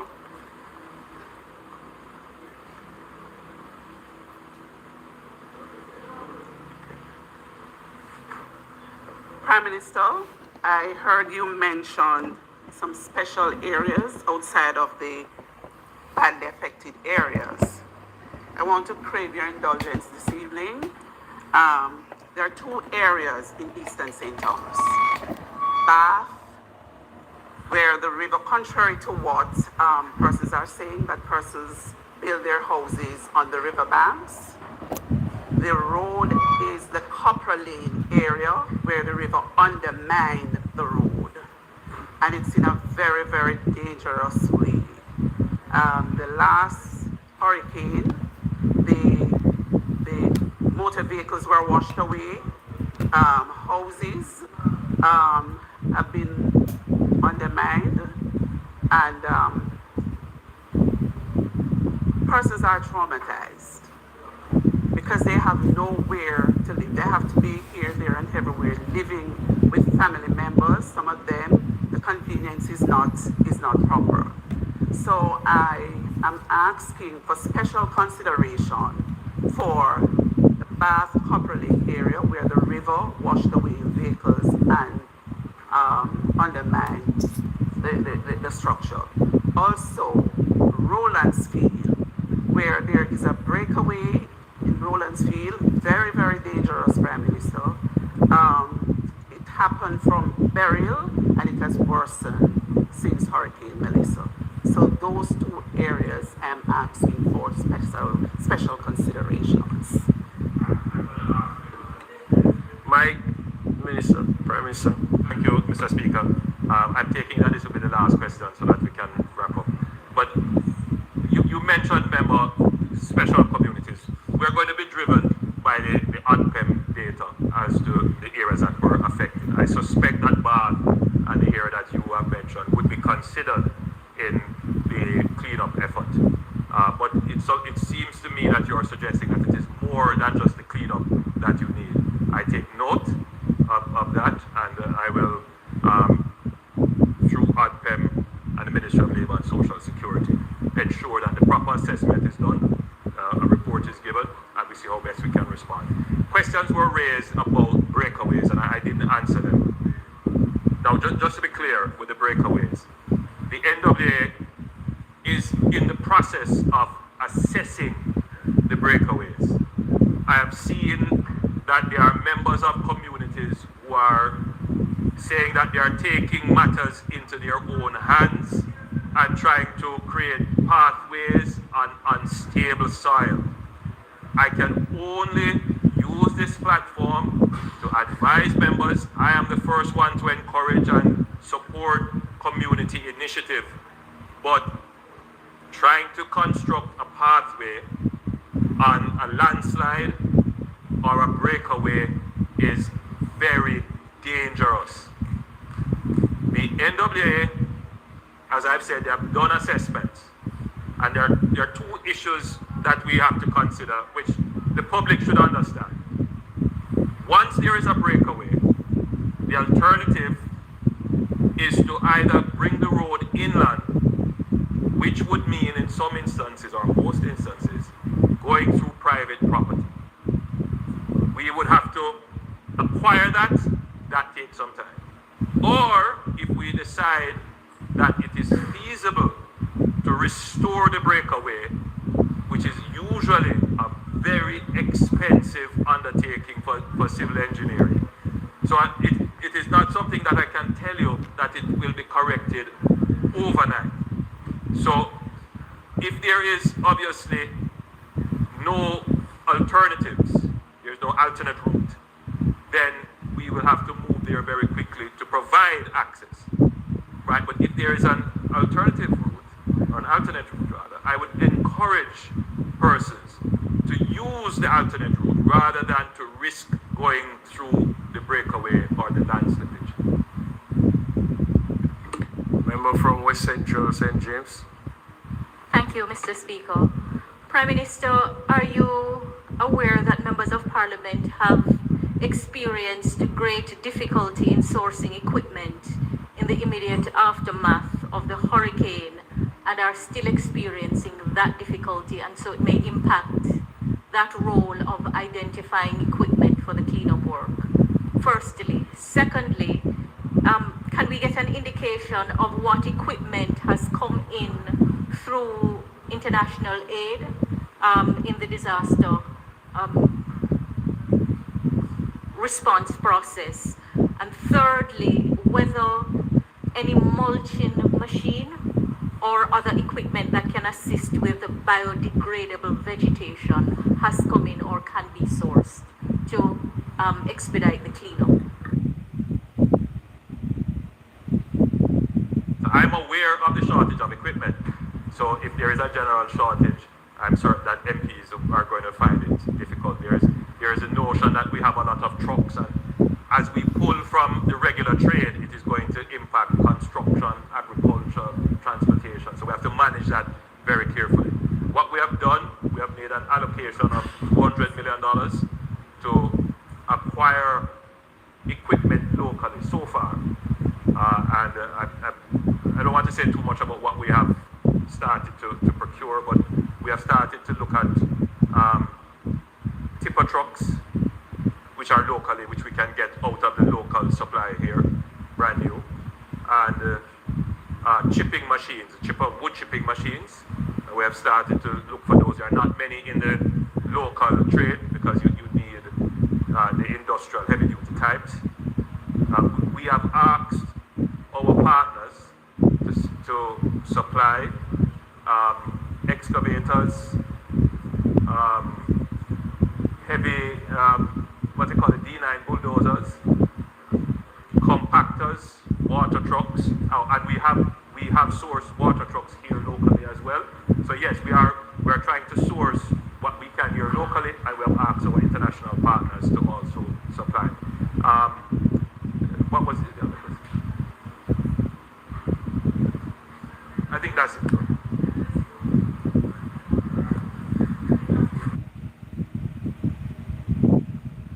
Mr. Speaker, we have another statement by the Prime Minister.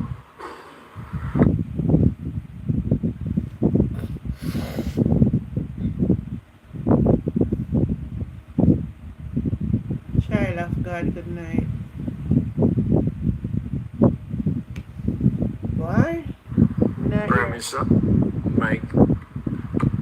Thank you, Mr. Speaker.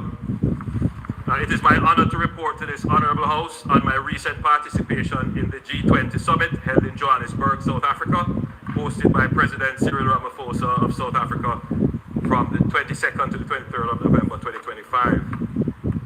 Over the course of the last few days, I held a series of high-level engagements with international institutions and world leaders with the overarching aim of securing Jamaica's interest in three key areas: advancing the country's recovery and reconstruction agenda following recent disaster events, mobilizing development and climate resilience financing, and reinforcing Jamaica's engagement with global governance institutions and the Global South.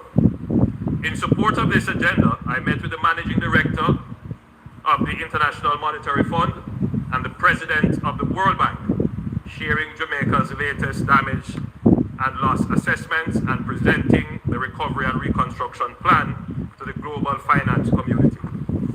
During the Johannesburg meeting, I held productive talks with the following leaders, among others, President Cyril Ramaphosa, the summit host, and he affirmed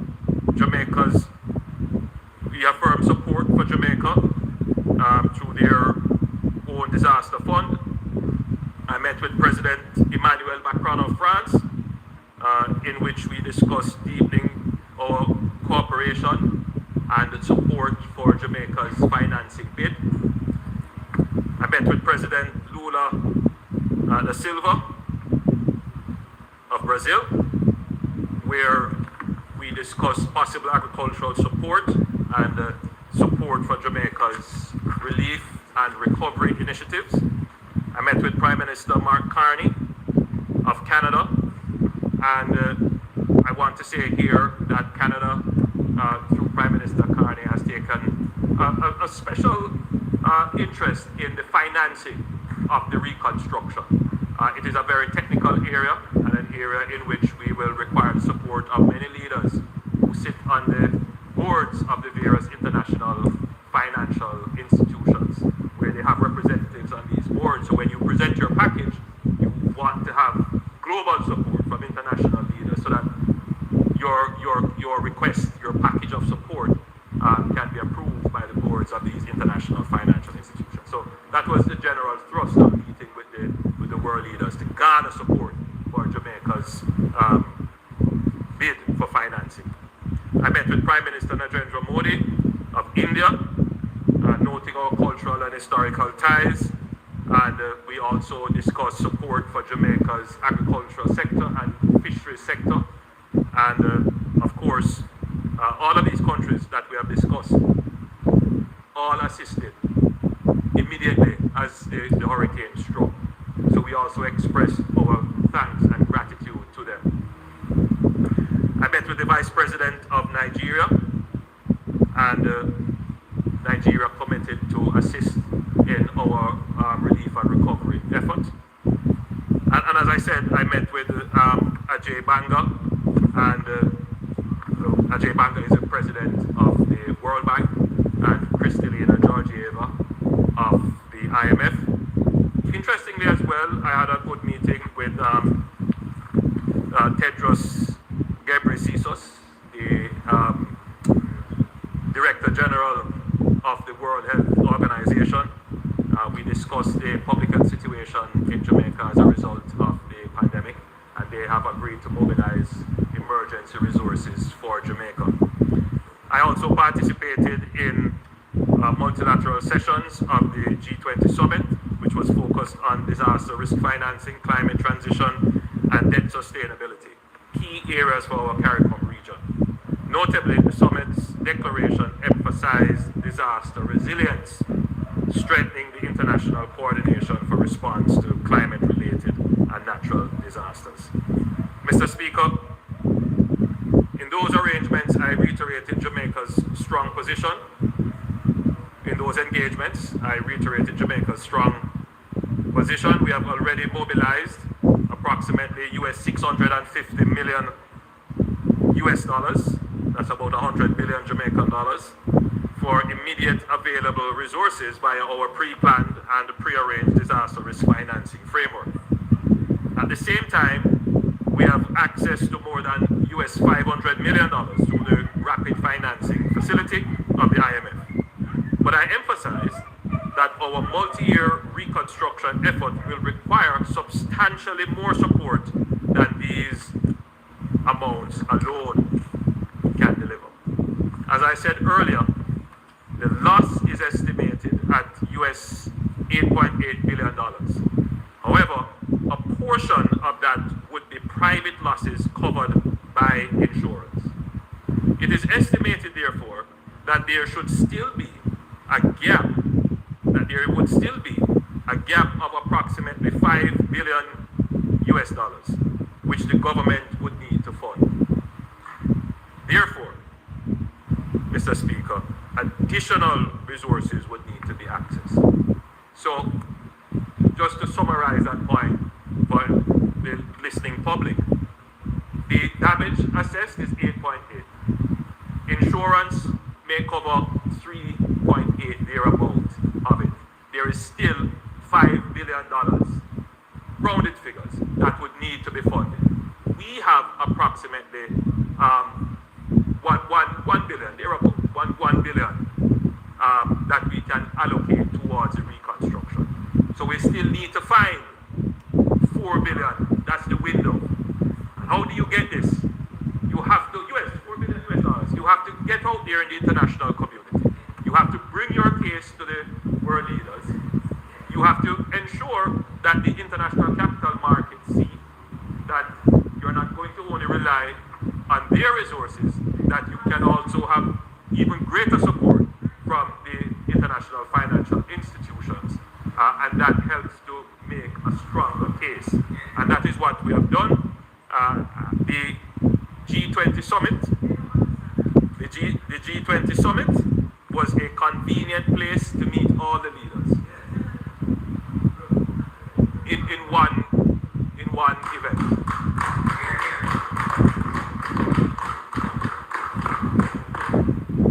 We therefore formally requested the international community, including the IMF, the World Bank, bilateral development partners, climate finance platforms, and multilateral development banks, to assemble a reconstruction support package that scales with Jamaica's ambitions and needs. This includes concessional loans and grants earmarked for resilient infrastructure, sustainable agriculture, including poultry and dairy, citrus and hydroponics, and for the automation of our agricultural sector, for debt service relief and restructuring options to protect our fiscal space and sustain growth, and technical assistance through technology transfer for agriculture and other industries that we're seeking to develop, and for the risk insurance and contingency financing instruments linked to climate change and natural disaster, an area which Jamaica is the prime example of how this is done and utilized.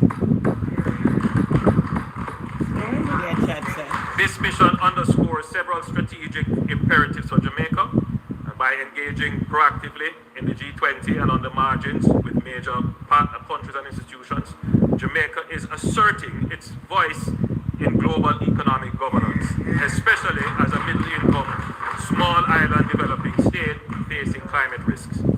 Our emphasis on disaster resilience, sustainable agriculture aligns neatly with Jamaica's stated vision of leveraging technology, AI and automation within our agricultural sector, but not just within agriculture, within logistics, within manufacturing, in everything that we are doing.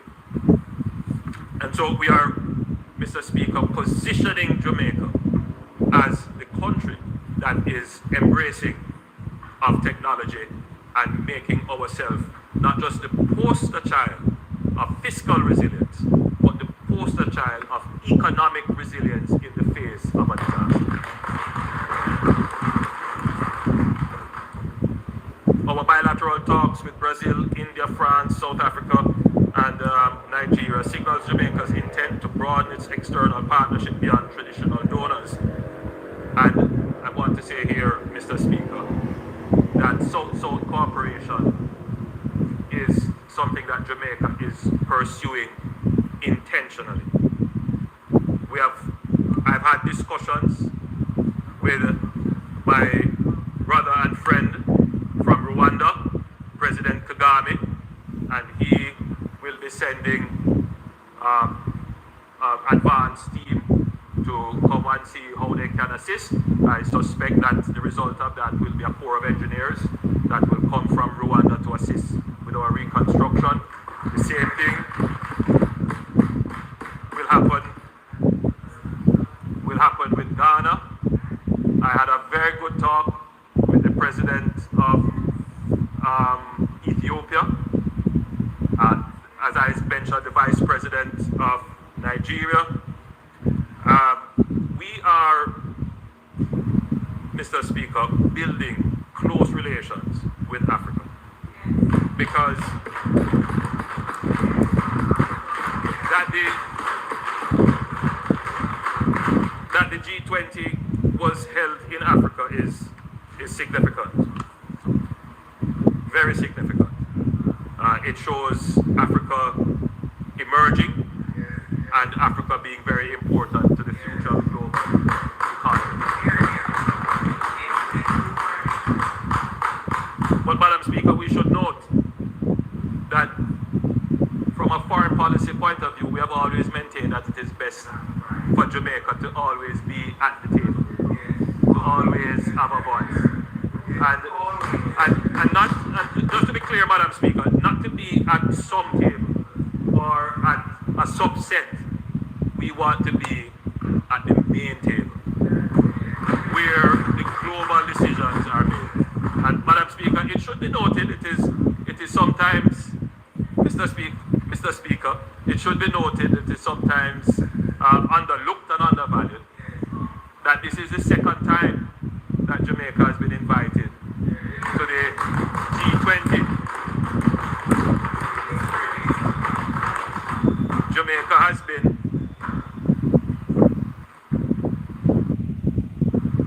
Mr. Speaker, the member's time of speaking has expired. We ask that it be extended for 10 minutes to complete the presentation. The request is on the floor. Those in favor? Those against? Ayes have it. You may continue, Prime Minister. Mike, please. Mr. Speaker, you know, it is oftentimes not looked upon as being of any great import. One member I overheard saying, when God South Africa, he should be here marshalling the recovery. And I shake my head. And the reason why that I understand how our electorate and how even some of our intellectuals will think about it. And we didn't take the decision of going lightly. In fact, Mr. Speaker, up until a couple of days before, the decision was that I would not be going. But we discussed it and we debated it, and the offer was even extended for us to attend. And we decided that, given that that was the case, we attended. But I want to say this, Mr. Speaker, and it's very important to say. The measure of the recovery is not going to be in how fast you deliver the package of food. The measure of the recovery is going to be how fast you return electricity and water. How you kept the population safe from diseases and health risks and mentally positive in outlook. No kind of nonsense. But the ultimate measure is going to be how you rebuild forward better.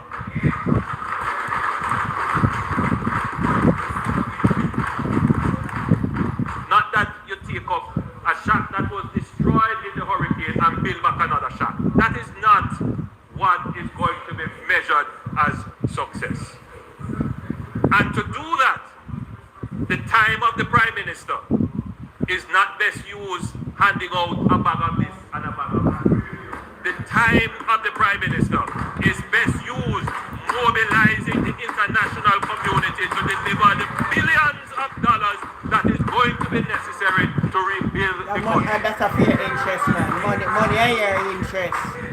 And So money for are those fair people interest. who want to create mischief, But not create no mischief, and money are fair problem. mislead people, I leave my judgment to the reconstruction. So this week, here you go. So in the weeks ahead, the government will prepare and circulate to all partners the detailed Jamaica Reconstruction and Resilience Program document, including costing, phasing, governance structures, environmental and social safeguards, and expected impact, that is in terms of job productivity, technology adoption. We'll convene a partner donor roundtable virtually and then in person to formalize the international support package with a view to securing commitments by the end of the first quarter of 2026.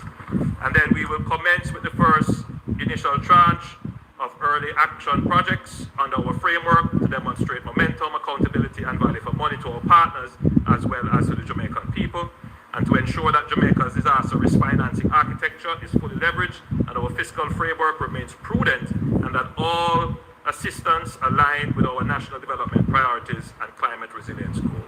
Mr. Speaker, I wish to express gratitude to all the Jamaican delegation members and government officials who supported the work in South Africa. I also wish to thank the members of the diaspora who I got the opportunity to meet in South Africa. And let me also extend gratitude to all of our development partners and international institutions for their engagement. Most importantly, I wish to assure the House and the Jamaican people that this mission generated significant dividends, commitments, committed attention to the highest level of global governance to Jamaica's needs, specific bilateral affirmations of partnership, and tangible forward momentum on Jamaica's key strategic priorities. I now commend this statement to the House and look forward to a collective move forward to resilience, prosperity, and an inclusive Jamaica.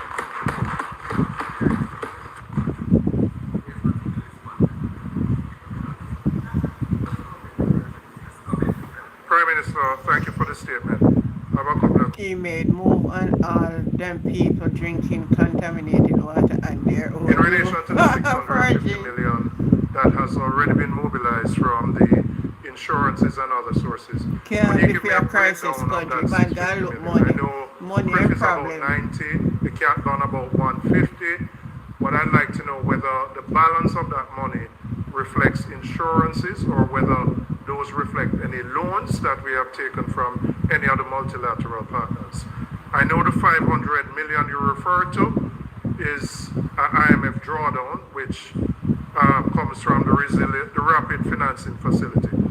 With the 1.15 that we have in hand, could you indicate how much of that we have spent in the recovery effort so far, and what are some of the immediate priorities? For example, we know many people have lost livelihoods in the tourism industry. We know SMEs have been decimated. What is the plan to provide immediate relief to those particular stakeholders where if you don't provide the relief now, the problem is going to be a bigger problem 6 months, 9 months, 12 months down the road? Secondly, and your colleague may be able to answer this better, are we receiving the full 150 million from the cat bond, or are there any fees or charges related to it, which would maybe 10%? I don't know what the figure is, but are there monies deducted from that to give a net value to the Jamaican people? And then I take note of the plan, and I don't think anybody on this side would have any criticism of your trip to South Africa to lobby for funding, and I don't think anybody said that. But from the preliminary discussions that you would have had with your multilateral partners, have you any indication at this stage, accepting that you wouldn't have something firm, of commitments that would help to close that gap of approximately $4 billion? And then for the Minister of Finance, what would be your projection? You're not the minister, but we haven't gotten a statement from her. We know we're at about 62% GDP. We had expect to get down to 60 before the end of the fiscal year. You're obviously going to have to borrow. What is your projection in the short term in terms of what you anticipate our debt to GDP will rise to in the short term, and then over time, what you think, what level we would be at?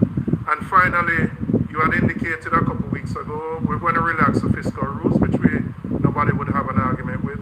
Have we begun or started that process, formally submitting the report to the Independent Fiscal Commission, etc., so that process is underway, and we have formally made the overtures to the respective multilateral agencies in relation to seeking funding? Member from St. Andrew Southeast, you mentioned in your presentation a new creature in our our fiscal landscape called the Fiscal Commission. And the Fiscal Commissioner examines all our statements and everything that the government puts forward for its credibility and whether or not it is so. And they will make pronouncements. So we on this side have enforced a particular discipline. And that is when it comes to speaking on some of these fiscal issues, we allow the Minister of Finance to speak first. The Minister of Finance will come to Parliament Tuesday next week with some of the things that you have just asked. For example, you have asked about whether or not we have started the process to change the fiscal rules. Yes, it has begun, and the Minister will come with the necessary legislative changes that are necessary.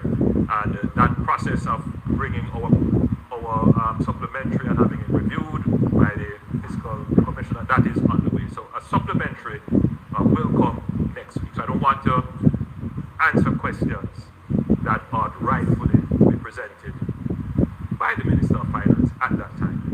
I would say to you though that you have asked questions regarding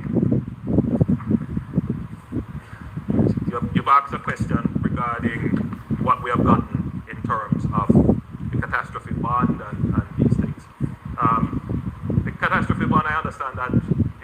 payment, but there are usually some small fees and so attached.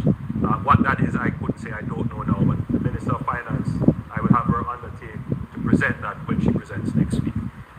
Our fiscal resilience plan starts with savings, which we put into our National Disaster Risk Fund, then contingencies, which we set aside from each budget, then insurance, for example, the CRIF, then our catastrophe bond, which we have gotten a full payout from, and from the CRIF, Minister, you remind me what we got from the CRIF?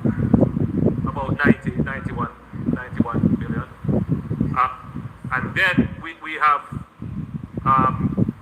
access to prearranged financing, essentially prearranged debt that we can get at concessionary rates. And that would come from our partners, the IMF, the World Bank, and the IDB. From the IDB, there are some prearranged funds that can go up to as much as about 400 million, thereabout.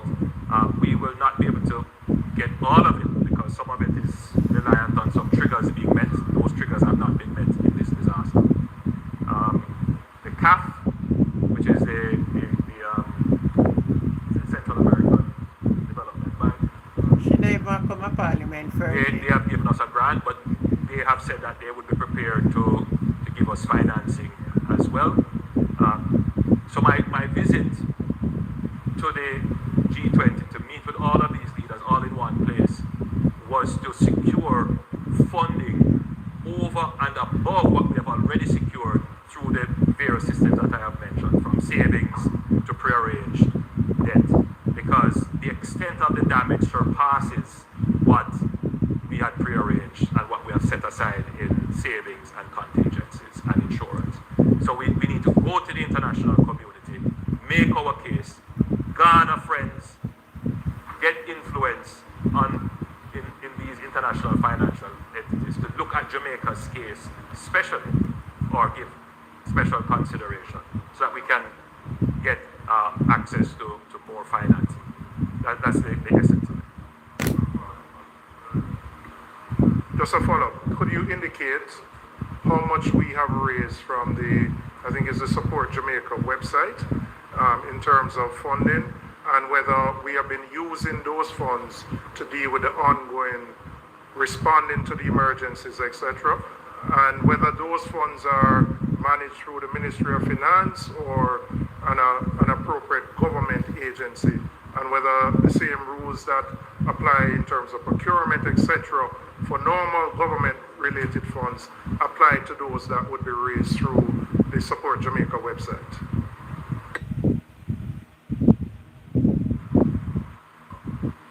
Technically, all the funds raised should go into our National Disaster Risk Fund.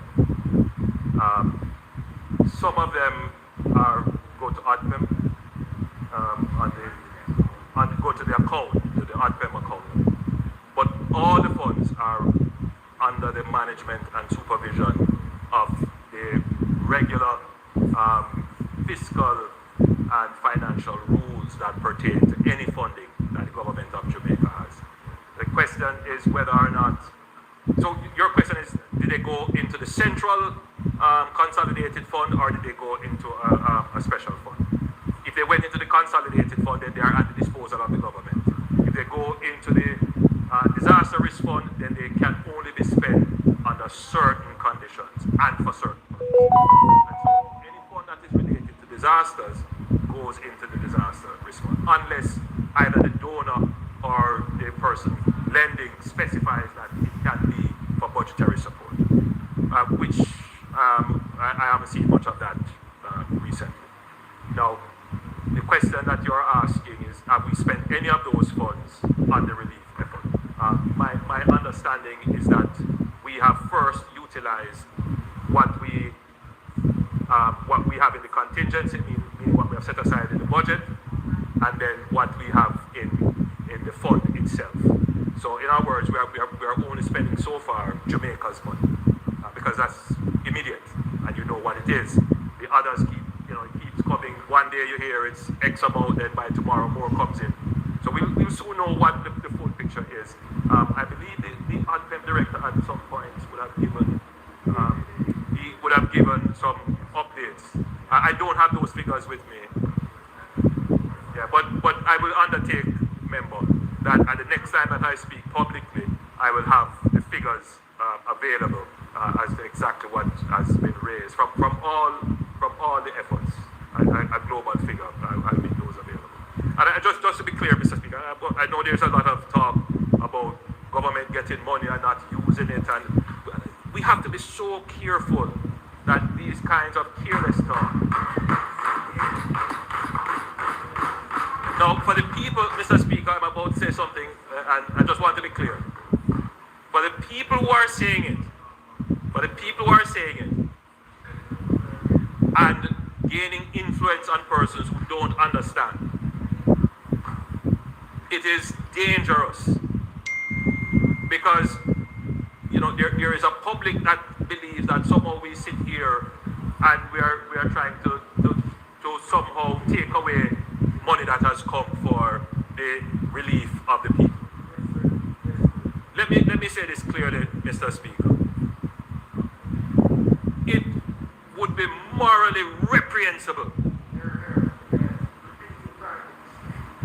for anyone to be using any government resources in any way that has been given or borrowed for relief or any other action to mitigate the damage of this hurricane for any personal or private gain.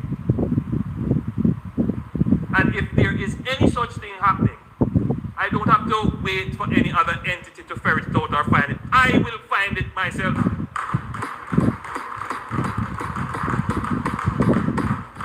Let it be on the record, Mr. Speaker, that this is not the first disaster that this government has had to address.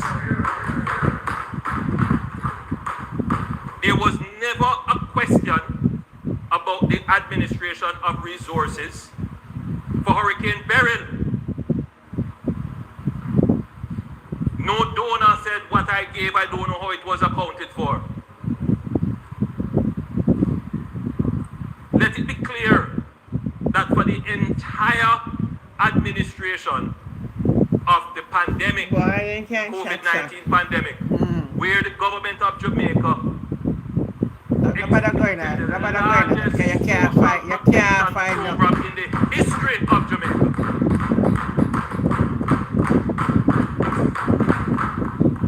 There wasn't even one question of misappropriation of funds. So I want to be clear, Mr. Speaker, that those persons who wish to tarnish myself, tarnish the government, you're tarnishing Jamaica with a lie. I am not worried so much, Mr. Speaker, because wherever I travel and I meet with the international community, you know what they say? They say, you have done an amazing job. And I'm not joking, Mr. Speaker. I don't have to say it about myself. If you're wrong, the international officers who come here representing the international agencies, they go and I don't ask them, but they go and say publicly. Direct contradiction of the nonsense that some people are saying. So I know that it hasn't done any damage at that level. Because they know, they see, they understand, they know the systems in place, and they know what would have happened in other countries. You say that, brother, hey, and they have confidence in the government. But some of them who are saying these things are people who know better, and they mislead. They mislead the people. So let me be clear in this parliament that this government will manage this disaster without any form of corruption, misdirection, maladministration, misfeasance. We are going to manage this disaster with the highest level of probity and integrity and accountability. Lord of mercy. And it is necessary to do this because the scale of what we need in support from the international community can only be gotten if the international community feels that we have the institutional framework to ensure that whatever resources are made available are properly used. So one can only say that those people who are spreading those rumors are determined to bring down Jamaica. They do not support. So as I stand here, Mr. Speaker, my statement is also a warning to us. Integrity. Let's be clear. It is a warning to the government. Oh my God. But it is my duty also to dismiss and dispel falsehood.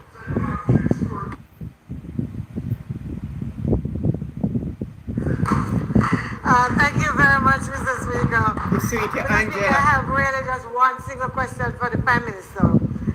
Prime Minister, are you aware that your statement that the government will prepare and circulate to all partners the detailed Jamaica Reconstruction and Resilience Program document, including costings, phasing, governance structure, environmental and social safeguards, and all of that detail will ring hollow if you do not ensure that there is indeed a coordinated and joined up approach to what it's doing? Or persons will begin to ask, as they have started asking, why is it this early relief program has been so chaotic, disjointed, and partisan? Good question. Good question, Angela. Good question. I can't answer it now. Watch your man get ignorant answer it now. Mr. Speaker, what we have seen here, and the question asked, is a classic case of bringing the false notion. I'm telling you, what I'm telling you, hey, learn this, brother, you said, till I was God, no. Hey. I can say here, Mr. Speaker, answer a question. And the member from Southwest, I call her my neighbor and my sister. And I try not to be harsh. I try not to be harsh. But she's saying that she can manage it. Mr. Speaker, the member from St. Andrew Southwest is not an expert in disaster recovery. The experts in disaster recovery have spoken, and they have spoken publicly on Jamaican media, on Jamaican radio. They have written documents, and they have said quite the opposite. In fact, they have commended Jamaica as a small island developing state for its response. You're not answering my question. The person Stop your strategy with the answer. Mr. Speaker, seem to conveniently ignore that Hurricane Melissa was one of the strongest. That's not the question. To have hit Jamaica, not just in the Atlantic, but globally. It is in the top 3. That's not the answer to the question. No other hurricane has done the level of damage to Jamaica in its recorded history. The woman talk about the distribution we're going on now. Where you going to so far? Within hours after hurricane. You see strategic? I picked up the phone and I called the chief, the acting chief of defense staff, the head of the NWA, the minister responsible for works, and I said to them, get the airport open. They were out there in the night checking the road to make sure, checking with the necessary authorities to make sure that planes could land. The following day, we were able to open the airport. Mr. Speaker, in a few days, in a few days, we were able to open. That's not the question. International airport.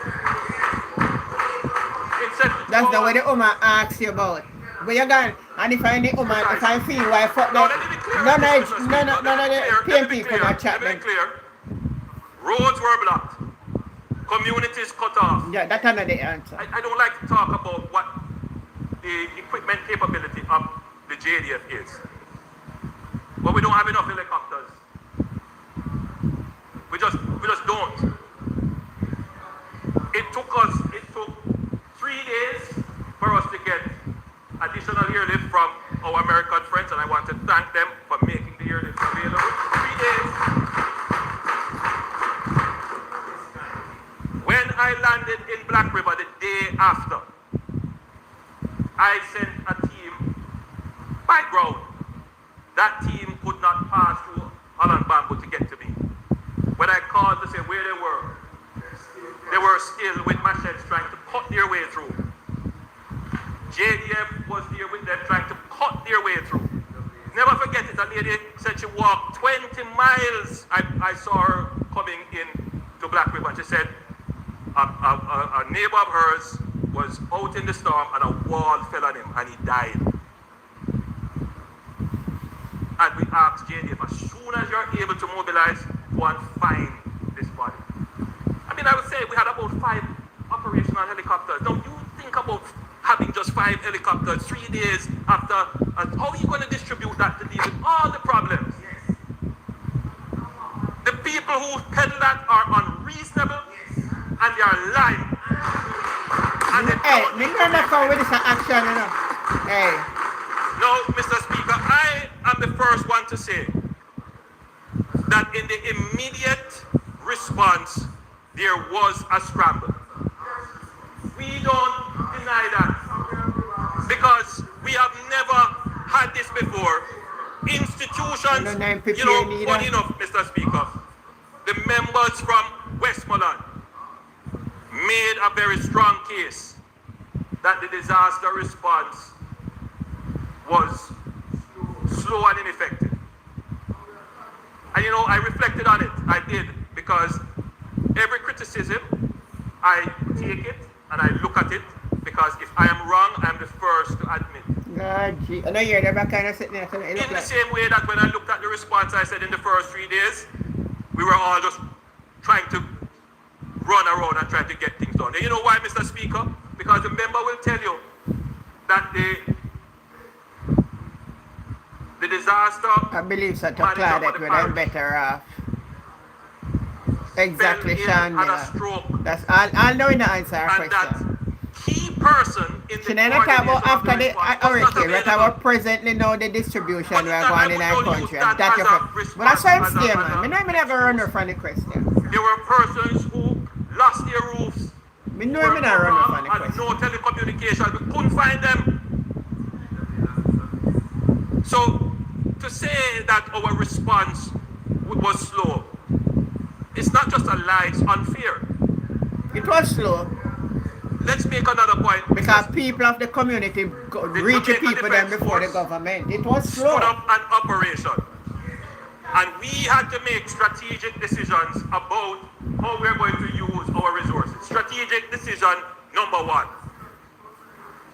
If there are people who want to come to Jamaica, who have the experience, who have the equipment, and who have the know-how to do this thing, let them go quickly into the areas. So I see people saying, I don't see nobody from the government. The only person I see is from the Lakovia police station.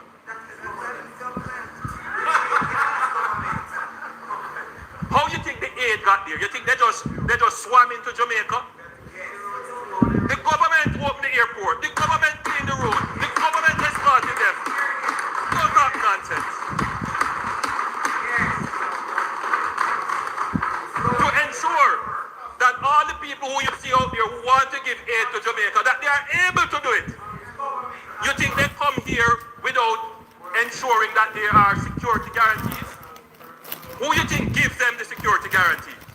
You think the stuff that they have just move automatically, just materialize where they are? How many convoys you see moving with the security forces carrying them through?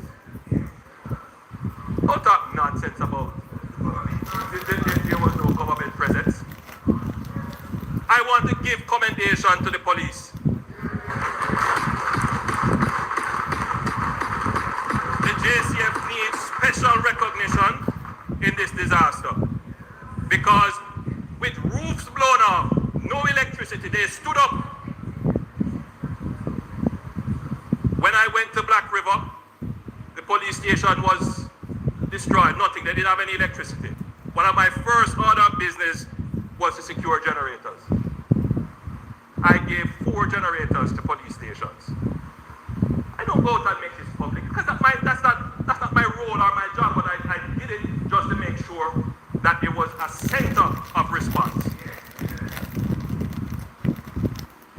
When we went into communities, we realized that all businesses were destroyed. And right now, we have stood up a program where we are supporting businesses re-emerging. The member from Eastern Westmoreland would know that we're going to help White House, that we have in White House both the Ministry of Investment and Commerce and the Factories Corporation. Their target, their response is to stand up businesses in those communities. They talk to you. Factories told me they talk to you. Factories told me they talk to you. Yes. I'm sure he will speak to you later. But I just want to point out that Black River, I tasked UDC to help to clean up Black River, and there's a plan to clean up Black River. UDC will do it. And all of this is within effectively days. Now, bear in mind, Mr. Speaker, we're doing relief because what people see as managing the hurricane is carrying a bag of food from point A to point B. And everybody's out there giving out food and taking pictures, and that's fine, that's great, we thank you, we want you to continue to do that. What that does is to relieve the government of that task. But even so, the JDF, Mr. Speaker, is still packaging, has the capability to package 10 and send them out. And that's what they do constantly. They have a list of communities along with the Ministry of Labour and Social Security where every day they are out there giving. Nobody's out there taking pictures with them and saying how great they are doing. But let's think about it. 900,000 people affected. About 40,000 houses flattened. Just multiply that by 3. Let's say 150,000 persons have been impacted. You believe that, one organization here delivering package at one unit is going to solve that problem? How long they're going to do it for? What will have to be stood up to be able to carry this school for months? So we have to be strategic. Build out the hubs, which we have done. Then we build out substations, which we have done. And that logistics hub, which moves food through to stations and then to substations, that same logistics hub is going to move building materials to hubs and then into people.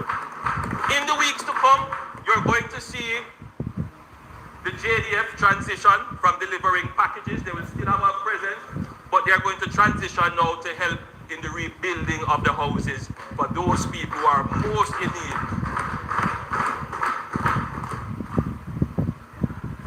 When this is studied, as it will be studied, when the history book is written, our response compared to others, and you can say compared to Katrina, compared to Irma, compared to others, Jamaica has done better than most. And I think it is unfair and unfortunate that there are those who would try to tear down Jamaica. When the history is written, we will know who are the ones who tore down Jamaica and who are the ones who are reconstructing Jamaica. Finally, Mr. Speaker, we have a very clear strategy to manage the disaster. Minimize human suffering. There's a lot of human suffering going on. I witnessed it personally, and you were on the front lines, and you saw it. I saw the impact it had on you. And we cannot deny that there are people who are suffering, who are exposed to the elements, wind and rain. That is the case, and we are working as best as possible to do it. You have to figure, are you going to do a general strategy that moves everyone, or are you going to be responding to everyone that is crying out, and you look like you're disorganized?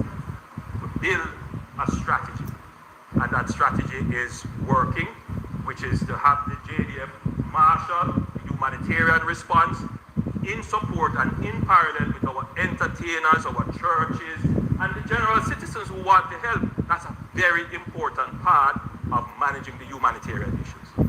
While that is going on, let us manage recovery. Now, recovery is let us get our electricity back up, let us get our water back up, let us get our telecommunications back up, let us open up our roads, and let us get our businesses back up. Let's focus on those 5 things. And 74% return of electricity island-wide. Let's look at St. James, major corridor. Montego Bay, electricity has started to return. In Hanover, in Westport and some parts, Negril, electricity starting to return, and the focus is on getting back the electricity as quickly as possible. Recovery. Get water back, so as electricity comes back, water comes back, but even before that, we're putting in the generators, which builds the resilience. Let's get that up. Get the businesses back up. Recovery. The idea is that during Christmas and that period, we want to accelerate the recovery. And then we enter reconstruction. And reconstruction is not just building back what was there, it's building it forward.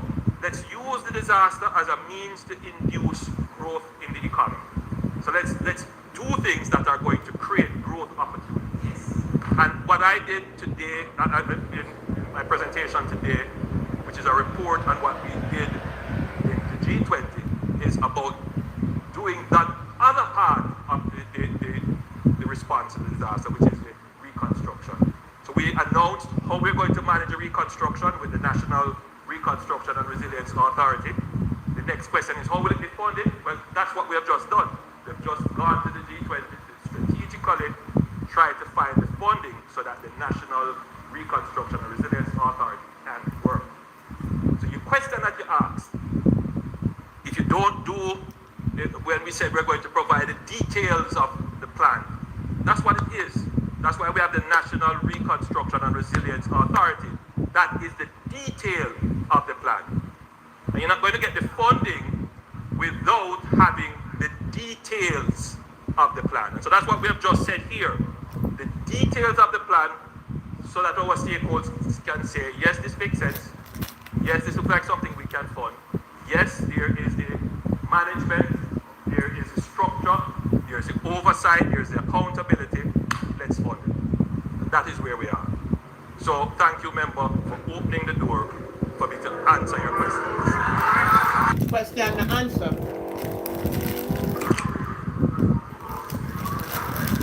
Member from, you're yielding to the Westmoreland? Portland, are you yielding to Westmoreland? I just have one question, if you permit. Please hold this way. Let me just answer one. East 3rd Portland. Thank you, Mr. Speaker. Mr. Prime Minister, you made the phrase build forward better. Now, in that context of reconstruction, the idea of container homes as a temporary solution is raised, it's floating around. Is there a timeline for the use of the container homes? And in terms of the build forward better, is there a mechanism to which the government will be assisting those who probably don't have the funds to build the type of structure that you envision?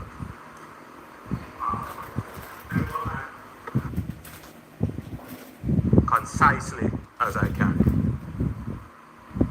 Because the question that you have asked requires an entire presentation, which we intend to come to Parliament with on housing. But you say container housing, I prefer to use the term modular housing. And you say temporary housing, some modular solutions are temporary, based upon how they are built. They may last a year or two, if so long. But other modular solutions can last up to 10, 15 years. And we consider those semi-permanent. So it really depends on the type and grading of housing that we bring in.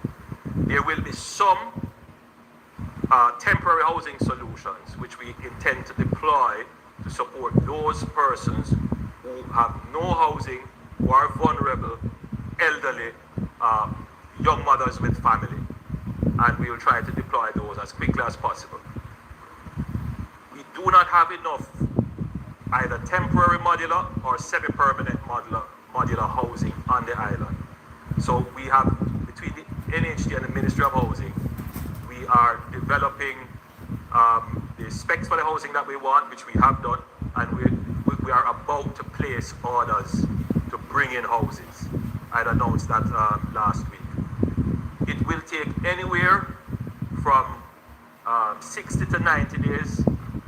You know, I've heard estimates of you could get them here in 30 days, depending on where they are and pre-positioning of stuff, but it's going to take some time. So you're not likely to see any either semi-permanent or temporary of the modular solutions for Christmas. So you're looking more mid to end of January. And that's where those are. So the temporary solutions, which we are now using, we're going to be now using the JDF supply line to deal with, would be tents, heavy duty tarps, and shrink wrap for roofing. There's a solution of a thick plastic that is shrink wrap on a housing solution that will provide temporary shelter. So that's what we're doing. In addition to, the member from Eastern Westmoreland would know that we have commitments from our partners to come in and assist. I don't know if the Guyanese are here as yet. So we have Guyana, we have Ethiopia, we have Ghana, and we will have Rwanda, and we will have others from the Caribbean. And I'm working on others as we speak. So we will start to see teams that will be taking on communities. 250 in the first instance from Guyana. And then those will go to Eastern Westmoreland. And when the others come, we will assign them to constituencies. The members of parliament will be able to recommend the houses, but we'll give some quota of recommendation to councillors, some quota of recommendation to churches, and then there will be a reserve for, which comes in from the Ministry of People and Social Security, what their assessments have said. And I believe in that way, we would have covered all critical stakeholders, could have an input into who the beneficiaries are for those roof replacements. Right, so it would be just looking at the houses to say, yes, this house just needs to repair the roofing for 2 or 3 bedrooms or so, let's get cracking on that. But it would not be for rebuilding a house that is gone. All right? Yes. Thank you, Mr. Speaker. I hear somebody say, oh Lord, don't worry. Prime Minister, regardless of how we've campaigned against each other in the past, I wish your success in this matter, please. I wish your success in this matter, because your success is important to me and the people of Jamaica. Yes? I don't start from trying to do anything that will adversely affect the people of Jamaica. As a matter of fact, my concerns are indeed about the people of Jamaica that I have the privilege of representing. Now, I think there may be a little disconnect that is causing some of the issues. Because persons have made some accusations that I have defended you. You may be surprised to know, but I have defended you in saying that could not be so, right? Because in the middle of a disaster, I don't think it could be that way, right? When the ministers or the ministers of state goes out into a constituency and they don't inform or involve the elected official, that to me disrespect sows the seed of discord and causes that level of skepticism to arise. And so it may be your good office that you would need to use, sir, to say to them that when they're going out, they should ensure that they contact the persons that are duly elected and involve them in the process. So we don't find the need to suggest that the office is being circumvented or bypassing the process. That's one. 2, in terms of the distribution, I am grateful for every single thing that comes into the constituency because there is this great need for it. But what gives that perception, I think, that the member from Southwest was alluding to, is that you have people who are being benevolent. Their intentions are good, and they're coming into this space. But there isn't a location, say you're coming into White House, there isn't a team, say at White House Community Center, that logs what is coming in to say, all right, even though I am from Beeston Spring and I want to go to my community, my family and friends, we are not trying to commandeer it. The government or myself as the MP, not saying to persons you can't go to your family and you can't assist them. What we're simply saying is that if there was a system that would log it to say 500 packages went there, then we would know that we don't need to duplicate that effort and that we need a 4-day window before we go to that community again. So I think it is some of that coordination that is needed, because in the PAAC meeting, Major Gale, I think it was, that said it's 116,000 packages that have been distributed. And that would have been for a 4-day period for the 120,000 families that you just mentioned. However, we've gone 20 a day, so you have needed 5 cycles of it. So clearly other persons would have, what other persons are doing is certainly assisting. But it is the management of that process to streamline how those resources are coming in. Because what is happening, Prime Minister, is that if you live along those corridors that people come often, then you would have benefited repeatedly. But those that are shut in, elderly, infirm, disabled, in the more remote locations, you need to have that structure in place so that when things come, we can say, all right, this needs to go up into Leftwater, this needs to go up into Kilmarnock, or New Works, or wherever it is in the inner land, so that those people can get that benefit every 4 or 5 days. So that's a simple system that I'll be asking for. But I just want to be on record as saying that this has to be all hands on deck. This has to be a response that takes the input from not just us as politicians, but it has to take the input of, as you said not long ago, of other stakeholders, church, community groups, and other persons who have the interests of Jamaica at heart as to how we get aid to those persons that are in need. I too am not a specialist in disaster, but I've had to be learning. And I've just said food, water, shelter, medical care, and then we try to get back some persons to their livelihood. And, just trying to work through that process to ensure that we can assist some persons. PM, there are still persons in my own constituency that are without tarpaulins. And so, if I come out and I make a comment, it is not intended. Certainly, I'm not stupid. I'm not saying something that is going to affect more relief coming to the people, whether from locally or internationally. I'm not doing anything to it. It is simply trying to outline what is going on and saying that there are persons here that are living in a certain condition and we need a little bit more assistance for them.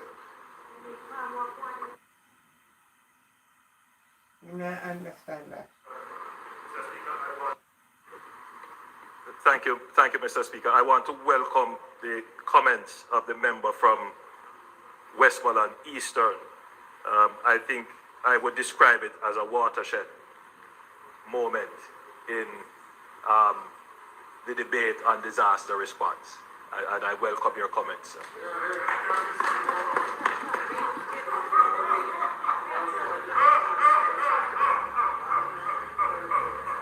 Now, just to say, member, that the complaints you have had regarding coordination are complaints on this side as well. My MPs quarrel with me vociferously about people just turning up, even government entities just turning up and they are unaware. Even ministers turning up and they are unaware. Same complaints.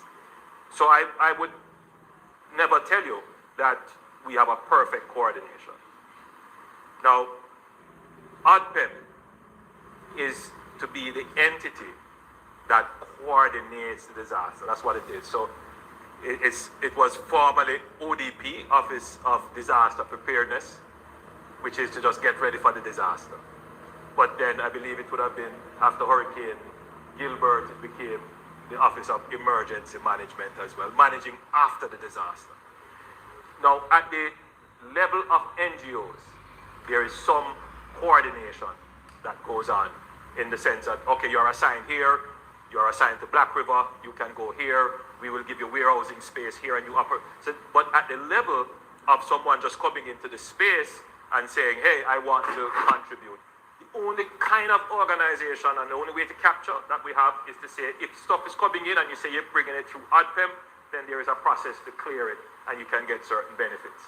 Now, from that point, there should be built on more management where we require people to register and let us know where they're going. The problem with that is that the well has been so poisoned that people believe that the government is coming to steal your stuff or to take away. And you find that there is genuinely resistance to giving the government or giving information, including collecting information about who received packages. So we have taken a decision that we are not collecting any information from persons who have received packages. However, that cannot continue forever. I'm sure when the PAAC meets, the question is going to be asked of the permanent secretary and the other officers who received the 116,000 packages. We won't be able to answer it because the very people who said, you know, you're asking us for IDs and we're suffering. We can't continue with it like this. So at some point, a system will have to be put in place. And we can't keep packaging stuff and moving it. We really need to move that back to the private sector where it has been done for decades, for hundreds of years. Wholesalers, retailers, corner shops, they package stuff and sell it. What the government should be doing is giving you a coupon or a debit card with cash on it, as it's done all over the world, and you go to the shop and you buy your stuff. But to do that, we need to stand up back the shops, and that's what we're doing.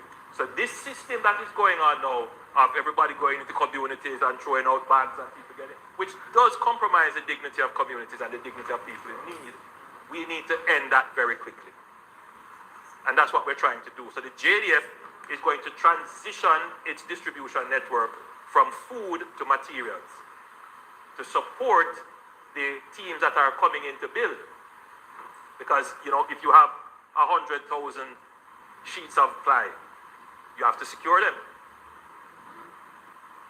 You need to have trucks to move them, or zinc, or whatever it is. So you see that why that supply chain and that storage is necessary, and that's why the JDF is in charge of that, to manage, because it is going to come in, and we are going to need to manage it. And so, you know, we don't want to have to be competing with food or, you know, having zinc. So what we want to do is to move the food and stuff back to where it was normally distributed through the normal shops and so forth, and then have the JDF now start to do some of the rebuilding.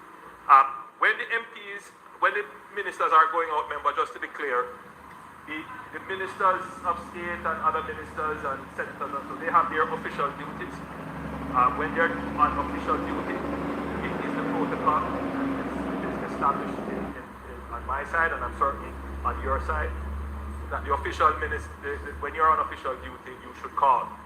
So if you're going to visit a school, if you're going to visit a church or the courthouse or whatever, the member of parliament should be notified. But the MPs have private lives, and they want to do some private things, the ministers, and so sometimes they are out. I've seen the videos where they have introduced themselves as minister so and so. But I'm certain they weren't visiting a school or visiting, you know, a government entity. Right? So if they are out on if they are out doing their private business, that's fine. But if they are out and they are going to a public entity or a government entity, it is the protocol that is well established and must be respected that the MP ought to be notified, whether it is the opposition MP or the government MP. I don't want anybody coming into my constituency without telling me if they're coming for official business.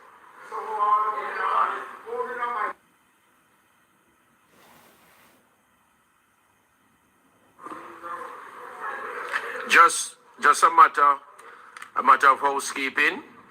I was just reliably informed by the Minister of Gender Affairs that the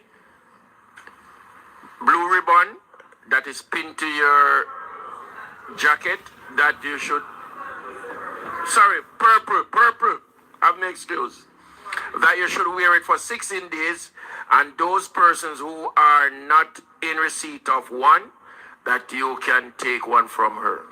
So for the next 16 days, you're asked to wear that on your lapel. Member from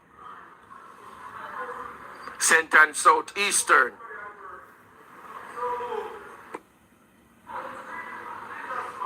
Yeah, but I didn't turn my mic on at 9. Prime Minister, thank you. And thank you, Mr. Speaker, for allowing us to have this conversation.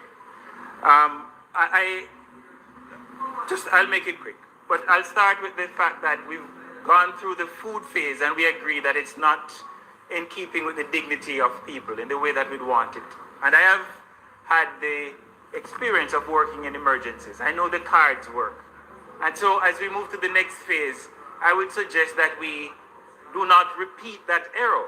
And instead of going to having supplies delivered, why don't we introduce the cards? Why don't we go that way now, allowing people to have a card with a set value which they can use? Yes, so I'm saying, so let's do that instead of, because we're talking about the issues of supplies and the use of the JDF. I am listening. I'm saying let's make that, Mr. Speaker, let's make that the priority now. I know you want to go on, but hear me out. The second thing has to do with, there is obviously a great measure of distrust, for want of a better word. A distrust, I'm not sure where the source is, Prime Minister, but it exists. It exists, and that's what I think you are responding to. And for us to deny that it exists is to continue it, for it to ignore it is to allow it to fester. So my question then is, how is it that we're going to manage, how is it that we're going to reduce that level of distrust? And it's not limited to our people only. It's not restricted only to our people. It is also evident in terms of our ability to bring some of the private players to provide services in the response. So it is there. It is also reflected in where people are putting their resources. That is a sign of distrust. And it has nothing to do with the government of the day. It's a broader issue which we have to deal with. Now, the other thing is that the other thing which we need to focus on, and which you spoke about, is we do need to ensure that we have strong oversight. So don't expect people to trust without actually showing them why they should trust, without bringing them in. So the question is, what mechanisms of oversight? Please, stop a minute. Of oversight?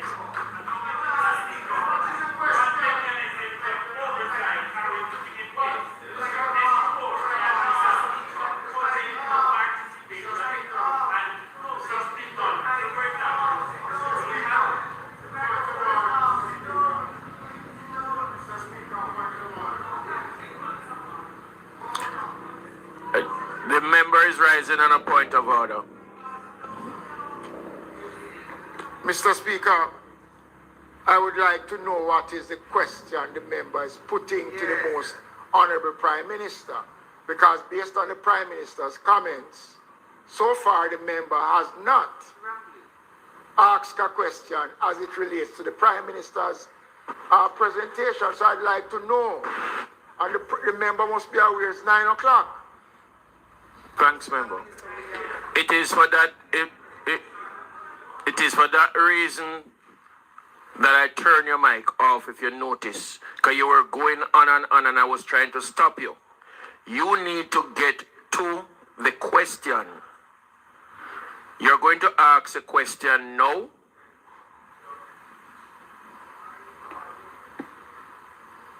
The standards have changed in the last 10 minutes because we've been having a conversation. Member, you're going to ask a question or not? Please. No, you're not going to say.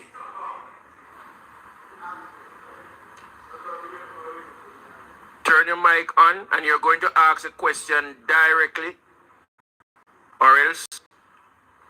So you protect me from I'm only going to protect you if you're asking a question. So here's the question. Here's the question.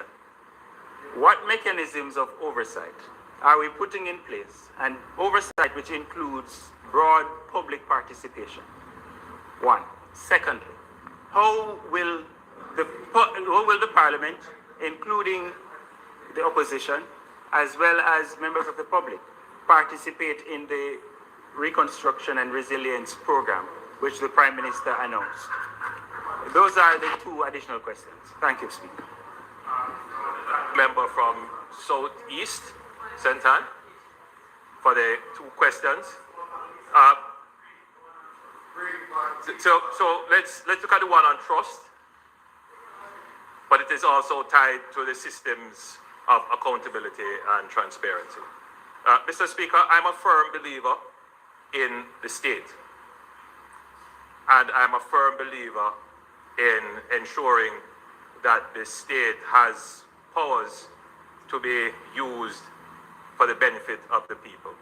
And the powers of the state must be such that its use can be questioned, that those who have power and authority must report, that there is openness and transparency in government, and that systems are in place to secure those. In our system, Parliament is an oversight body. We tend to want to depreciate the value of parliamentary oversight, primarily because it does have a high political motivation, but that does not remove the obligation or duty of Parliament for oversight. So before I tend to diminish Parliament, the idea is to strengthen Parliament, because Parliament is the people's representative who have been elected to stand here and ask questions and make laws. So we must never feel that we don't have the power of oversight. And so I'm very worried when parliamentarians stand up and say, somebody else must look over us. Then why were you elected, if not to look over the people's business? No, but I'm giving you my answer. So I have never in any way abdicated my duty when I was opposition leader, minister, or prime minister, to act in the best interest and to oversee the public's duty, the public's business. I found that that was my duty. So the first line of oversight of the government must be the Parliament. So when this whole matter was brought to us about how are we going to oversee what was happening, I said, well, let's form an oversight committee, a special committee, as we did in COVID. And it worked brilliantly. There was no issue. In COVID, I ended up having to use executive powers, meaning powers that did not have to necessarily go through all the rigors of use of parliamentary oversight. But I still took it here. Every measure, when it was announced, we took it here and it was debated, and if needed to be changed, we changed. Because I just felt it was important that the use of executive authority still must have the oversight of Parliament. So I'm a firm believer that parliamentary oversight is the first stop in the business of transparency. I was quite disappointed when the opposition said, well, no, they won't participate in that. What they will do is use the PAAC. I said, fine. I've got no problem with that. If you want to use the PAAC, which is to give general oversight to all the operations of government and not give specific oversight to the operations of the disaster, if that's how you want to do it, I don't have a problem with that. So let's do it that way, but let there be parliamentary oversight. Now, our democracy has evolved in the 90s to establish something called a social partnership. And the social partnership has been very useful, a very useful mechanism in giving oversight to politically contested, to highly politically contested initiatives in the society. The social partnership has been very effective in giving oversight to the economic program of the 2000s, which we all benefit from now in establishing fiscal discipline and fiscal responsibility. EPOC, part of that social partnership. But we have an established social partnership.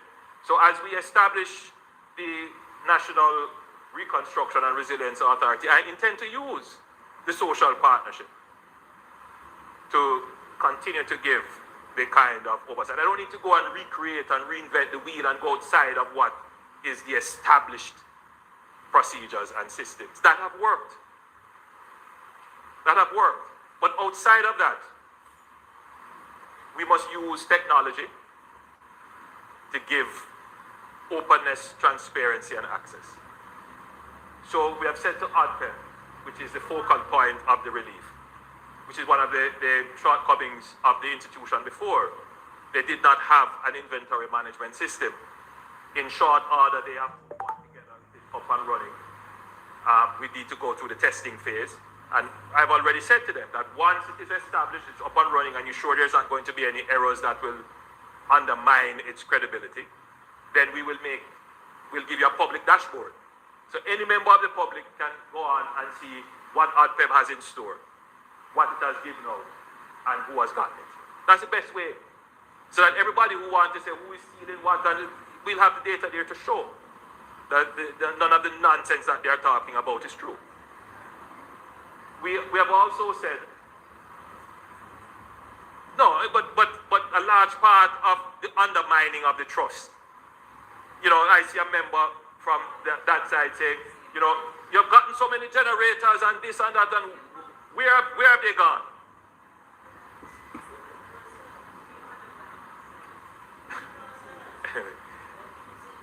The point is, member, that we need to show the public everything that we have gotten and how it has been spent. That's one level of accountability and transparency. But when we talk about accountability, we only talk about accountability in the accounting sense. You got $1 and you spent $1. We now need to talk about accountability in the efficiency or in the economic sense. Why did you spend the $1 on this when you could have spent it on something else that would yield greater result? We're not at that stage yet. The public doesn't necessarily look at accountability in that sense. All right, so we also need to give the public confidence that the decisions that we are making, though they may not seem, you know, in the first instance to make sense, but with further review and analysis, you will see that they make even greater sense, like taking generators and just giving it to people, rather than take the generators and build resilience in our public institutions, which makes greater sense. Or do we take the 600 generators, and how do you give it to the 150,000 people or the 40,000? It don't make sense. Right, so what I'm saying is one thing to account for 600 generators. It's the next thing to say, how are you going to use them efficiently? That's another level of accountability. We need to take our people and explain to them, because many of them don't understand it. And we encourage a lot of the foolishness that people are saying. So you talk about trust, member? We have a duty to say to our constituents, look, stop this foolishness. It is undermining the society. We all have a duty. I want to thank members for participating in this debate. I thought that this was probably the best debate we have had in this matter, and I want to thank members for participating. As it is, member from St. Anne Southeastern, I made mention of the standing orders earlier, and I'm going to read from it again. The reason, no, it has to be done because standing order 43, verse number 4, if a member shows disregard because it was done, and even though we're stopping the member, he went on and on and on. I turned the mic off because I wanted you to stop. All right. Please make yourself affair with the book. Please. Announcements.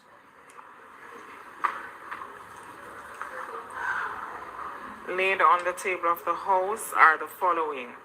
The Road Traffic Reduction of License Duty Order 2025 and its resolution under the Road Traffic Act, the annual report of the Anti-Dumping and Subsidies Commission for the financial year 2020-2021, the annual report and audited financial statements of the Jamaica Social Investment Fund for the financial year 2024-2025, the annual report and audited financial statements of the National Irrigation Commission for the year ended March 31, 2024, and its related ministry paper numbered 43 of 2025 entitled Annual Report and Audited Financial Statements of the National Irrigation Commission for the year ended March 31, 2024.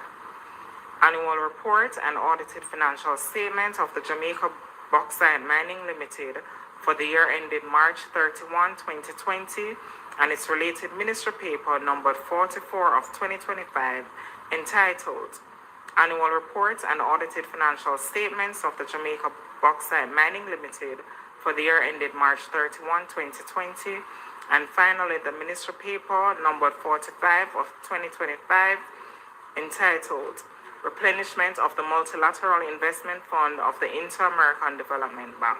Thank you, Mr. Speaker. Bills brought from the Senate, petitions, papers, report from committees, notice of motion given orally. Minister. Mr. Speaker, I beg to give notice that at the next meeting of the House, I will move the Road Traffic Reduction of License Duty Order 2025 resolution. Whereas Section 18 of the Road Traffic Act, herein referred to as the Act, provides that the Minister with responsibility for finance, after consultation with the Minister, may, by order, revoke, increase, reduce, or alter any license duties and third schedule act, and may add any license duty to that schedule.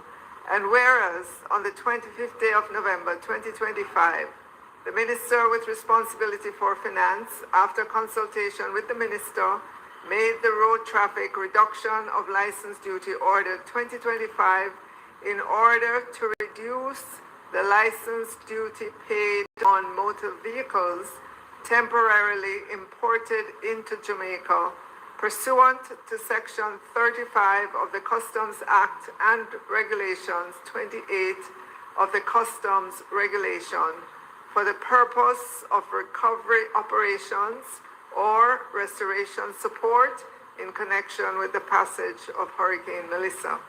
And whereas subsection 2 of Section 18 of the Act provides that every order made under the section shall be subject to affirmative resolution. And whereas it is desirable that the Road Traffic Reduction of License Duty Order 2025 be affirmed by resolution. Now therefore be it resolved by this Honorable House as follows. The resolution may be cited as the Road Traffic Reduction of License Duty Order 2025 resolution. The Road Traffic Reduction of License Duty Order 2025 which was laid on the table of the House on the 25th day of November, 2025, is hereby affirmed. Mr. Speaker, I further beg to give notice that at a later stage today, I will move for the suspension of the standing orders to enable me to take the motion, notice of which was given. Question and answers to question. Motion that may be made at the commencement of public business requiring notices. Motion relating to sitting of the House. Motion for leave to introduce bills. Presentation of bills without leave of the House first obtained. Public business. Mr. Speaker, I now move for the suspension of the standing orders to enable me to take the motion, notice of which I gave earlier. The question is that the standing orders be suspended to enable the minister to take the motion, notice of which he gave earlier. Those in favor? Those against? The ayes have it. Minister. Mr. Speaker, this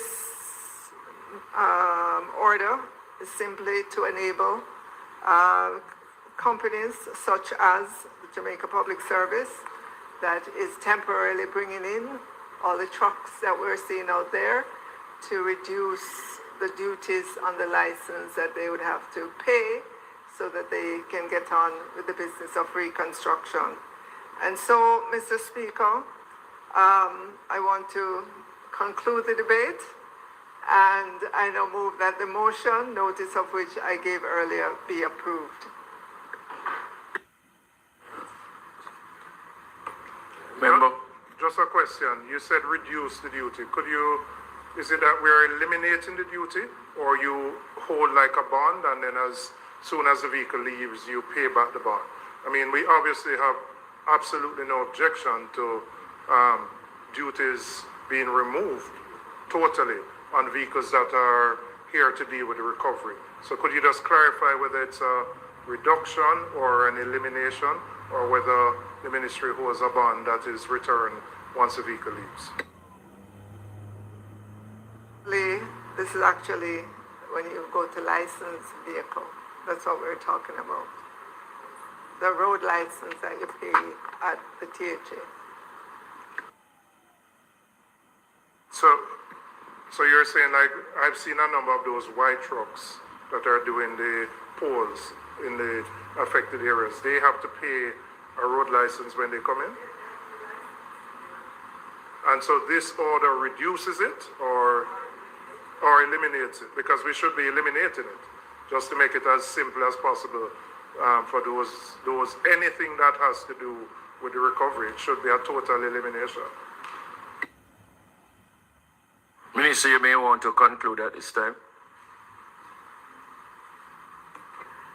Mr. Speaker, I now move that the motion, notice of which I gave earlier, be approved. The question is that the motion, notice of which the minister gave earlier, be approved. Those in favor? Those against? The ayes have it.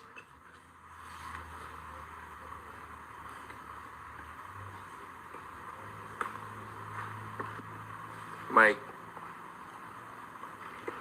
Mr. Speaker, it is not intended to do any further business today, and as such, I will move for the adjournment for a date to be fixed.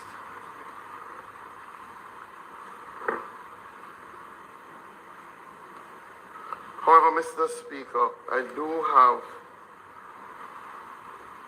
one matter that on the motion for adjournment I plan to treat with, as I did on the last occasion that we were in the House. On the last occasion we were in the House, Mr. Speaker, I read two letters on the matter of the Joint Select Committee that the Prime Minister had indicated that we should establish. And those two letters was a letter that came to me from the leader of opposition business and my response to him. In the conversation thereafter and having gone to my office, there was another letter that came from the minister from the leader of opposition business that I did not have at the time, and my response. And I think in completeness, I have to read both again into the record of Hansard. And I'll make it quick. So this was sent on the 9th of November by electronic mail. It said, "Dear Minister, we acknowledge your receipt of yours on November 7th in response to mine of the same date. We wish to make it clear that the opposition," this is from Member Powell, "wish to make it clear that the opposition has been unequivocal and consistent in all its recommendations to the government in the aftermath of the destruction caused by Hurricane Melissa.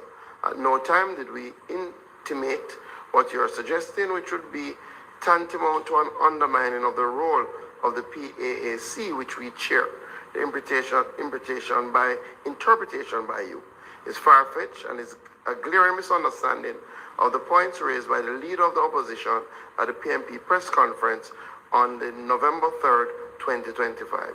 To make our position lucidly clear, I will quote directly from the words used by the leader of the opposition at the said press conference in his recommendation for a broad-based task force drawn from private sector and NGO church leaders and with representatives from the government and the opposition be established and put in charge of overseeing the management and distribution of assistance in cash and kind received locally and from overseas for hurricane relief. This will provide necessary transparency and accountability for these resources and send the important signal of unity that the country is looking for at this time.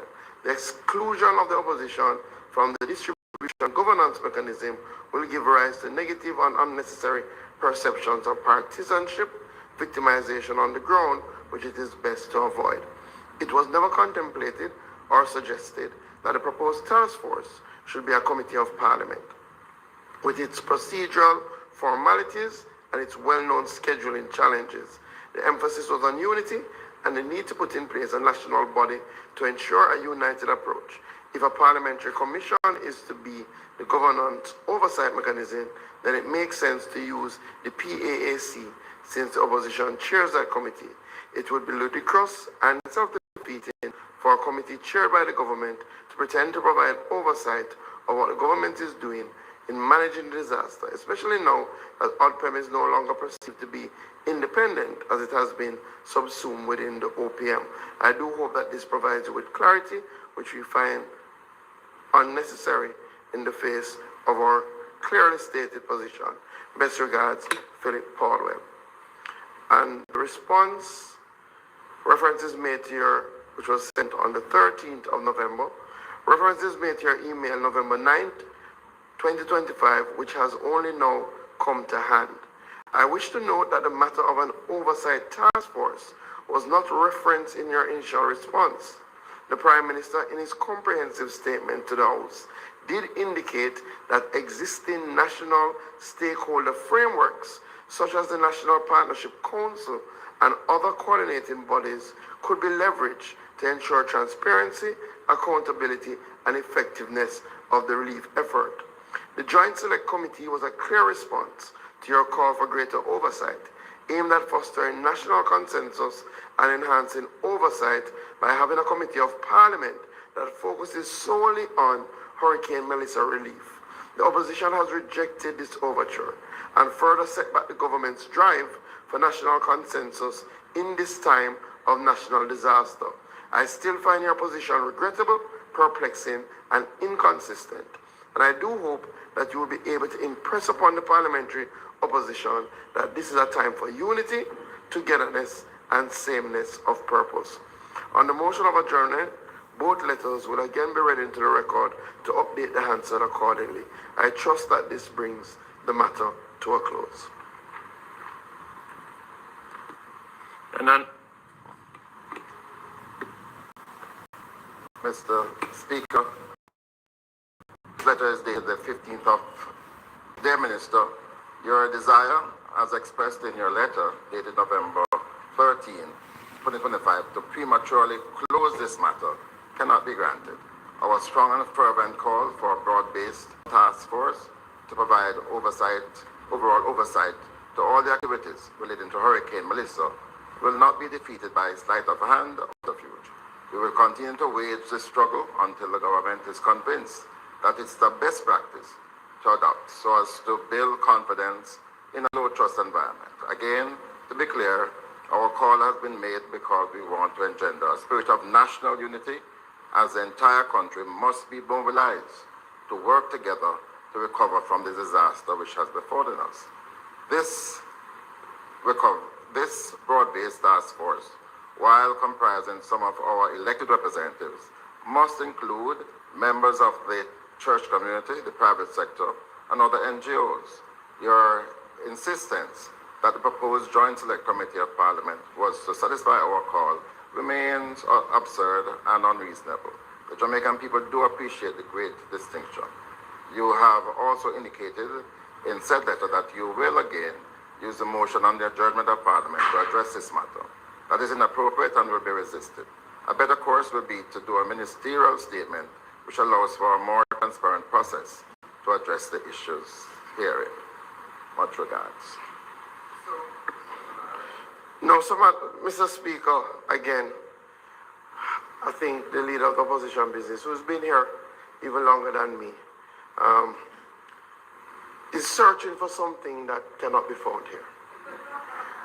We have raised a Joint Select Committee, and the only reason why these letters were read is because the leader, the Prime Minister, indicated in the House that a Joint Select Committee would be appointed.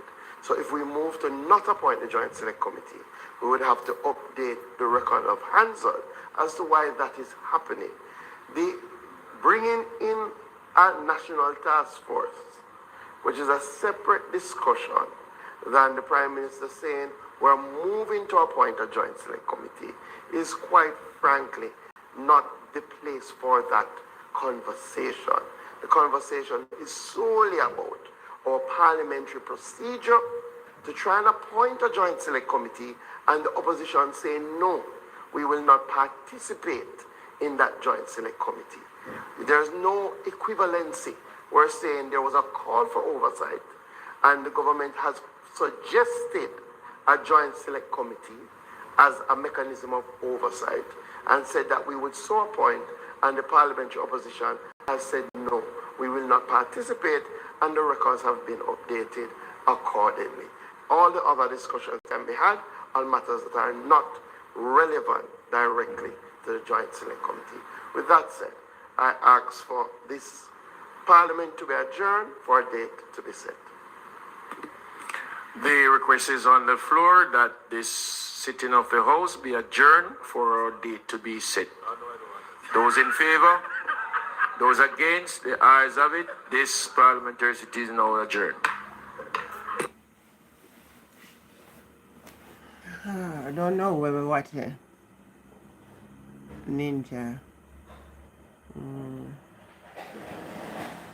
All right, the Parliament adjourned now, so we've been out here for long. So thank you for the support. Thank you. I don't know if we benefit with tonight, but catch you tomorrow here. Have yourself a great night. Bye.